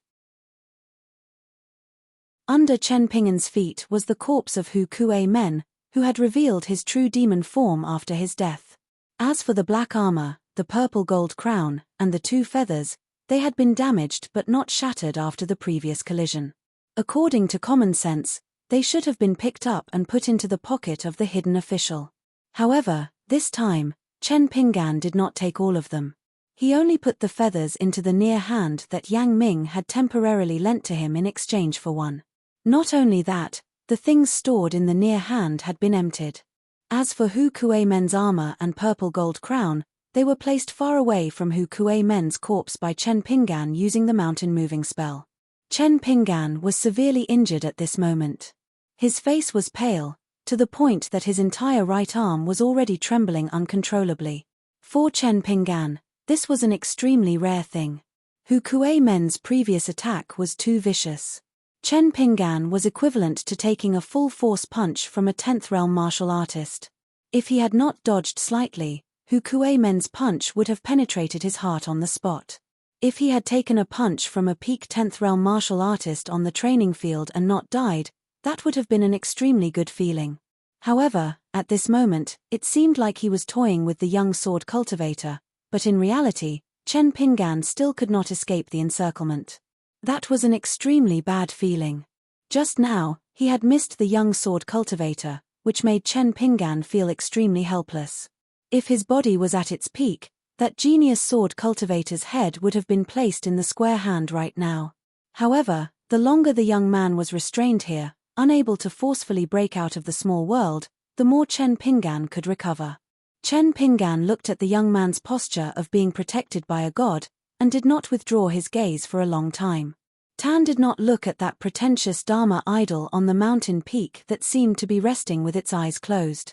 The young man stared fixedly at the distance where a wisp of aura remained. Although he could not see the scene at the foot of the mountain clearly, the young man was certain that the young hidden official's true body was hiding there. The towering Dharma idol on the mountain peak opened its eyes, and 2 fingers formed a sword seal. Huge flying swords flew out of the sword box on its back. Tan broke through the air. The UG Dharma idol that used its hands to protect the young man's body turned around, its back facing those flying swords that were as large as immortal boats. Tan gritted his teeth, and spat out blood. The sword that intertwined with lightning suddenly hovered between heaven and earth. Between the sword tip and the sword hilt, a sliver of sword light blossomed, shooting towards the sky and the earth respectively. Chen Pingan wantonly used his ability to fold the mountains and rivers to change the trajectories of the 2 sword lights as much as possible. Once the trajectories were slightly changed, the sword lights would no longer be in a straight line, and Chen Pingan would be able to prevent the young sword cultivator from inspecting the boundary between heaven and earth. He did not expect that the young man would directly explode the sword. The sword light suddenly expanded, and it was as if a pillar had been opened between heaven and earth. That sword, was it? Tan's second lifebound flying sword. At the same time, the lifebound flying sword armored cavalry condensed from the army of cavalry into one sword. Return. In one of Tan's apertures. The fairy Dharma idol put its hands together to protect the master, who did not hesitate to destroy a flying sword. Tan swept towards the sword light as fast as lightning, clearly intending to use the sword light as a path of retreat. The Dharma idol on the mountain peak raised one hand, and its palm pointed towards the sky. Tan placed his palm on the mountain peak, and patched up the huge hole that the young man had created on the ground far away. Chen Pingan's Dharma idol's palms did not actually touch the sword light, but they were constantly being worn down. Chen Pingan had separated the mini-world into 3 layers. From the inside to the outside, they protected his true body and physique. Then, there was the restriction on the door, and the half-baked Dharma idol appeared. It was specifically targeted at the first young sword cultivator to break through. The last layer was the thinnest, and was responsible for creating a diversion for the other 4 genius sword cultivators. What he wanted was to do as much as possible while recuperating. He wanted to defeat his opponents one by one. He wanted to injure them if he could, and kill them if he could. In short, killing one was a gain. However, from the looks of it, just killing the young man would not be easy. It was highly likely that he would have to withdraw the outermost 3rd layer of the mini-world, and consolidate the 2nd layer before he could kill the young man. Chen Pingan was still unwilling to use all the powers of the 2 lifebound flying swords too early. However, the young man's choice was surprising. Chen Pingan could only choose the lesser of 2 evils, and kill one first. Clang. Tan paid the price of destroying one of his lifebound flying swords to force his way out of this place. A sword light had already broken through the 2nd layer of the mini-world's mini-world. Chen Pingan held a dagger with both hands and was about to kill the young man. Suddenly, he had a thought and stopped. At that moment, the item in Chen Pingan's sleeve vibrated without warning. Not only that, the armor and purple gold crown that Chen Pingan had thrown far away exploded at the same time. An external sword light, like a crescent moon hanging in the sky, cut through the 2 layers of the mini-world's barrier, and struck the spot where the armor had shattered. Chen Pingan looked in another direction. At the spot where the purple gold crown had self-destructed, there was an extremely tiny trace of a flying sword. There was no eye-catching sword light, no trace of sword chi, and no ripples. If not for the fact that it was in the mini-world that he was overseeing, Chen Pingan would not have noticed it. When Chen Pinggan wanted to capture the flying sword's trajectory, there was no clue at all. Overseeing the mini-world, he was like a saint who could observe the mountains and rivers with a single thought. This made Chen Pinggan wary of the unknown flying sword. He paid more attention to it than the sword that broke the barrier. The former was an even more exaggerated version of Qi Shou's flying sword, Heartstrings. If they were in a confrontation on the battlefield, being targeted by the flying sword was bound to be extremely troublesome. If it was not Yu Sai, Li Jun, or Zhu Gong who had already sent out a sharp sword, then it should be the female sword cultivator that the young man called Liu Bai. No wonder the young man reminded Liu Bai to be careful to kill him. This Liu Bai's lifebound flying sword was similar to the female sword cultivator from the North Continent, Xie Songhua, who had once fought alongside him. She was good at nurturing her sword will. Her sword was extremely fast and had great killing power. She pursued to kill with one blow and instantly decide life and death. Chen Pinggan gave up the idea of killing the young man. Since the situation had changed and the young man was seriously injured, he would be of great use if he stayed on the battlefield. The young man could be killed or not, but the female sword cultivator must be killed. Li Jun instantly came to Liu Bai's side. Following the sword will trace of the barrier of the mini-world that was broken by Zhu Gong's sword, Li Jun did a little mental calculation and immediately said, "Our words from before were very likely heard by Chen Pinggan. This mini-world was not borrowed from him, it is his mini-world." Liu Bai suddenly reminded, "It's Yu Sai who stayed above." After Liu Bai spoke, the young man that Zhu Gong protected. Tan and Liu Bai, who was protected by Li Jun, were originally very far away from each other and were both suspended above the sea of clouds. At this moment, they were inexplicably standing at the bottom of the huge pit a few feet away. During this period, the four most outstanding young sword cultivators in the wild world felt like a breeze was blowing on their faces. It was a clue of the three mini-worlds' transformation. Suddenly, the two sides returned to their original situation. Two groups of four sword cultivators were separated above the sea of clouds. Zhu Gong said, "Li Jun, don't hide anymore.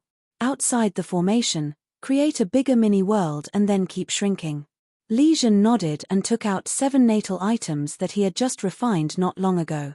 They suddenly rose into the air and eventually connected with each other like stars hanging in the sky. Then, they complemented each other with the earth formation that Li Jun had previously set up. What was originally daytime turned into night, but in the next moment, the world was clear again. Li Jun's figure gradually dissipated, and his soul flew in 7 directions. He reminded Zhu Gong and the others, "I can make Chen Pinggan's mini-world show its original form in at most half an hour. But during this time, I can't use my sword for the time being." A battle of great dows broke out between the two small worlds. The world shook as a result. The scene in the eyes of the sword cultivators became distorted. It was as if a scroll was placed on a desk, but the end of the scroll was violently shaking. The long swords on Zhu Gong's back kept flying away, bringing with them streaks of rainbow light. All the sea of clouds and mountains in the mini-world were destroyed by the long swords.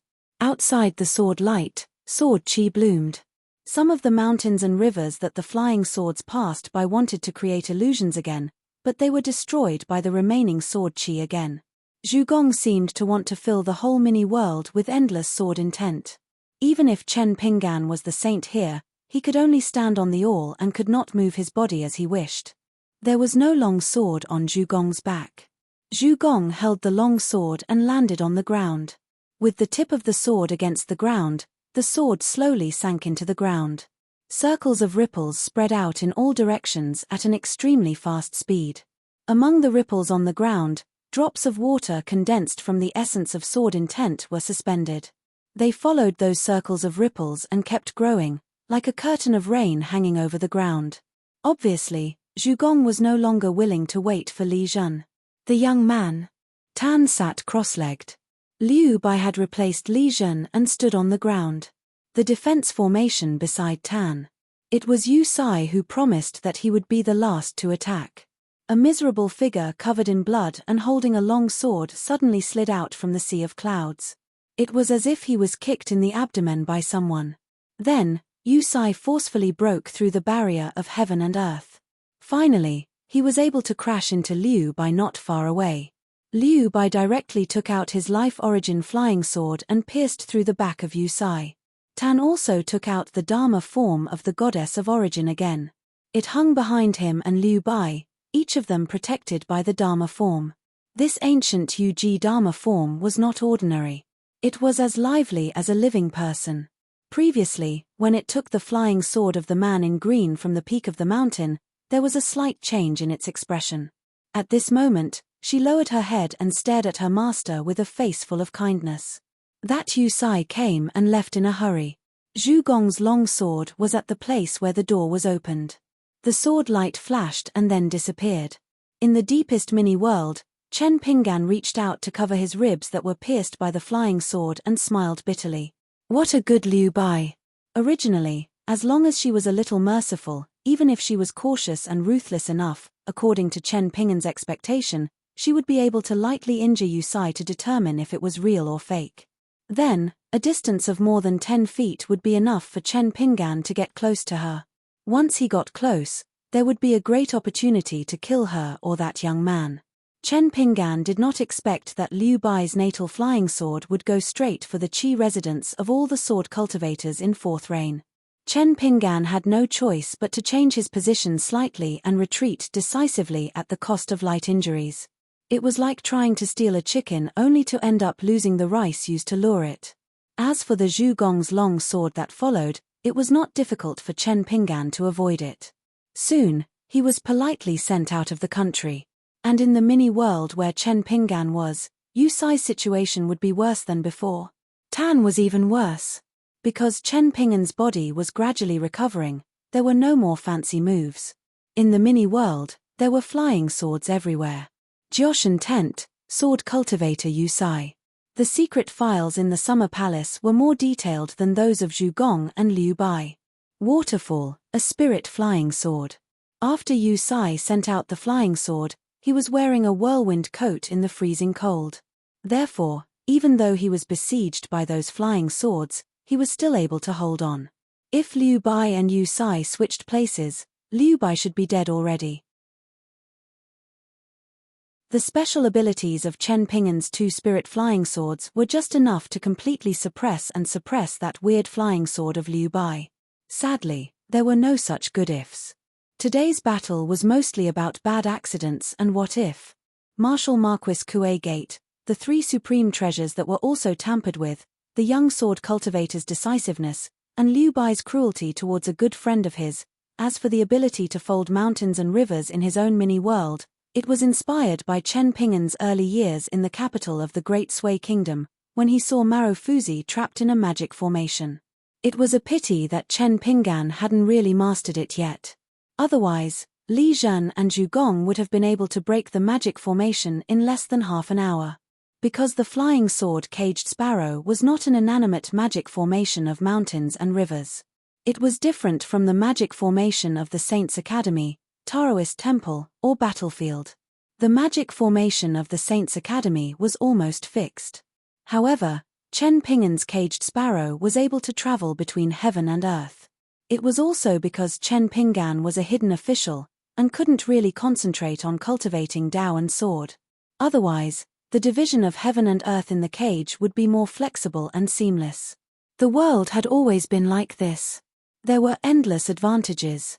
If he wasn't a hidden official of the Great Wall of Sword Qi, Chen Pinggan wouldn't have been able to make these two spirit flying swords that were compatible with the Great Wall of Sword Qi. Yu Sai could guarantee that he wouldn't die for the time being, but he definitely wouldn't feel good.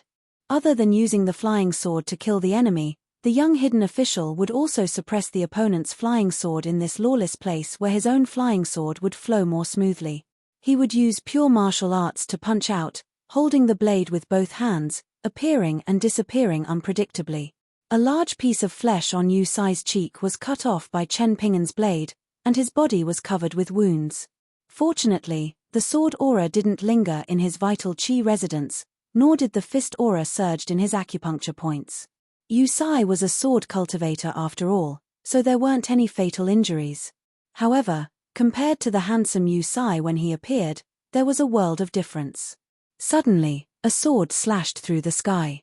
The long sword was sent out of heaven and earth, and Zhugong found this place with the remnants of the sword will. Chen Ping'an's figure disappeared, and he operated heaven and earth. He was waiting for this sword, so he purposely left behind the sword will. Liu Bai's life-flying sword was hard to track, and in Chen Ping'an's eyes, Zhugong's sword will was no different from fireflies in the night sky. Chen Ping'an couldn't touch Yu Sai, who was protected by the waterfall of sword aura, so he reversed heaven and earth, and made Yu Sai, who was busy blocking more than 100 flying swords moon in the well, to be in the direction of the sword light. Zhugong said in his mind, Yu Sai. Zhugong didn't say anything else, so it couldn't be said that he revealed heaven's secret. It only depended on their chemistry. Yu Sai didn't disappoint Zhugong, and reached out to grab the sword light. The sword light was curved like a rope, and Zhugong controlled his mind and sword will to pull, and was about to drag Yu Sai, who was holding the sword light, out of the small heaven and earth that was like a big cage.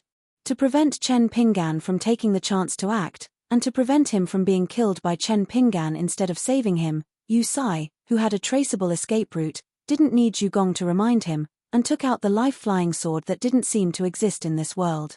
When Zhugong took out his sword, he was standing on the shoulder of the goddess. Chen Ping'an sighed slightly, and allowed Zhugong to save Yu Sai, and he went to kill the young man. Originally, there was no delay. You save your people, and I kill your people. It was fair to do business. Since Zhugong had expected it, then he could only settle for the second best. The flying swords number 1 and number 15 that had gone through thousands of mountains and rivers with Chen Ping'an finally appeared at the same time. Then, behind the goddess, an even more majestic and huge green-robed Dharma appeared, and the 10 fingers of both hands intertwined into a fist, and smashed towards her head. Zhugong, who was holding the sword in his hand, swept towards the sky. The crescent sword light appeared out of thin air again, and directly cut off Chen Ping'an's Dharma that was clenched into a fist. Since he couldn't kill the few weak points of the sword cultivator, then he would give the other party a surprise, and kill the strongest one. Chen Ping'an forcefully changed the thickness of heaven and earth, and placed himself in the folded mountains and rivers. He was even faster than Songzhen's thunder and the contraction talisman, and arrived behind Zhugong in an instant. Zhugong was punched in the back, and fell off the shoulder of the goddess, and smashed into the ground far away. Chen Ping'an was stabbed by Zhugong's backhand, and his abdomen took a solid hit. Zhugong could have dodged, but he didn't. It was clear that he wanted to exchange injuries with Chen Ping'an. Number 1 and number 15 had already clashed with Liu Bai's life source flying sword no less than 100 times. That wasn't all. 2 long rivers of talismans appeared between heaven and earth, sparkling with golden light. They rushed majestically towards Yu Sai's direction. Even if Zhugong was sent flying by a punch, he still guided the sword light, drawing a large arc in the air, and tried to pull Yu Sai towards himself. Liu Bai grabbed. She continued to control her life source flying sword to block number 1 and number 15, while she brought Yu Sai along. She flew far away on her sword, not giving Chen Ping'an a chance to fight in close range. Sure enough, the young hidden official followed Yu Sai. Yu Sai roared, Liu Bai. The female sword cultivator's mind was blank, and she instinctively threw away the young man in her hand. She was going to destroy her own golden core, and then control her life source flying sword to stab herself in the heart, hoping to kill herself first, and then kill the young hidden official. But the other party's 5 fingers grabbed her neck, and pulled her back, leaving the place. Then Chen Ping'an twisted heavily, and directly broke Liu Bai's neck. There was also a punch that heavily hit Liu Bai's spine, and the fist aura seeped into his body, causing Liu Bai's chi to collapse, and even his mind was affected. It forced the life source flying sword to fly under its original trajectory, and there was a trace of stagnation. Chen Ping'an was about to add another punch, trying to penetrate Liu Bai's entire back. Not only did he want to shatter her entire spine and golden core, but he also wanted to completely break her longevity bridge. Unexpectedly, Chen Ping'an's forehead was like being hit by a heavy hammer, and his figure was forced to disappear. Although Liu Bai's body was destroyed, he barely managed to protect half of his foundation. However, if he wanted to enter the upper 5 realms, especially the immortal realm, his hope in this life would be slim. Chen Pinggan quickly glanced at the woman's head. It was the young man who quietly left a talisman on the woman's body. In order to cast the life-saving talisman, the young man was injured, and he vomited blood. His face was covered with blood, and his vision was blurred. The young man still tried his best to wave his hand, and wrapped the woman's golden core and soul with the broken talisman, and put them into the young man's sleeve. After doing this, Beach almost fainted. Maintaining the last trace of clarity in his mind, the young man stretched out his hand again. No matter what, he wanted to take back Sister Liu Bai's skin. Unexpectedly, from the canopy of the sky appeared streaks after streaks of light pillars that could not be called sword light or starlight, turning the bamboo box, Yu Sai, Beach, and Liu Bai's lifeless body were shrouded in it. Chen Pinggan just avoided Liu Bai's attack, but in his own small world, there was no way to avoid it, and he was hit by the second beam of light. As for Liu Bai's body, it had been washed away by the beam of light. Chen Pinggan was hit to the ground, and his figure staggered in the air. With a roll, he avoided a beam of light that followed like a shadow, and then he folded the mountains and rivers, and instantly went hundreds of feet away. Li Zhen's figure hovered in the sky, like an ancient god who crossed the long river of time, and his hands held up the Big Dipper that was supposed to be hanging in the night sky. The stars slowly moved, and the 4 seasons in the small world flowed. The spring thunder shook, the summer was hot, the autumn wind was cold, and the snow was heavy. The great Tao was running like a millstone, crushing everything. During this period, the countless sword chi that Bamboo Box had previously set up became more and more fierce. Between heaven and earth, the sword-intent water droplets condensed into a sword chi river that was constantly expanding the territory, swaying and flooding the sky. Chen Pinggan either put away the flying sword, the caged sparrow's magical power, or he would be caught in a tough battle with Li Zhen in terms of divine will consumption. Chen Pinggan's figure appeared and disappeared in the small world again and again. Chen Pinggan slid out more than 100 feet and stood still in an instant. The caged sparrow that turned into a small world condensed into a sword and plunged into his life aperture.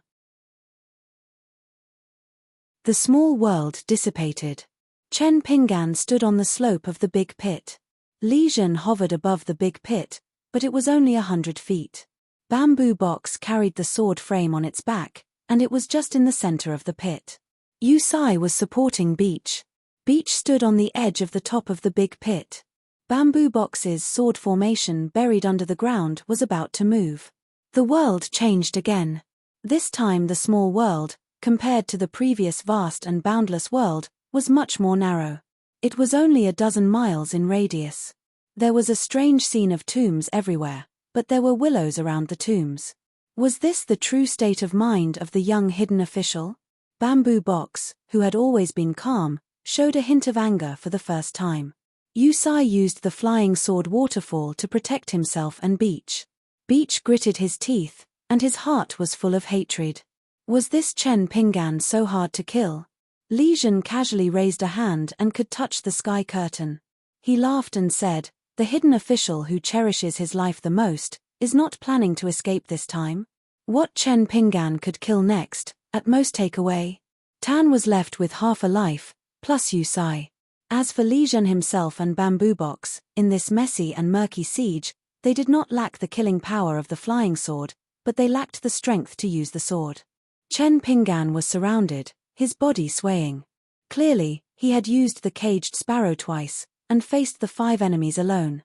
Whether it was the body of a martial artist that was getting worse time and time again, or the spiritual energy of a cultivator that supported 2 natal flying swords, or the spiritual energy of a person, he was already at the end of his rope. Li Zhen shook his head, his eyes full of pity, draining the pond to catch the fish. "You are courting death." Chen Pinggan clapped his fists and said with a smile, "Let me send you on your way, rest in peace." Countless moon in the well-flying swords appeared from all directions between heaven and earth, slowly advancing toward the 4-sword Xiu from the boundaries of the small world where the sky was round and the earth was round. It was another unreasonable intrinsic flying sword. Li Zhen was horrified. Was this lunatic really going to exchange lives? Bamboo Box frowned. Was this young hidden official unwilling to be killed by a flying sword even in death? So he chose to kill one more person? A moment later, Chen Pinggan fell backward. The caged sparrow and moon in the well both returned to their aperture points in an instant. Therefore, after learning the truth, Li Jun could not help but curse. It turned out that the place where Chen Pinggan fell backward was the corner of the Great Wall of Sword Qi. This meant that Li Jun and all of them had been deceived by this damn young hidden official. Using 2 natal flying swords to fight with their lives was fake. Folding mountains and rivers and changing the battlefield was real. However, the next series of events was a huge surprise to the wasteland and the Great Wall of Sword Qi. First, a sovereign stage great demon that was hiding on the battlefield revealed himself. With a sweep of his sleeve, he collected Zhu Gong, who had already attacked, and Li Jun and the others who wanted to retreat into his heaven and earth sleeve. At the same time, he flicked his finger. Wei Yijin, the sword immortal of the Wind Snow Temple, slashed the great demon's spell against Chen Pinggan. Lu Ji was just about to leave the city. A bearded man with a sword and saber on his back directly used his fists to repel 2 sword immortals on the Sword Qi River. He came to the battlefield near the Great Wall of Sword Qi and reached out to hold the hilt of his saber. He looked up at the female great sword immortal Lu Ji.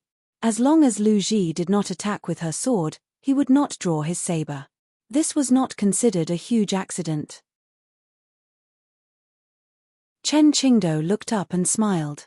The grey-robed elder in the Jiazi tent walked out of the military tent as if he wanted to witness a certain scene with his own eyes. In the sky of the wasteland and the Great Wall of Sword Qi, a beam of rainbow light as large as a mountain smashed through the magnificent restrictions of the entire world and landed on the battlefield. It did not go near the Great Wall of Sword Qi. Instead, it directly chose the hinterland of the demon race army north of the Golden River. On the huge battlefield with a radius of hundreds of kilometers, the ground instantly cracked. Countless demon race soldiers were shaken up, and a large number of casualties were caused. A man from outer space bent his knees slightly and stood on the battlefield. He raised his hands and pressed them against his forehead, slowly stroking his hair back. The man straightened his back and looked around at the demons. He laughed and said, "You have been surrounded by me."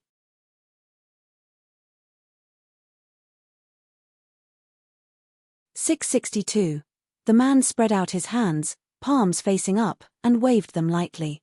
Reuniting after such a long time, he signaled to the people of the Great Wall of Sword Qi, especially to the ladies that he missed dearly, to show some appreciation. The originally silent Great Wall of Sword Qi on top of the city wall was suddenly filled with whistles and boos. The female great sword immortal Lu Ji lowered her eyes, too lazy to look at that man.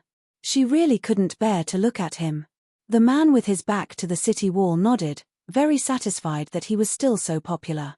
Outside the battlefield, the Great Wall of Sword Qi was like a child on the side of the road. Whenever they met a drunkard, gambler, or a bachelor, they would call out Alliance. On the battlefield, that man was Alliance, just Alliance. Alliance's gaze wandered, glancing at the scattered tents, and said loudly, "Don't hesitate, send a few who can fight." A bearded man turned around, stared at that fellow, and said in a low voice, "I'll do it." Alliance did not turn around, only turning his head to look at Liu Cha, who was standing alone on the other side of the Golden River. In the past, they had hit it off very well, both enemies and friends. Alliance slowly turned around, rubbed his hands, and smiled. "Good brother, let's talk? Send a few who can't fight, to help me warm up. I can't fight many experts like you." Liu Cha, with a sword and saber on his back, was expressionless. "I've been waiting for you for a long time. Why haven't you found a suitable sword yet?" Alliance clasped his hands together, lightly twisting his wrists. Since it was going to be a tough battle, he could only warm up first. Liu Cha's thumb lightly touched the hilt of his saber, and with a light push, Liu Cha had already swept across the Golden River, arriving in front of Alliance, and slashed down with his saber. On the battlefield, the two figures could no longer be seen. There were only circles of shocking ripples that were like mountains crashing into a great lake. Every layer of ripples instantly spread out in all directions. It was as if the sword boats of the School of Moism had launched a round of attacks. The flying swords were dense and countless. After Alliance descended from the sky, the demon army within a radius of 100 miles, those who were still alive, hurriedly retreated. The supervisors of the various military tents did not stop them at all. On the ground, accompanied by the sound of thunder, huge craters that were extremely far apart appeared. After all the potholes appeared, there was no sign of life. The bodies and souls of the monster race cultivators fell to the ground and turned into dust. The weapons and treasures on the mountain were all covered in sword energy that didn't dissipate. It was as if a natural sword array had appeared out of thin air. The sword intent was dense and could kill anything. It was all caused by the lingering sword chi of the two swordsmen. The sword cultivators who each stood at the peak of the world's sword Tao forcefully created a phenomenon of heaven and earth. A military tent that was relatively close to the battlefield was instantly cut apart by a long line. Several cultivators who couldn't avoid it in time died without even knowing how they died. Liu Cha stood at the top of the military tent that was cut in two. The military tent under his feet didn't collapse, but the cultivators inside had already scattered. A few miles away, Alliance stopped, reached out, and grabbed a flying sword of an upper five realms sword cultivator in his hand. He first clenched his fist, then used two fingers to press against the tip and hilt of the flying sword, increasing his strength, and squeezing it into an exaggerated arc. This flying sword was as thin as a cow's hair and was extremely small. The key was that it could secretly sweep along the long river of light. It seemed to be a sword immortal who was extremely good at assassination. In a flash, the flying sword was pressed down by Alliance's two fingers almost like a full moon. The flying sword wasn't a big bow after all. Just as it was about to break, an imperceptible groan sounded in the distance. He paid a huge price and used some kind of secret technique to forcibly take away the natal flying sword that was imprisoned by Alliance's two fingers. Then, his aura instantly escaped far away. He wanted to leave the battlefield after his attack failed. He didn't expect that on his way out, a man would appear behind him and reach out to press his head. Sword intent poured over his head like water. Alliance pulled back and made his body lean back. Alliance looked down at the face of the sword immortal corpse. I told you it wouldn't be that little bastard Shichen. As long as I'm on the battlefield, he won't have the guts to use his sword in his life. The corpse was gently pushed away by Alliance and fell heavily to the ground hundreds of feet away. In another direction, a snow-white pillar of light suddenly rose from the ground. The soul of the demon sword immortal, who had abandoned his physical body, along with the Jindan and Yuanying that were tightly wrapped by the soul, was swept through by the pillar of light that contained the true meaning of the sword Tao, leaving no trace behind. During this short pause, Alliance looked around. The white fog was boundless. Clearly, he was already trapped in a small world of a great demon. Little tricks. Are you trying to scare me? How do you know that I'm timid? That's right. I'm a person who blushes when I see a girl. Alliance seemed to be warming himself with his hands. With him as the center, the white fog automatically dispersed. On the battlefield that was only black and white in the world, the true body of a great demon appeared. It occupied an area and was overlooking the insignificant swordsman who was as small as a black dot. Alliance looked up and was stunned for a moment. What a huge demon. He asked a very sincere question. I don't even know who you are. How dare you come here? The reason was very simple. Apart from those existences that possessed ancient well thrones in the Martyr's Palace, the rest of the demons that Alliance had never fought before did not have the right to be called great demons in the wilderness. Since they weren't great demons, how could they be good enough in Alliance's eyes? The enormous being that a Liang had identified as an unknown demon was just about to unleash a divine ability in an attempt to crush a Liang, who had been renowned throughout the wildlands for a long time. He did not expect that a straight white line would appear from the top of the head of the demon's real body, as if it had been cut in half by a long sword. In the end, it was still in this immortal realm demon's miniature world. Although it had been instantly injured, it wasn't difficult for it to shift the battlefield. The demon's true body had just stopped its momentum and barely withstood the surging sword intent from the bright line when it appeared at the edge of the miniature world. It did its best to put as much distance between it and Alliance as possible. But it never imagined that there were thousands of streaks of light not only on the boundary of the miniature world, but also outside the miniature world. It was as if the entire miniature world had become that person's miniature world. It was a forest of swords stabbed into the ground. In the end, the great demon's true body was pinned to the ground by several dozen streaks of sword light.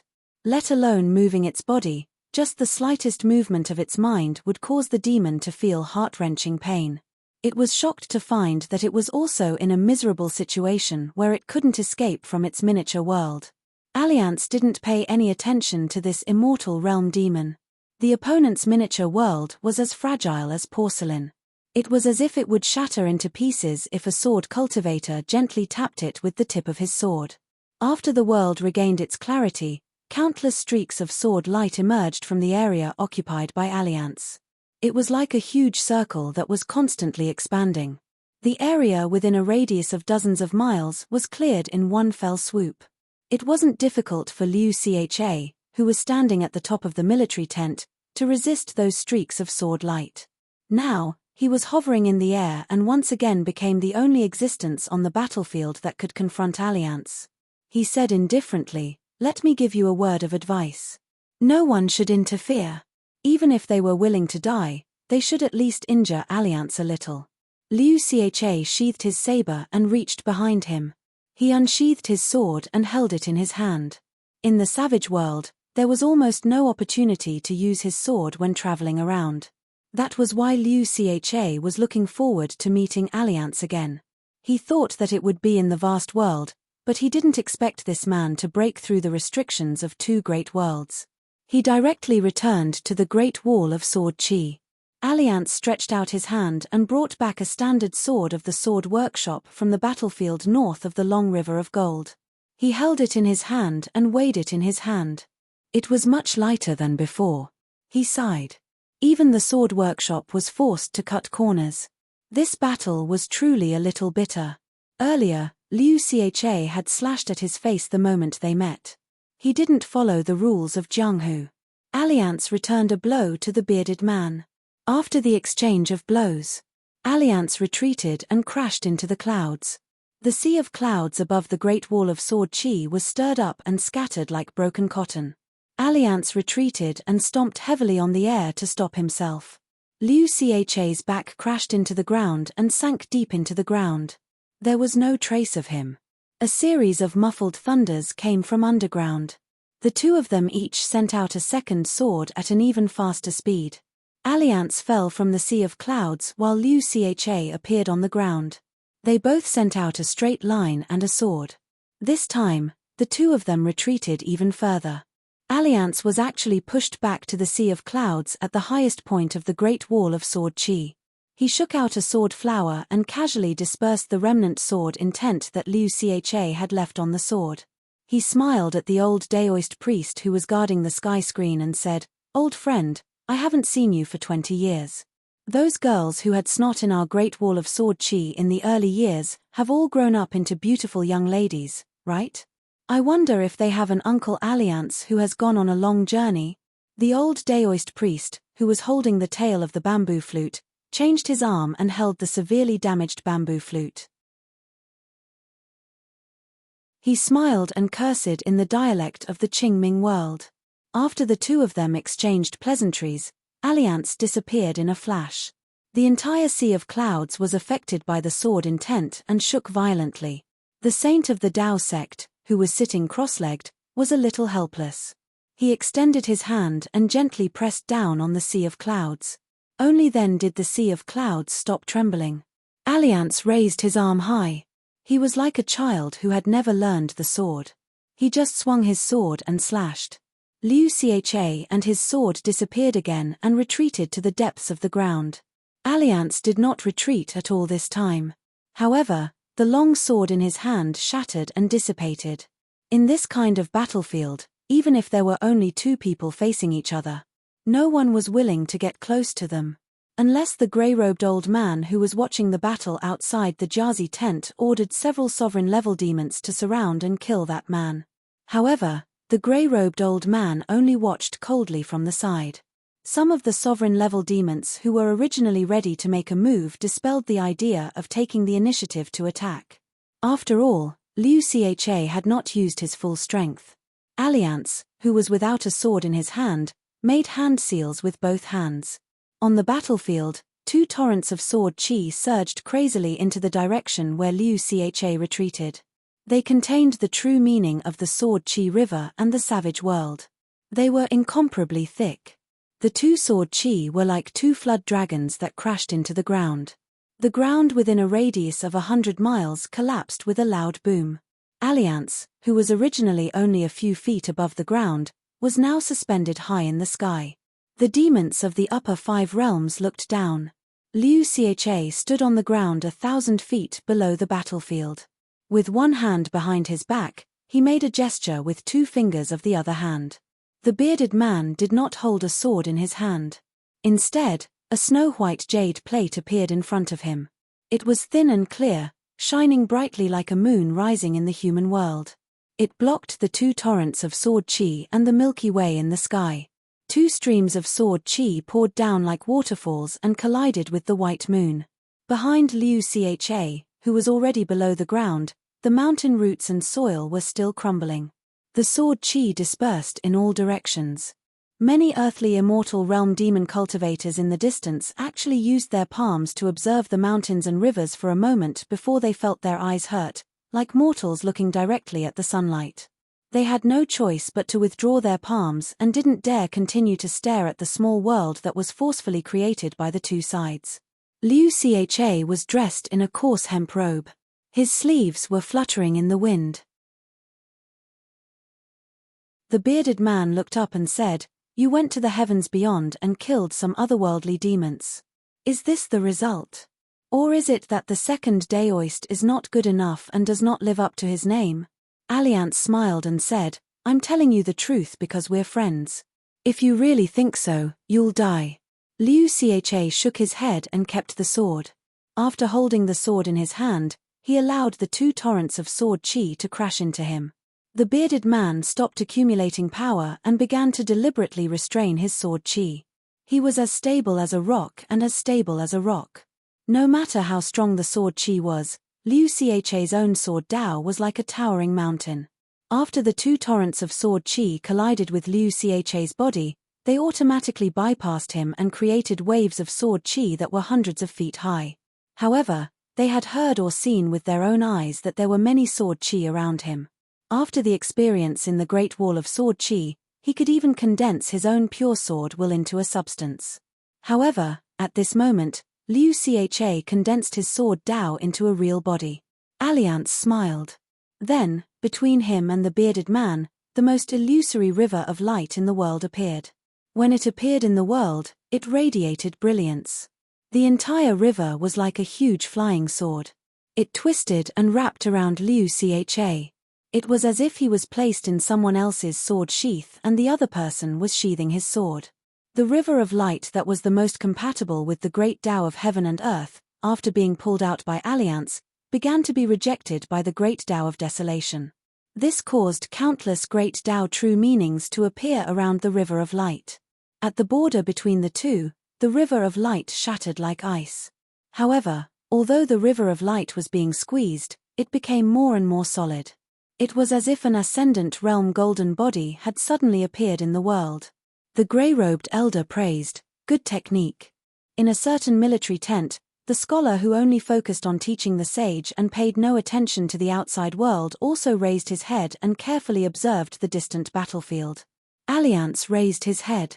Liu Cia, whose real body was temporarily detained and whose sword Dao was gradually being worn down, would of course not simply wait for death. A Dharma idol stood between heaven and earth.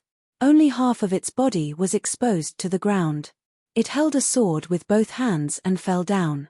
The tip of the sword was pointed directly at Alliance. In the ruins of the previous military tent, another Liu Cia appeared. He put 2 fingers together and condensed a long sword with sword intent. In the beginning, Alliance had laughed and said that he couldn't fight many experts like Liu Cia. However, the sword Dao real body, the young spirit body, and the wandering Liu Cia were divided into 3. In the end, it was not equivalent to three-peak Liu Chu's alliance never fought a fight where he could only take a beating. Even among the opponents he fought, there was Dong Sangeng of the Great Wall of Sword Qi and the current Liu Cha of Desolation World. There was also Qing Mingtian, that shameless real invincible. The next moment, an exaggerated Dharma idol that could be said to be indomitable appeared behind Liu Cha's Dharma idol. It pressed the latter's head with one hand and smashed it into the ground. Before Alliance left the Great Wall of Sword Qi, he had always wanted to tell Liu Cha that it did matter if he had a suitable sword or not.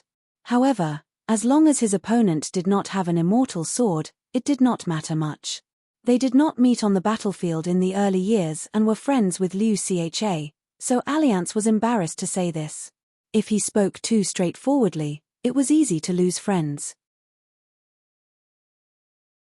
At the same time, Alliance, who was holding the head of Liu Cha's Dharma idol with one hand, slashed down with the other hand. There were 8 military tents on the line. The 3 sovereign stage demons, Bai Ying, the old man with a long staff on his shoulder, and the golden-armored deity respectively attacked to block the sword. Alliance said with a cheeky smile, "Let's go, let's go." The long river of light that Alliance had condensed into a long sword cracked. At Liu Cha's body, a sword light inexplicably crashed into the wall of the Great Wall of Sword Qi. Even the long golden river was penetrated by the sword. When the sword light dissipated, a person was lying on the wall and slowly slid down. The grey-robed old man came to Liu Cha's real body and glanced at the bearded man who was bleeding from the corner of his mouth. He smiled and said, "That's why the next time you use your sword, don't be shy." Liu Cha nodded. The Dharma idol of the yin god that was traveling far away and the yang god's external body that had returned the sword to Liang were both one person. The man who was sent to the wall by the sword was at the top of the Meng character at first. As he slid down to the ground, he did not forget to secretly spit on his palm.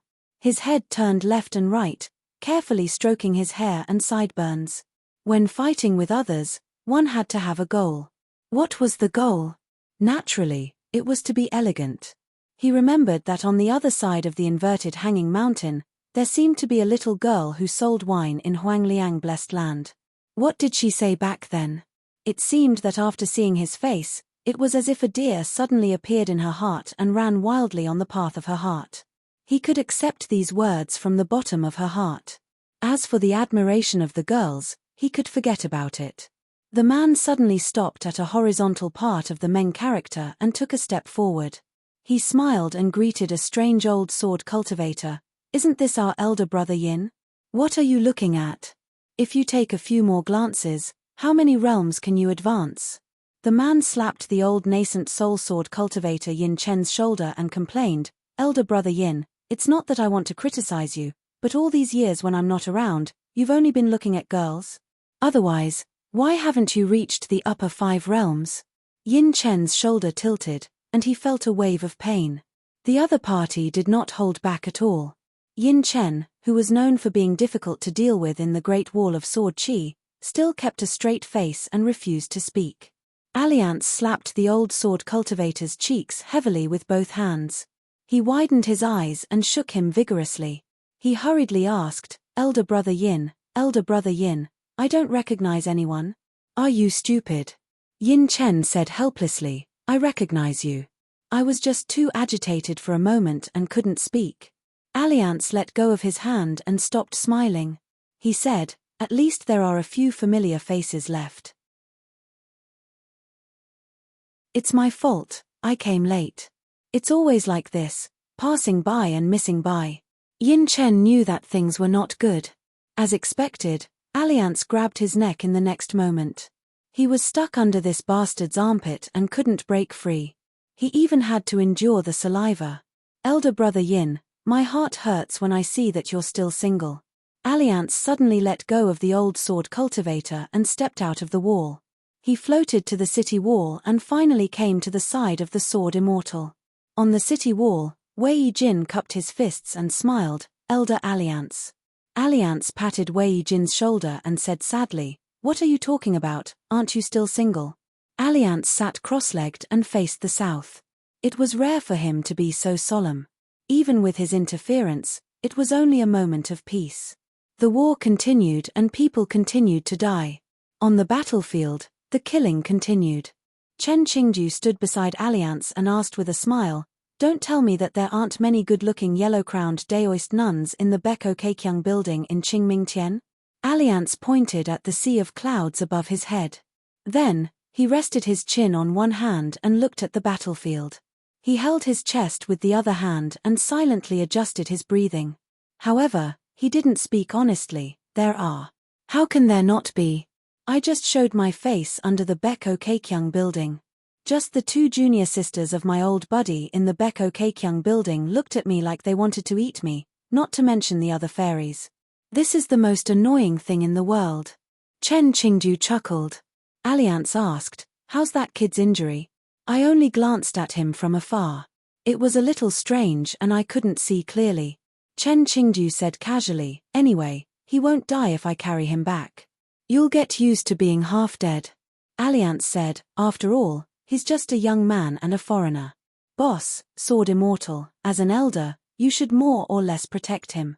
Besides liking Ning, this kid doesn't owe the Great Wall of Sword Chi anything. It's not a good habit to take advantage of your seniority." Chen Qingju laughed. "Are you teaching me how to be a person or swordsmanship?" Alliance stood up and whispered, "I don't like being a teacher, but if Sword Immortal wants to learn, I'll reluctantly teach you." Wei Jin was greatly impressed. Whether it was the previous sword attack or the words at this moment, he was indeed worthy of being senior Alliance. The old man glanced at Alliance. The city wall shook. Alliance was no longer where he was and had fled. But was senior Alliance running in the wrong direction? Even Wei Jin was dumbfounded. He couldn't help but ask, "Boss, Sword Immortal, this is?" Chen Qingju glanced at Wei Jin. "Can't you tell? It's a fight." Wei Jin was speechless. Chen Qingju glanced at the rainbow that started from the city wall. Alliance's speed was too fast. He asked with a smile, "When he traveled to the Aquarius continent, didn't he tell you that he liked to be ganged up on by a group of Ascendant Realm cultivators?" Wei Jin was silent for a moment.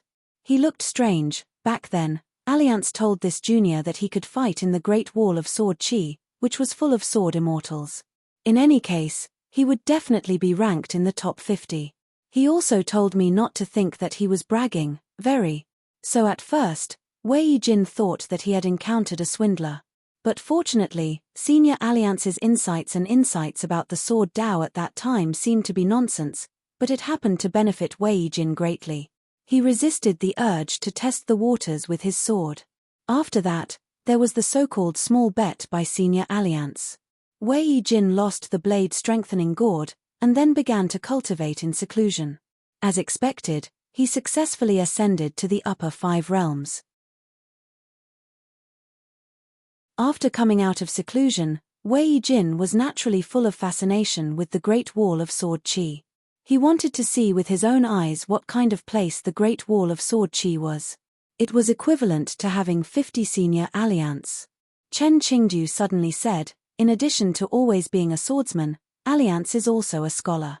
The man's figure disappeared into the distance, directly crossing the Golden River. When he landed heavily on the ground, the surrounding demonic beasts were stunned for a moment before they immediately retreated like a receding tide. They fled with all their might. There were those who fled with all their might. There were those who rode on the wind and swords. Damn it, he's here again. The man raised his head high, ran his hands through his hair, and answered his own question, "Can I be more handsome? I'm not bragging, I really can't." As he spoke, with him as the center, a land tornado appeared. It grew bigger and bigger, and eventually covered the sky. It was the flying swords formed by the condensation of countless sword wills. The sword formation was completely unaffected by the great Tao of the wilderness. After leaving the Great Wall of Sword Chi, he ascended to the heavens beyond heaven. His fists killed countless otherworldly demons, and he even had to fight to the death with Daoist number 2. His sword Tao, which was already at the peak, reached a higher level, reaching the heavens. You're tuning in to the Celestial War YouTube channel. Don't forget to subscribe and join us on this journey to catch the most captivating stories.